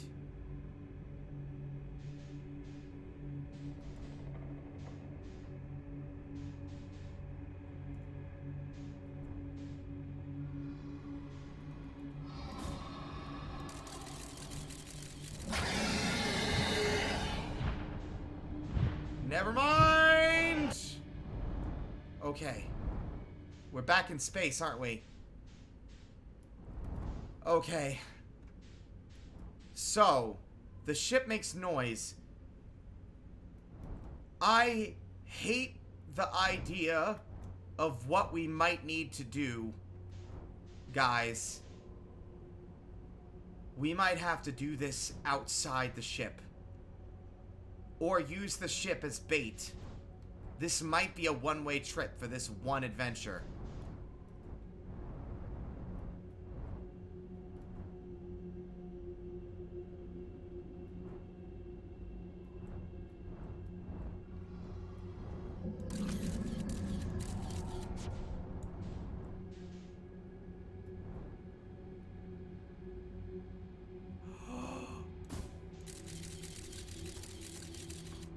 It is the ship. It really is just the ship. The moment you use the boosters, they notice you. They are blind.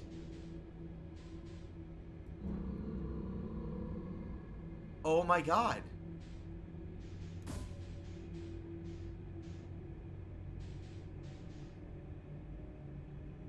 Don't move.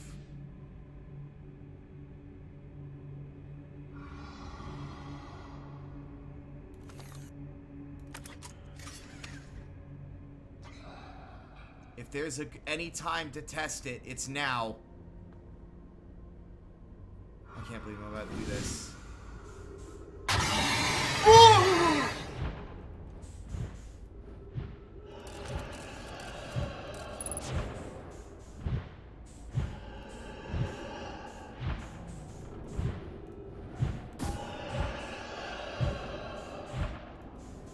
Take the ship. You can have it.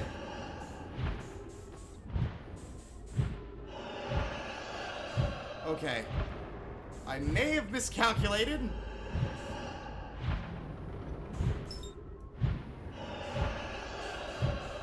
That's okay.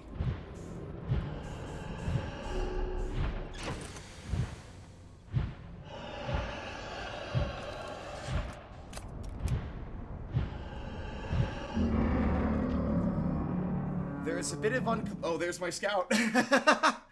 So... Alright. They react to the boosters. It does look like we might just have to do this really, really slow. I genuinely don't know what else we can do, because the moment you use the thrusters, it makes noise. And the moment you make noise, they instantly aggro on you, and they're too fast to outrun.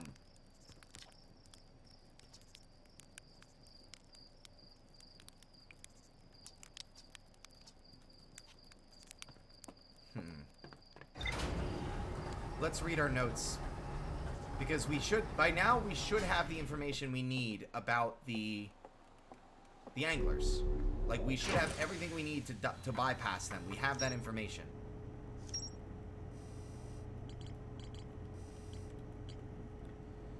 Oh boy.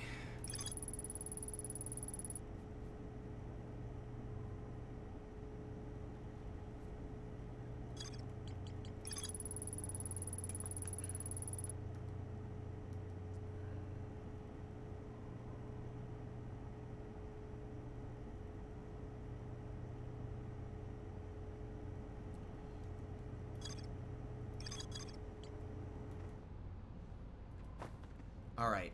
So yes, that is the Nomai ship.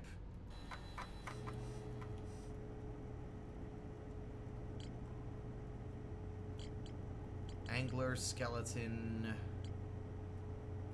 Make my day. Where are you? You would be on the Ash Twins, so... Anglerfish fossil. The blindfold rule was added because real anglerfish are blind.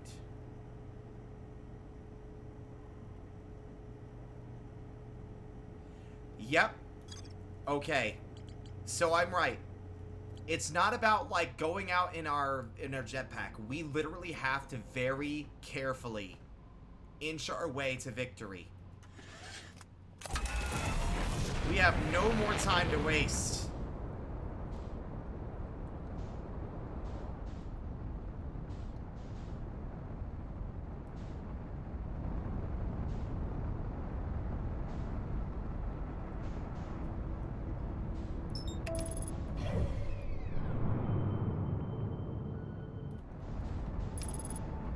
Nope, do not accelerate towards my destination. That will lead me directly into the sun, and we do not want that.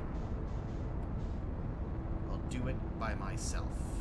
Okay, now accelerate towards destination.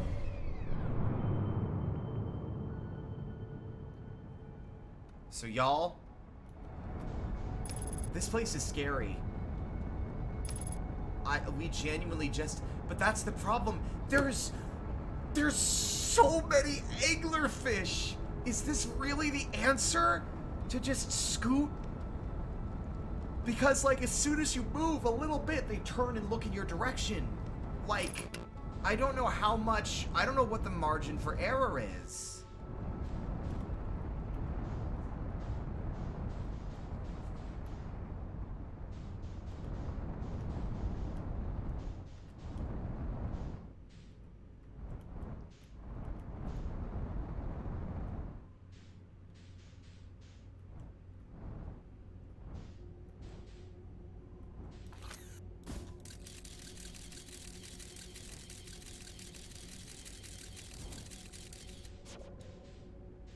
This is our proving grounds, fellas. Oh! Oh, no, wait! You still have forward momentum! So as long as we, just drift through, nothing can detect us.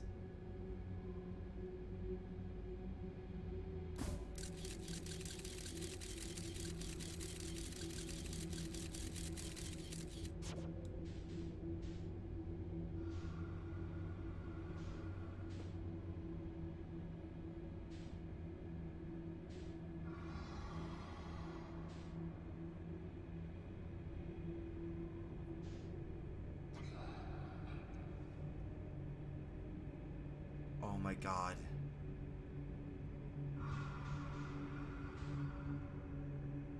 I have a feeling if you touch it, it also counts. But if we're lucky...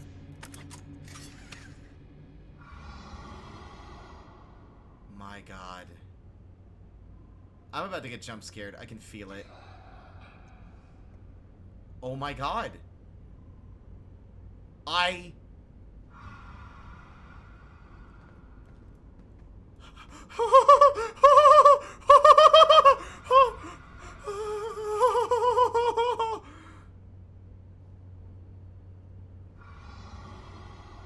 Are we still moving? Yes, we are.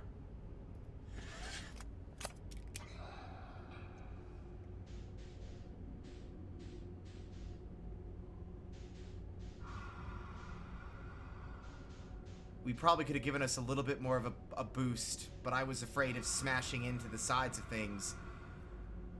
You really have to make the most of all of this time.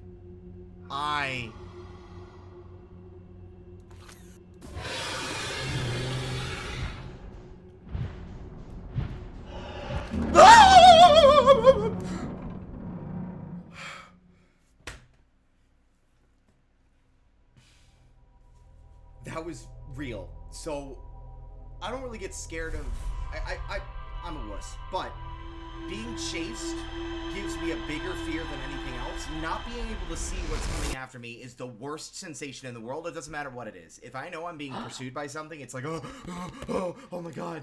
And okay, so lesson learned: shooting the scout also makes noise. But this time, let's try and give ourselves a little bit of a faster boost so we're not drifting so gently into the cold, dark abyss.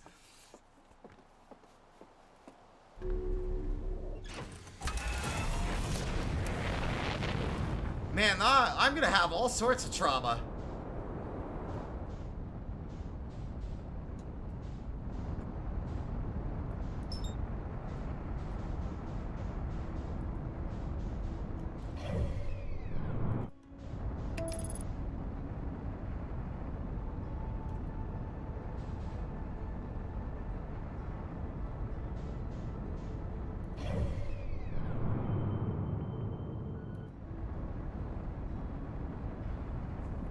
Holy God.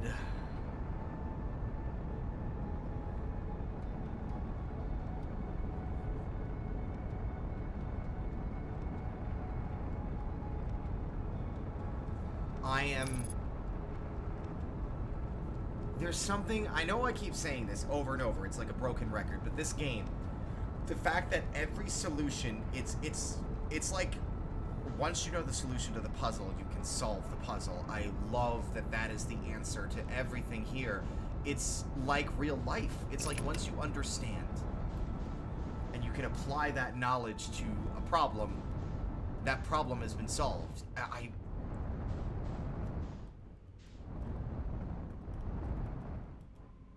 my God.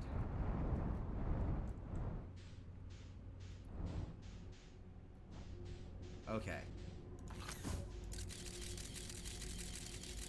There isn't anything really in the way, except an anglerfish.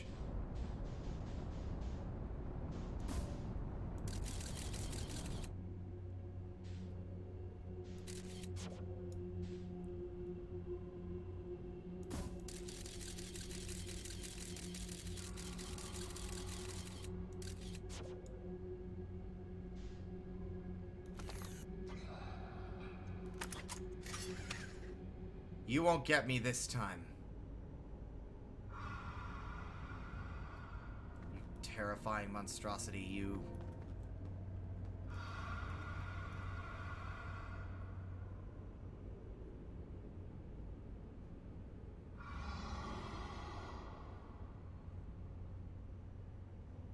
I don't know if we have enough time to actually...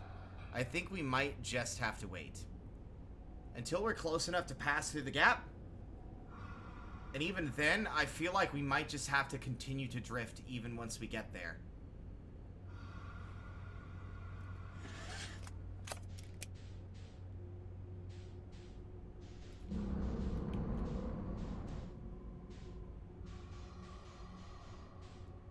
Oh my God. Can we do this? Are we gonna touch it? We're gonna touch it, aren't we? No?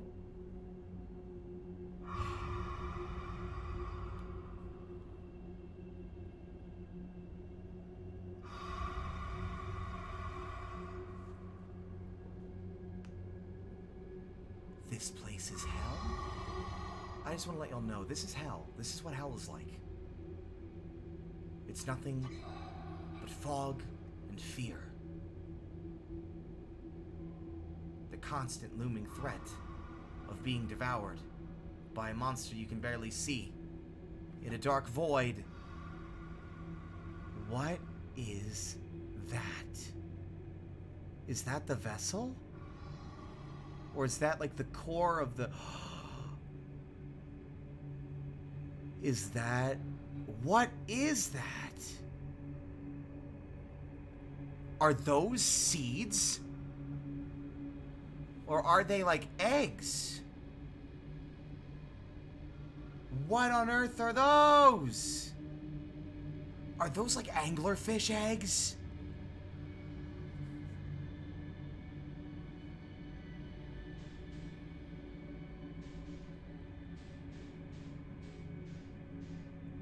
So I don't need the rockets. I just need to adjust my trajectory with my...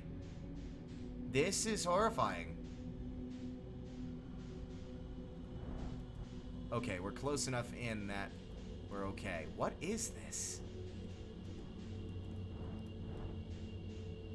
The Nomai vessel is here somewhere.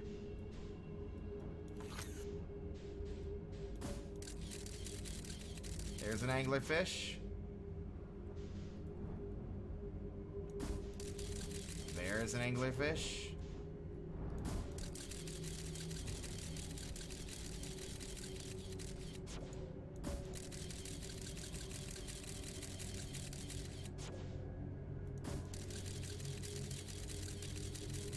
I genuinely can't tell. And the problem is that I probably shouldn't have gone this way. Oh boy.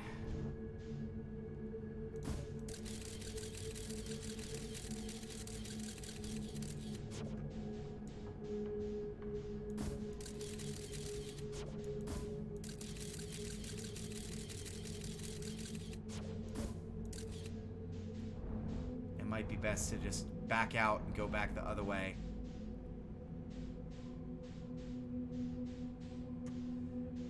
Okay. You know what? We're gonna gun for it. This is gonna lead us back into space. I know that. Pretty sure. Or... no?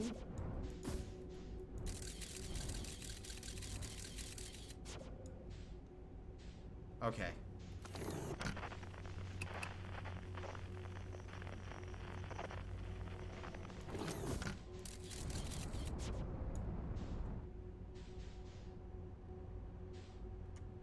Once you understand the anglerfish, you can harmonize with it. You can pass through its territory free of danger.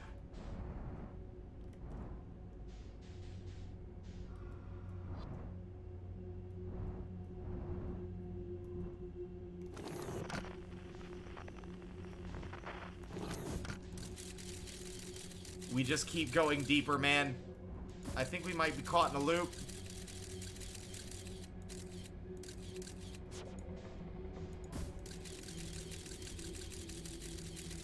That is indeed an anglerfish. Okay. What if we turn around? Because usually going back, it's like Lost Woods rules, where you just go back out into space. Yes! Okay. Round 2. This time we will be using our signal to track the vessel, because we were definitely where we needed to be. We just didn't know where to go, and there's no way to navigate that without dying.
This graveyard.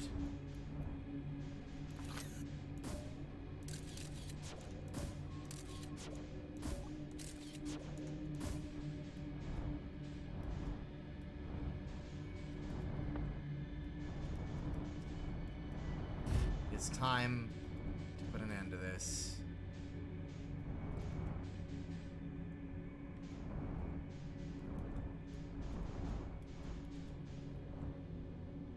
This big block of debris is certainly not helping. Okay.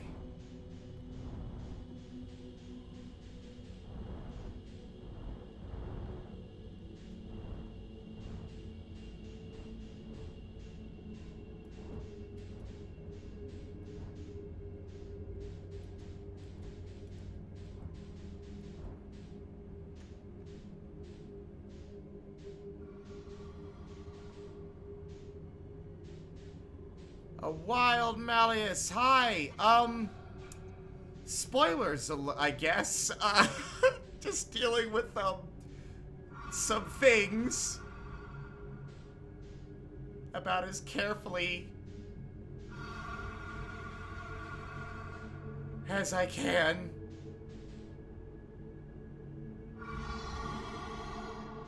God, this is not a great velocity.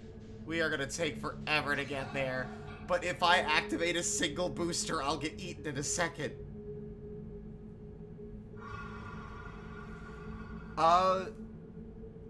This is probably the best place for you to find me because it's completely out of context. The Outer Wilds is a game that I am in love with this game, and I would recommend. I'm gonna have this heartfelt thing about this game while I'm trying not to get eaten. This game is sort of like a Metroidvania space exploration game, but rather than it being such as that you get the speed booster or the morph ball in order to make progress. You are instead using what you have learned and read and discovered through the course of your adventures to further and more efficiently explore. Like, I'm not joking, by knowing how this game works and watching someone play it, the tragic reality is that you have sacrificed your own ability to enjoy it yourself. And I hate that that's the case, because I love this game, and I would strongly recommend that you go out, buy it. You're not gonna play it? Oh, well, that's a shame. All right, well, we might die, but I'm gonna give it a shot. Okay. Okay, they didn't get upset. That's a start. Okay.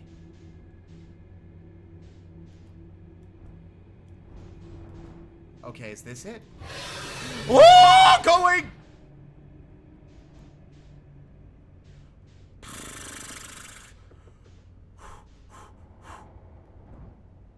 Oh, I think we found it. We found it. You've missed a lot, Hexen. This game is gorgeous. If you're not sure what's going on, you should definitely watch the VODs.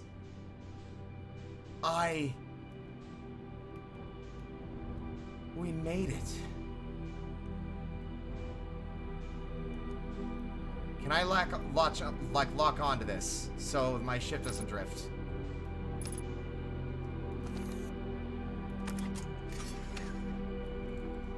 I don't know how much time left we have. Oop.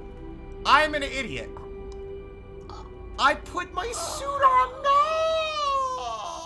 I thought I had my suit on already. Oh, we have to do all of that again. I usually put my suit on before I start flying.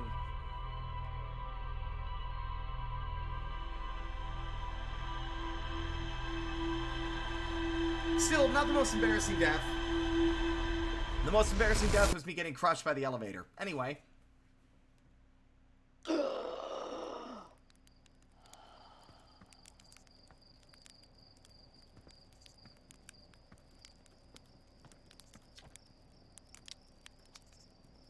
You know the ship is a death trap, right? Well, yeah, it's a death trap, but a really powerful death trap. What? You suddenly care about safety now? So this game's a time loop. I should mention, we're stuck in a time loop. That happened. I did indeed die, and then I woke up like Phil Connors in Groundhog Day. Or Phil Connors. No, it is Phil Connors. I was right.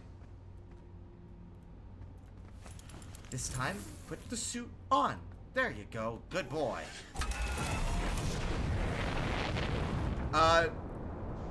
Every 22 minutes,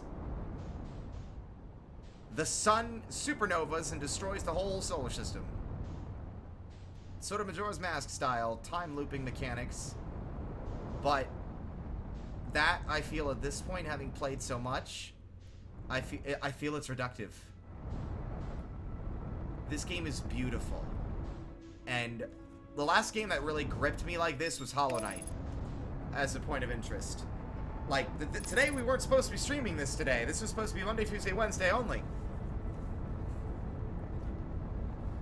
So we have this huge, we have been learning a lot about this world, and what the biggest thing that makes me the saddest is that because we're almost finished, I am never going to be able to get this experience again. I will know what I'm getting into, and I will know how to do everything, and as a result, this game really doesn't, like, it has replayability in its sense of its beauty, and, like, just re-enjoying the stuff that it did right, but in a sense of getting that same wonder and mystery, it's lost. It is lost. So this is the Dark Bramble. Some kind of eldritch seed that split this planet apart. And now we're in an extra dimensional space. So let's first find that ancient distress beacon. Where are you at? There.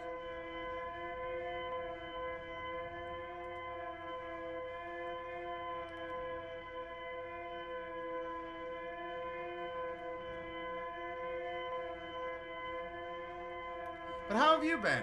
You doing okay? It's been a while.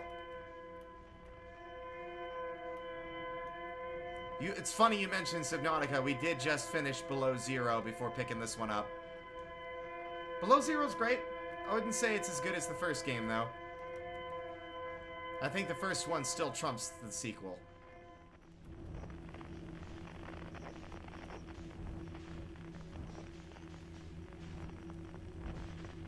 Okay, alright. Whoa, alright.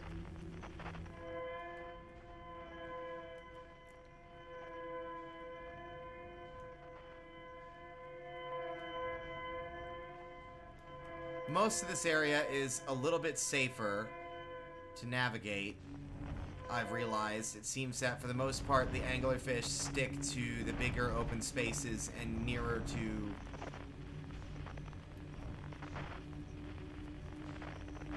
there we go.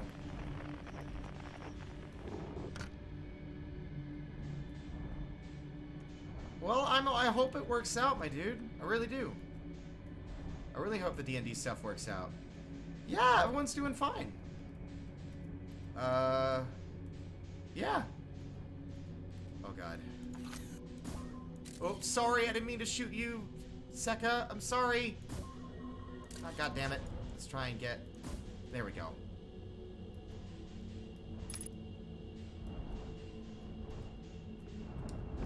Ah.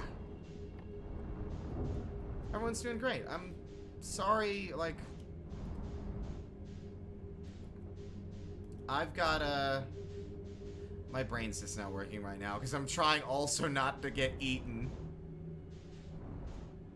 Okay, so here's my thinking. I'm thinking I'm just gonna book it at high speed to see if we can get maybe a better speed boost going through here. It really does force you to go slow. I think you're supposed to. Oh, I'm glad. I'm glad. Be aware you are on stream as a point. There is chats on screen as well. Yeah, this is very spooky. So, for a bit of context as well, so I can explain what we're doing, like we said, the universe explodes, or the sun explodes every 22 minutes, and then we wake up. Oh, okay, I was just making sure. We are part of a space exploration agency called, Outer Ventures, or Outer Wilds Ventures. That's the name of the game, is Outer Wilds. And, a bunch of other travelers have gone out into the solar system to explore.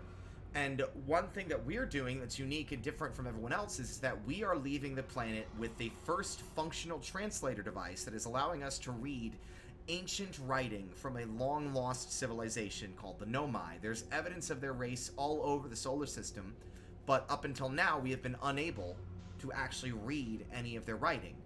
So we are, for the first time, going out into the stars to learn about them. However, right before we're getting the launch codes for our ship,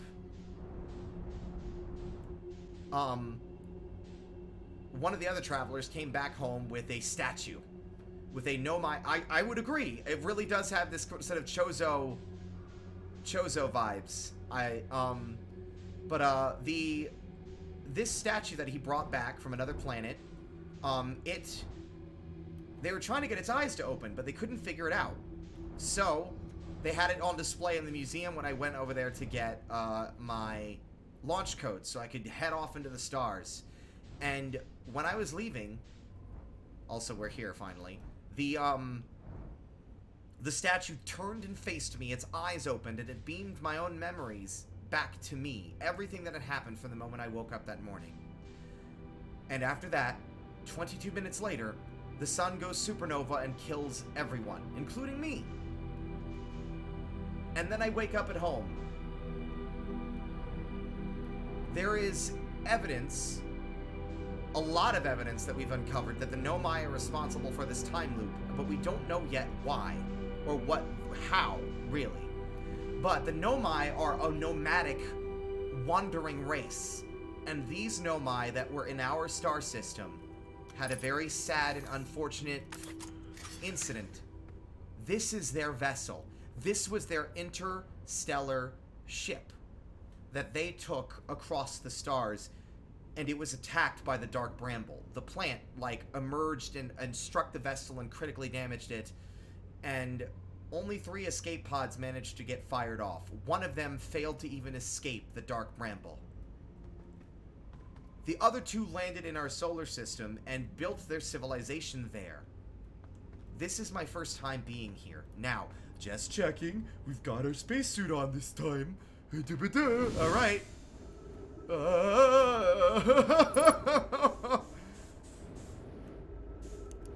Now, if we're fortunate, there aren't any little chuckles in here ready to eat me, and we can explore in relative safety. A bunch of dead Nomai here. It's so sad seeing their dead bodies everywhere. It makes me so sad. There's our scout. Let's go ahead and bring that back. We have limited oxygen, so we should probably not waste time.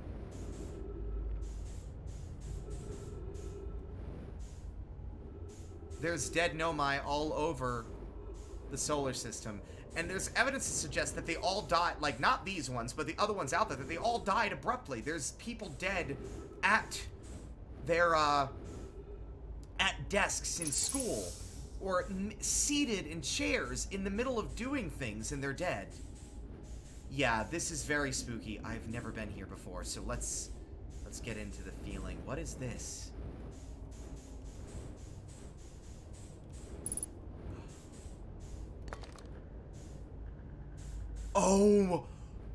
Oh my god! No! No, no, no, no, no. No way.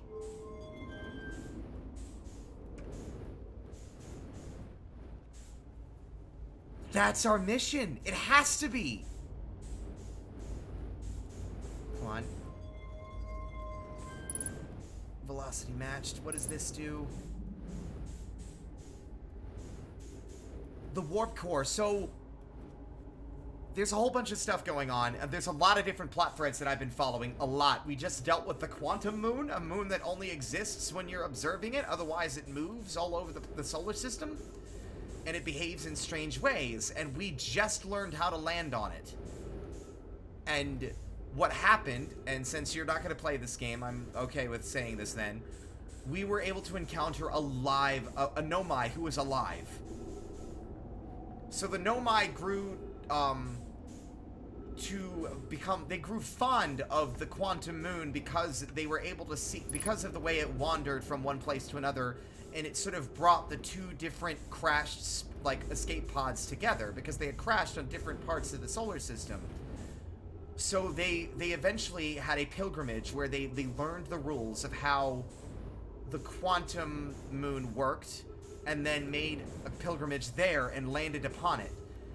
And we met a Nomai. Her name was Solanum, and she was alive there. And though we don't understand each other's languages, they used a set of symbols that we could have arranged together to briefly and like communicate.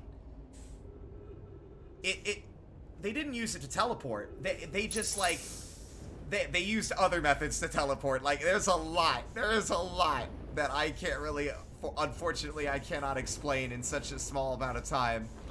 Oh, like I know I'm being like, oh, watch the vid. Like I really would suggest you watch the VODs. I'm uploading them to YouTube now. So, if you want to catch up on everything that's happened in Outer Wilds, including all the goofs and all the times I've died, because there's a lot, I would highly recommend watching them. They're about 4 hours each. I know it's a bit of time, but there's a lot of wonderful lore here, and I can't summarize all of it. This is Escal's vessel. Something went badly wrong during our warp, and our vessel is mortally wounded. We need help as quickly as possible. Our vessel appears to have... Has it fused with the local environment somehow? There are vines that are now part of the vessel. It's been torn apart from inside itself. We are abandoning our vessel. Any Nomai clans or spaceflight capable species receiving this message, I implore you, we need your help. Is this broken? Can anyone hear me? Our vessel is dying. We need immediate assistance. By the way, another really sad thing. The Nomai, from my understanding, I might be wrong, but my understanding is that they have been dead for 200,000 years. At the moment, this is episode 4, today. There are 3 episodes right now on YouTube. This is episode 4, so we started on Monday of this week. So we haven't been playing too long, but... To any Nomai clans whose vessels can hear this message, it's clear the universe is dying. What? There are fewer and fewer resources and safe places within space now. So my clan and I believe the best option is for all of our clans to stay together. If you can reach the gloaming galaxy, we found that Blackrock's suns are fairly stable, and life in this star system is, comparatively, thriving. We live in relative safety. If you prefer to continue exploring alone, know you will be on your own. Kenna, we're making our way to you. It's good to hear from you, Bromai. We'll watch for your vessel. Has anyone heard from Neem? His clan was on its way to our vessel, but they never arrived. And he hasn't sent any messages. I'm beginning to worry. That is unsettling. It reminds me of that old myth my grandfather used to tell. The myth? The disappearance of Escal? I remember hearing that story as a child. One day, Escal's vessel simply stopped responding. The other clans searched and searched, but found no trace. It was as if their missing friends had warped out of existence. That's no myth, friends. Escal's clan existed and their story was real. But a curious event to have passed into myth. Our ancestors' ancestors were told that story when they were young. Are you sure it's true? It was a very long time ago. But yes, my clan's ancestors searched for Escal's clan for a long, long time. But in the end, none of them were ever seen again. It's the only time in our history a vessel has disappeared this way. Hi, Sop, I hope you aren't comparing Escal's story to my clan's vessel. Neem, my friend, we feared you were gone. Not yet, we aren't, but nearly. We found trouble during our warp. The triple suns of the Bright Spark star system exploded, and it was only a lucky coincidence we weren't caught in the blast. We'll meet you soon, Kenna. I'm relieved your clan is safe, Neem. It's good to hear your words. Any vessels nearby, remember to be extremely cautious of potentially unstable stars, which is most of them now. So another thing we learned, Hexen, and the one that I think is really getting me emotional playing this game, is that these guys, the Nomai, found my species, the Hearthians, on Timber Hearth, when we were merely just like unevolved critters living in ponds of water. And they made the conscious decision to try and relocate their mining for whatever they were doing somewhere that wouldn't affect us, so that we could potentially grow one day. and become, you know, another race in the world. And eventually, we were reading stuff, and they were the Nomai were sort of waxing philosophical and talking to each other about what would it be like for a race to be born into the universe as it's dying, with the implication that that is what is happening now. That is why our sun is exploding. It's because it's not some abrupt event caused by some ancient Nomai tech that might have gone off without their involvement anymore. We are literally living now at the end of all things. We are 22 minutes away from the end of the universe.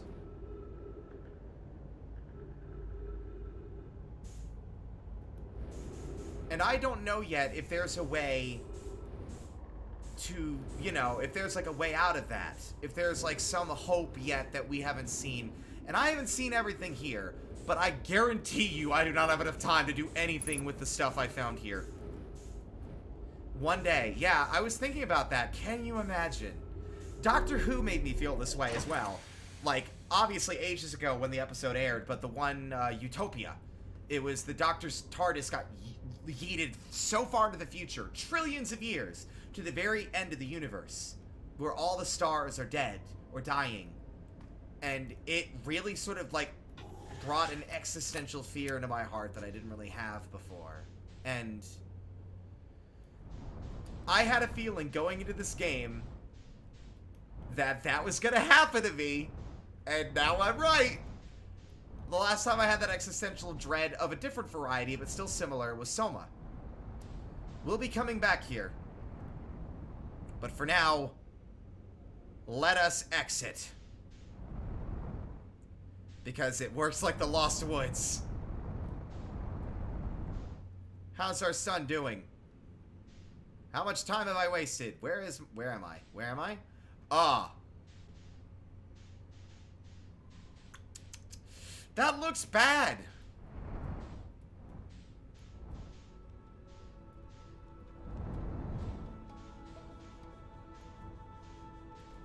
Let's see. How close are the Ash Twins?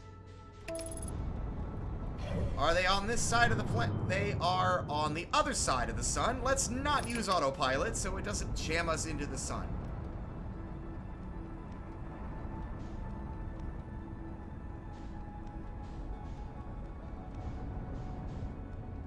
There's something I want to do if we can manage it in time. We still have time. There's a musical stinger that will play once we know that we're almost out of time. And it has not played yet, so we do have some time left. But what a unique concept as well. A time loop space exploration game at the end of the universe.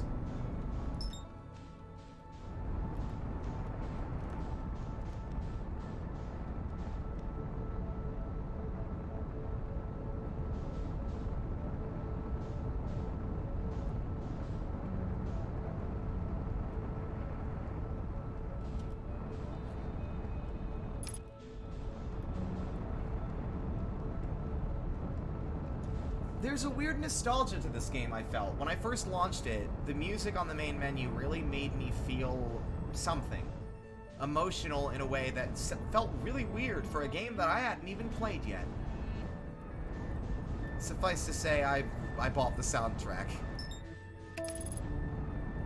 Let us end our days in good company.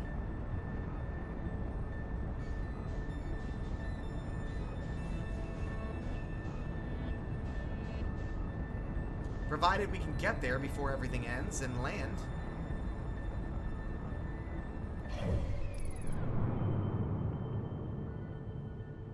Okay, we are gonna make it. At least I thought we were gonna make it. Are we gonna make it? Yes, we are in fact going to make it. Somehow, despite coasting so close to the sun that normally when that happens, that's the end for us. We fall in and die. I am amazed we scooted by there without dying.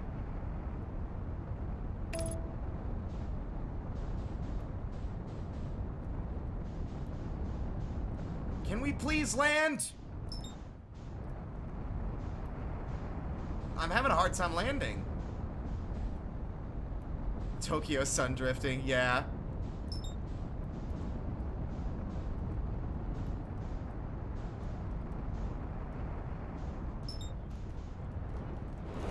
Oop. I'll accept that. That's fine. Off the ship. Repair the landing gear, you nuts? Absolutely not. That'll be fine. Oh, there's the music.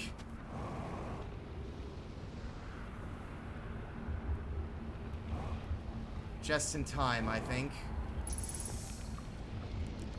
Hey, Chert.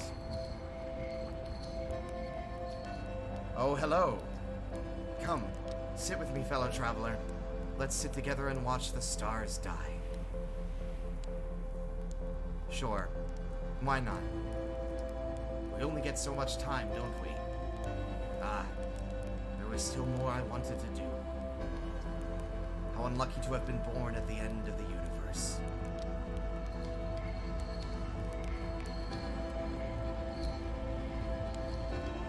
I mean, when you're that close to the end of everything, what else can you do?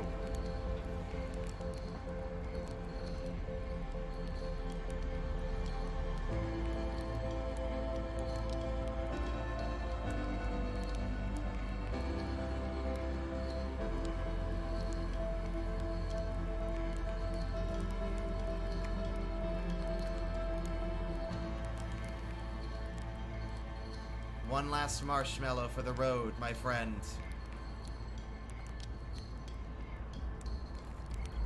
See you on the other side.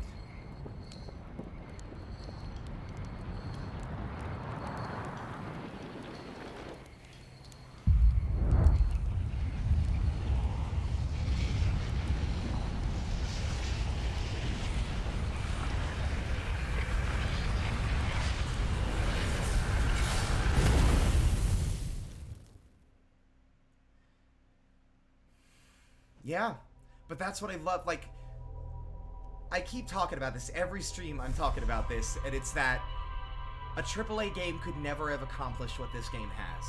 I refuse to accept. I don't believe it. I do not believe that a AAA game could do this. Oh, my headset's dying. Hold on. Like, I don't think that they have the capacity to make a game quite like this. There's just an emotion that you can't really capture, and there's a charm here that I don't think a AAA, like a big corporation or a AAA company would even let slide.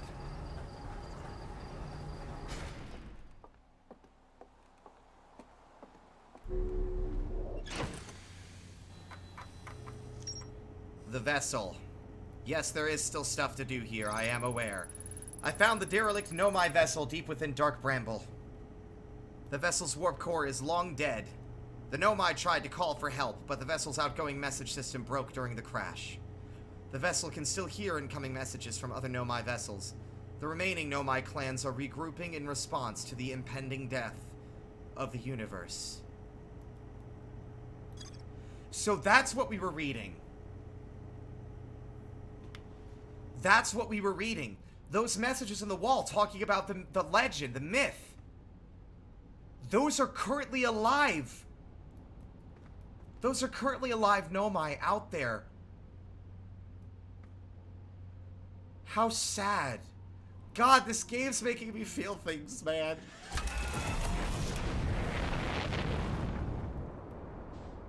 I mean, if the universe is ending, go home.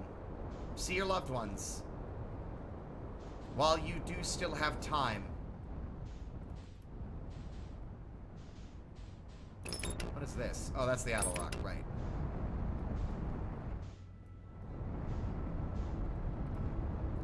We're missing information still.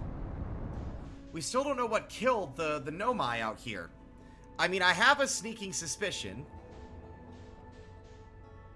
But we haven't figured out everything there is to learn there. So, let's try not to crash into the sun. Do a quick barrel roll. You know what? Let's land here. This seems like a chill place, Giant's Deep.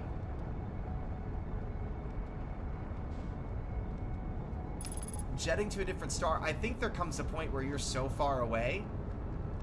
But, there's other stuff here. So there's this whole mystery with the quantum moon. And the quantum moon disappears when it's not being observed.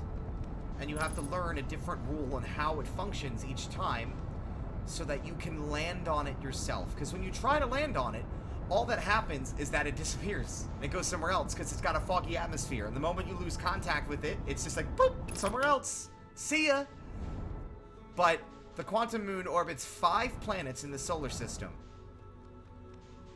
And 1 other location somewhere else. But in the one moment, we got a little bit of a... okay.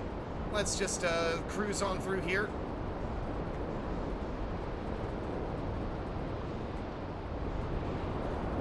Let's find a solid place to land. Where are you, Gabbro? I haven't seen you in a while. It's actually been ages since I've seen you last, Gabbro. Let's land over here. Nope. Oh, that's fine. Everything's fine. Just a little bit of readjustment. There we go. Shout out to the atmosphere for being extra thick. Yeah. But this is one of my... Oh, hold on. I'm being, like, literally leashed to my desk by this cable. Let me try and reorient things real quick. But, this is one of my favorite planets. Then again, this game is so fantastic that every planet's my favorite planet. But this one is the best. And I'm not going to give you any warning as to what's going to happen. But let's go talk to Gabbro. I haven't talked to him in a while. And he's busy tooting his flute over here. Oh. Yep, there's ghost matter in there. Anyway, hey, Gabbro. What's up, homie? Well, if it isn't my time, buddy. How's space treating you this loop? So here's the thing. Gabbro's also in a time loop. So he interacted with a statue as well. Also, see you later. We have a pressing issue to handle.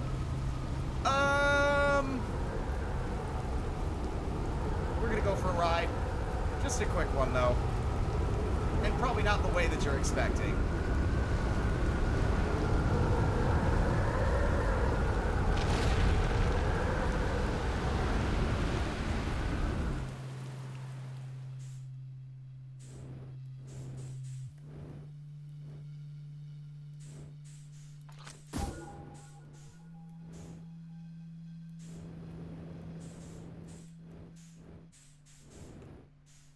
Gonna take a quick cannonball!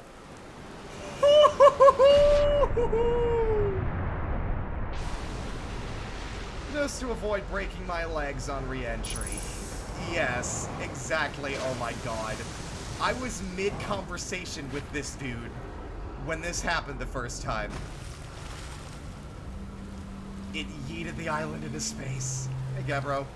Hello again. Again. Oh, hold on, that's just the water. I found something. Nice, nice. What you got for me? I reached the inside of Statue Island. So the Nomai created those head statues to record memories, huh?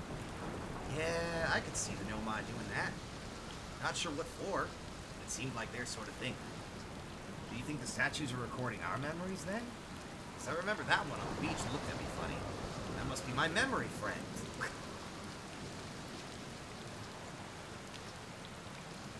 I found out what happened to the Orbital Pro Cannon. Whoa, that's the cannon breaking apart at the start of each time loop? For real? Did you figure out why? Over-enthusiasm. It's Kinda scary how much that sounds like something Slater Feldspar would do. Pretty surprised the Nomai built something that actually broke. Come to think of it, no, broke might be the wrong word, because it looks like the orbital probe cannon is still firing successfully at the beginning of each time loop. We've learned a lot. We've been at this a while. I found something. I found your quantum poem. Oh yeah, the one in the woods. I remember writing that. Pretty fun, right? It works out to a good 24. When I'm done exploring, I want to make some more quantum art. Maybe some kind of creature sculpture that just, like, shows up while your back is turned and scares the daylights out of you. Okay, you and me are on the same wavelength, Gavro. Same wavelength. Love this guy. How do you stay so calm in the face of repeated impending death? Deep breaths. No, seriously, meditate. Want me to teach you? I'll be the next loop before you know it. Oh, that's kind of cool. Sure, why not? Okay, close your eyes.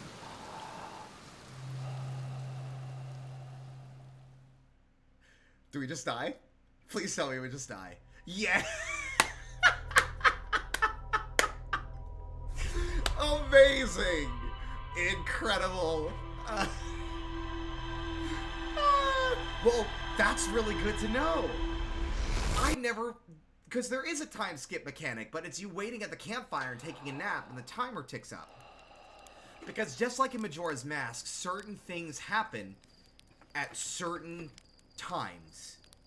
So, as an example, we just saw the probe cannon we were talking about, fire. Right now, if we really wanted to see something super important, which was one of the rules for the Quantum Moon, we would have had to not waste a single second standing there. Get on our ship, go, and blast off to the Ash Twins to outrace pouring sand that is rapidly filling the caves below the surface of the Ember Twin to get to a locked off space. If we don't do it fast enough, we can't get in there. It's locked off. There's also one of the final rules for the Quantum Moon is on Brittle Hollow, which is slowly falling apart. The inside of it, there's a black hole. And the outside is just a crust floating around this black hole, and it's falling apart now. And there is a Tower of Quantum Knowledge there, but the walkways you use to climb up inside have been broken. So, literally the only way... Uh-oh, first off, I'm not falling into the sun, am I? I'm not? Where am I? Okay, we're good? Excellent. You can't get in there and learn the final rule that you need for the Quantum Moon until the tower, at the very nearly end of the time loop, falls into the black hole and gets ejected way off over there. You might see a tiny little white dot with some stuff orbiting around it. Ejected out of a white hole elsewhere in the solar system. And then you can fly through 0G to get inside the tower to see what you need to see.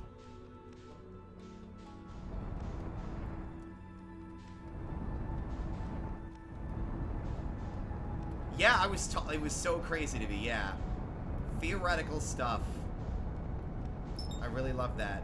But yeah. So, I love that they, like, everything, but, like, the part about this game that I wish there were more games like it, is the whole progression is not tied to the stuff you find, it's to the knowledge you gain. It's like Metroid without, like I said, it's like Metroid without, like, the screw attack, or the speed booster, or the morph ball. Instead of the morph ball, you learn that, oh, one of the cyclones on Giant's Deep spins counterclockwise and pushes things down to get you past a impenetrable current below the surface of the ocean. Or, in order to land on our little friend here, the Quantum Moon, because if we try to land on it right now, we'll just, well, let's first off try not to miss it. Whoops. Going a little too fast, came in a little too hot. But if we want to land on the Quantum Moon, if we just fly at it normally, like I said, it's just like, see ya! And off it goes. And it's somewhere else in the solar system now. But, let's see if we can spot it. Where is it at? Is it orbiting? It looks like it's orbiting Dark Bramble, actually. But, by learning, by following the Nomai's footsteps and doing, like, their pilgrimage, and learning what they did to get there, you can figure it out yourself. It was very confusing, and it took it till today to figure it out. Like yesterday, like the last fucking 3 days this week, I had all the rules, but wasn't looking at the problem the right way. I think we can scoot by. We should be able to scoot by. Yes! Oh, narrowly avoided demise. I'm getting better at that. So yes, now we are at the Quantum Moon. So there are 3 rules. There are 3 quantum rules. One is that when you stand... you know what? It's fine. Oh god. One of them is that the Quantum Moon and anything quantum related will disappear when not observed. It'll relocate itself. The second rule is that if you are in contact with a quantum object, and then you cease all observation of it, so you're standing on one and everything around you is dark, you will travel with it. The final rule, or the third rule, is that if you have a picture of it, it will not move.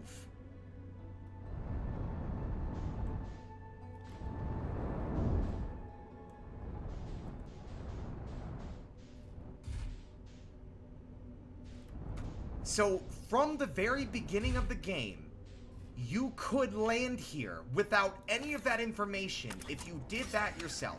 Like, also, there's another thing in that, hold on. Okay, physics problems. Don't mind me just getting my body mangled by physics issues. Ow. That hurt. Are we landed? Are we good? Okay, cool. Thanks, ship, for slamming me into the wall. I shouldn't have unbuckled before I was fully landed. So, this looks creepy, right? Also, that tower... Ooh. Where'd it go? It's gone. Oh, but now it's back. That's pretty cool. Neato. But if I take a picture of it, it stays every time. Woobity woobity woo. So, you might notice the Quantum Moon looks weirdly dark brambly. But that... funny. Oops, back into my ship. Is, well, the final rule is that you cannot get to the 6th location that it orbits. Whoa! What the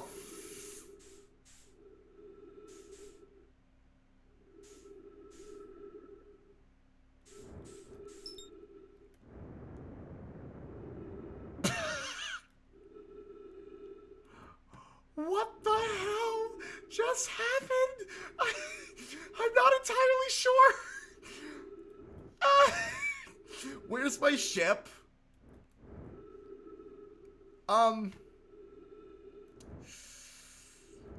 That's real unfortunate.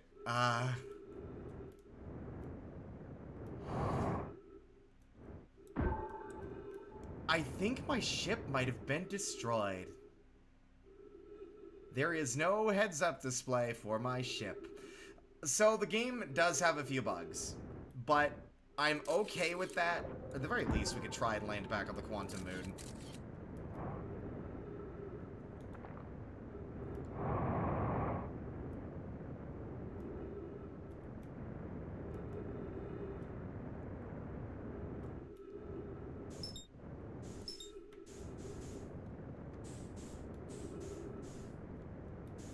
The game's a little buggy. In places. It's mainly like physics issues. I think some of the Quantum Moon doesn't have like collision in some places. Yes, like I've gotten over my fear at this point because I played the game enough. But I will say that when I first started out floating around in deep... Oh, what? What did I touch? What am I touching? What was that? And now the Quantum Moon's gone. God dang it. You know what? Fine. Whatever. We're just gonna go and get eaten by an anglerfish. I think the game might just genuinely be bugged, because I am moving at a very strange velocity, and I can't really control it.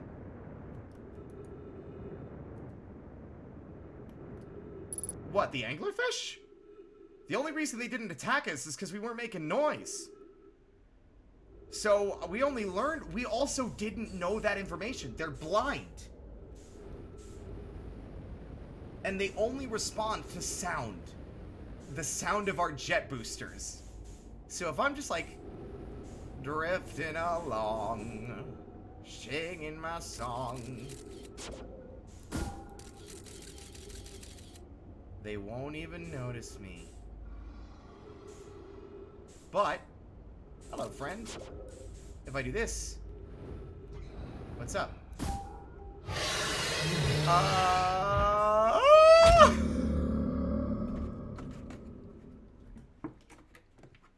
Consumed.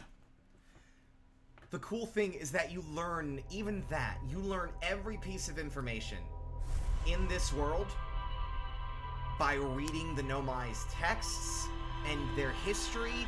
Like, we found a dead anglerfish, its skeleton, on the Ember Twin, and the little kids were playing a game where they incorporated the rules, like a new rule, because they learned something from their parents who were researching the anglerfish. So they had this game where one person's the anglerfish and they're blindfolded, and the other are the little fish, and they have to sneak by the anglerfish to get to the other side of the area. And they learned that because their parents researched the anglerfish and learned they were blind.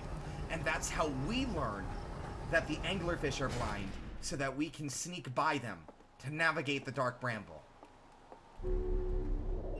Yeah, you can. That's the thing about this. That's literally, by watching the game and knowing how it's played, you can finish it from the, like, if once you've played it once, you can finish it in a heartbeat. Like, you can do everything. It's knowledge unlocked rather than powers, and I love that and wish there were more games like it. And it's the thing that has me like, oh, hello, Quantum Moon. Fancy meeting you here. Let me just give you a little, a kiss before we go. You don't mind if I give you a little kiss, do you? Okay. And, mwah. Okay, I'll see you later, Quantum Moon. Alright. So let's get back on task. It is great writing, right? The other good part, as well, if, let's say, we lock onto somewhere where we're not gonna... Let's just try and align ourselves with it so we're not moving. Matched velocity. So we don't crash.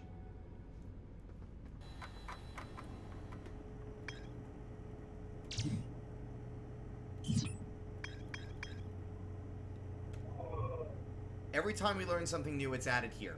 And this shit does not disappear between time loops. So that we can keep track of everything that we have learned. And look back. Knowledge web, yeah.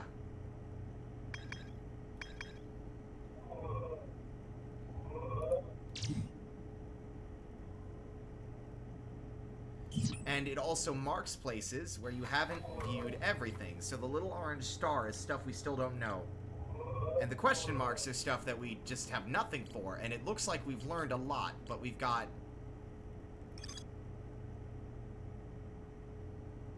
the Sunless City, we haven't learned everything there is to learn. There's stuff that I still don't understand.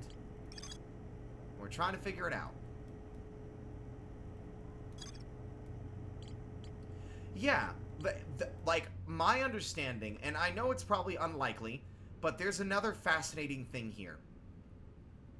The Nomai who came out here were following a signal.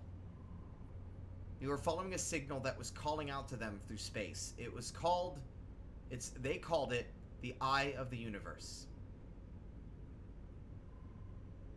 Hello, Adelrock. Uh-oh, that means...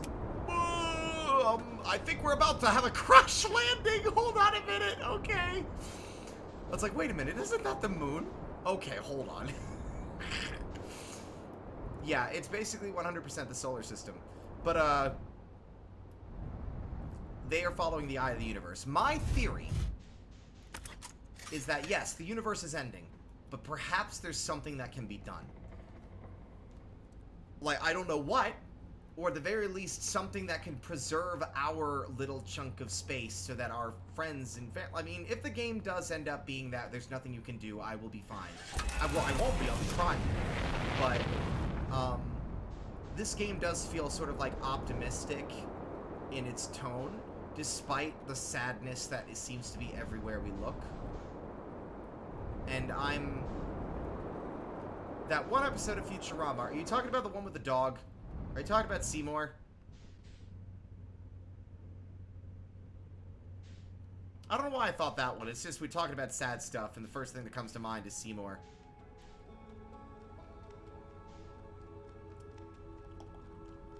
I was still talking to Gabbro. I guess we should, do that. Also, fuck, I am 45 minutes. Oh, they fast forward to restart it. I have not seen that one. But I hate to admit this. We're out of time.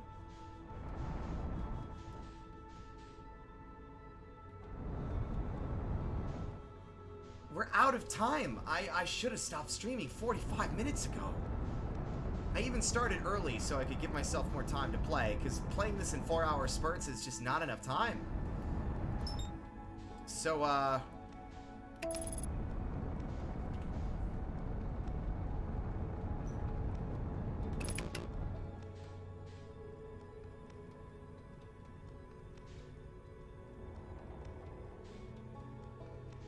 we've seen a lot today, and there's still stuff to do. Because from my understanding, the reason I got so excited earlier in the vessel, right, is that we found a warp core. It was damaged. It let us take it. There is a black hole forge on Brittle Hollow that they used to make stuff like that. And my suspicion is that the end goal, like the final speed run, right? Like in Majora's Mask, it's like get to the top of the clock tower and fight Skull Kid, and then get inside the moon and fight Majora. In this game, I feel like it's get to the heart of the Dark Bramble, get the warp core, fix it, and then at that point, I don't know yet, because we still don't know what's going on with whatever it's called, with the Ash Twin Project. All we know is the Ash Twin Project is the reason that we are in a loop, because it's not so much time travel. The idea is that those statues are sending memories back in time to us. And I'm still trying to parse what that means for me? Does that mean I have truly died every time, or does that mean that these are all different possible futures where I have experienced and seen these things happen, and every time I learn a bit more? Right? Yeah, like, it's kind of cerebral in a sense that, yeah, they're sending memories back in time. And, well, how is that happening? The sun is exploding, and the Ash Twins are really close. I just learned today that the whole mechanism through which this works is inside a impenetrable shell within the Ash Twin that was made of a material that was meant to withstand a supernova. Not forever, but to withstand a supernova long enough for it to do what it's meant to do. They talked about if there's any damage, any cracks, any openings in this shell at all, and the project fails completely. And what a wild thing that it activated for us and for Gabbro. But we've looked into that chamber. We don't know yet. That's the thing.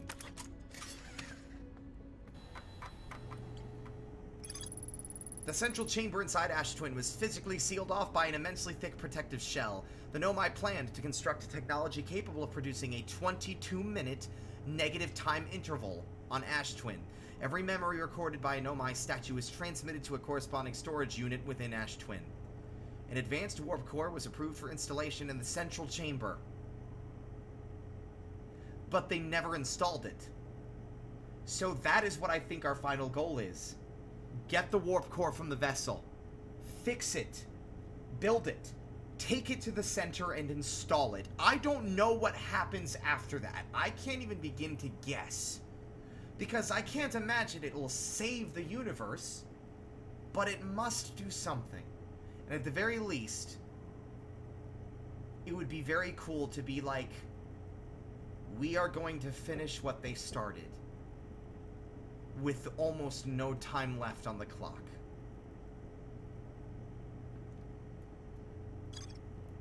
This game is very... It gets me emotional.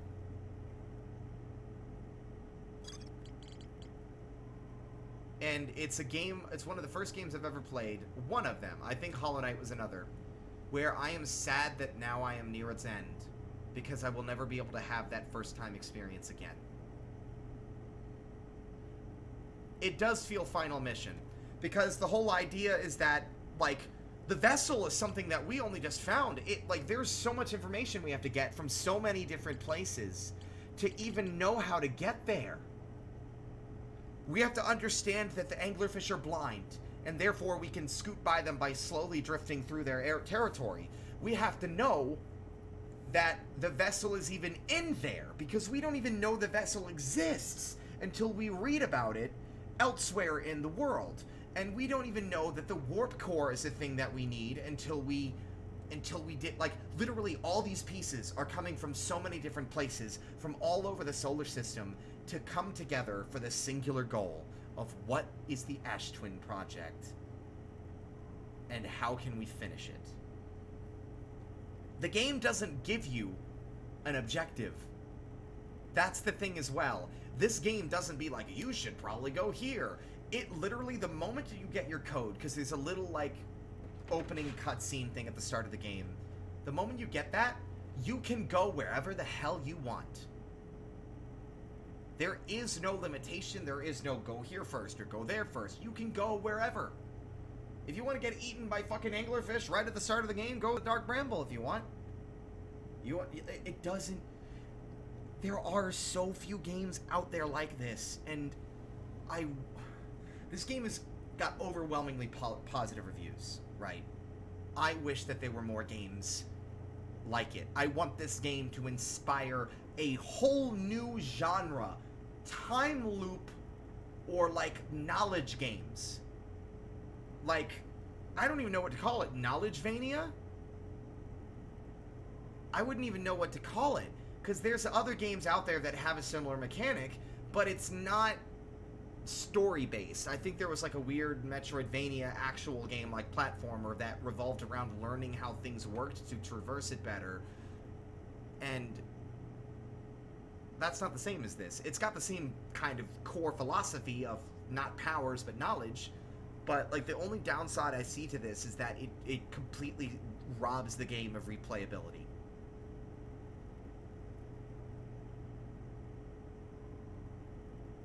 I don't know. But either way, where am I?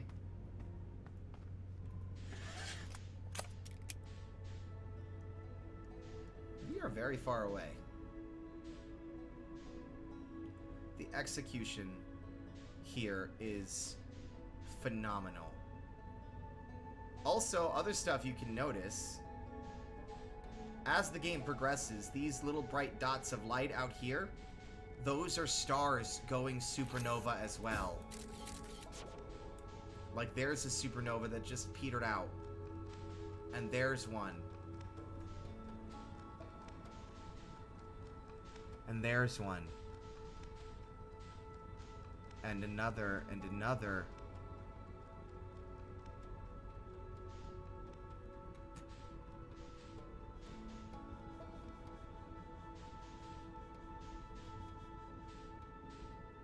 And now we're so far away that we can't even see the sun anymore.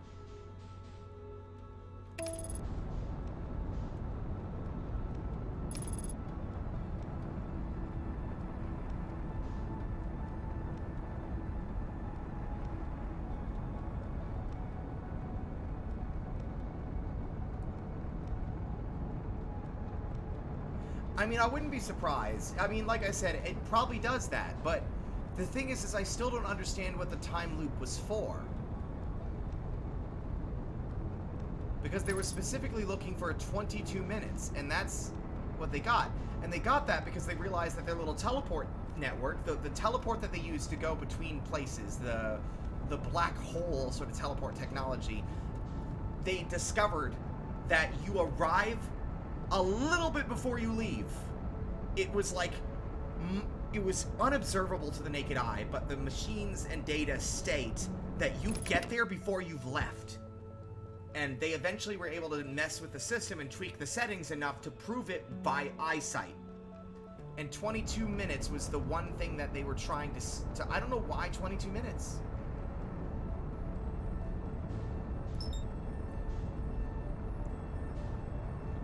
There's so much to explore. And honestly, I don't necessarily think that a person can't still enjoy this game if they've watched someone play it. But I don't think they'll get the same experience, right? Because I definitely think I will play this game again one day. When all is said and done, and we're finished.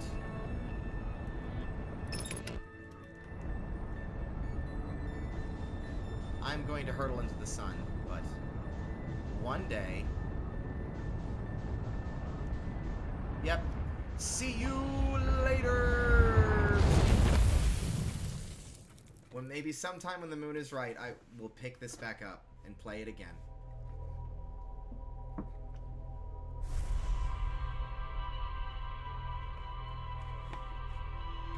This is a game that will benefit from me spending a long time away.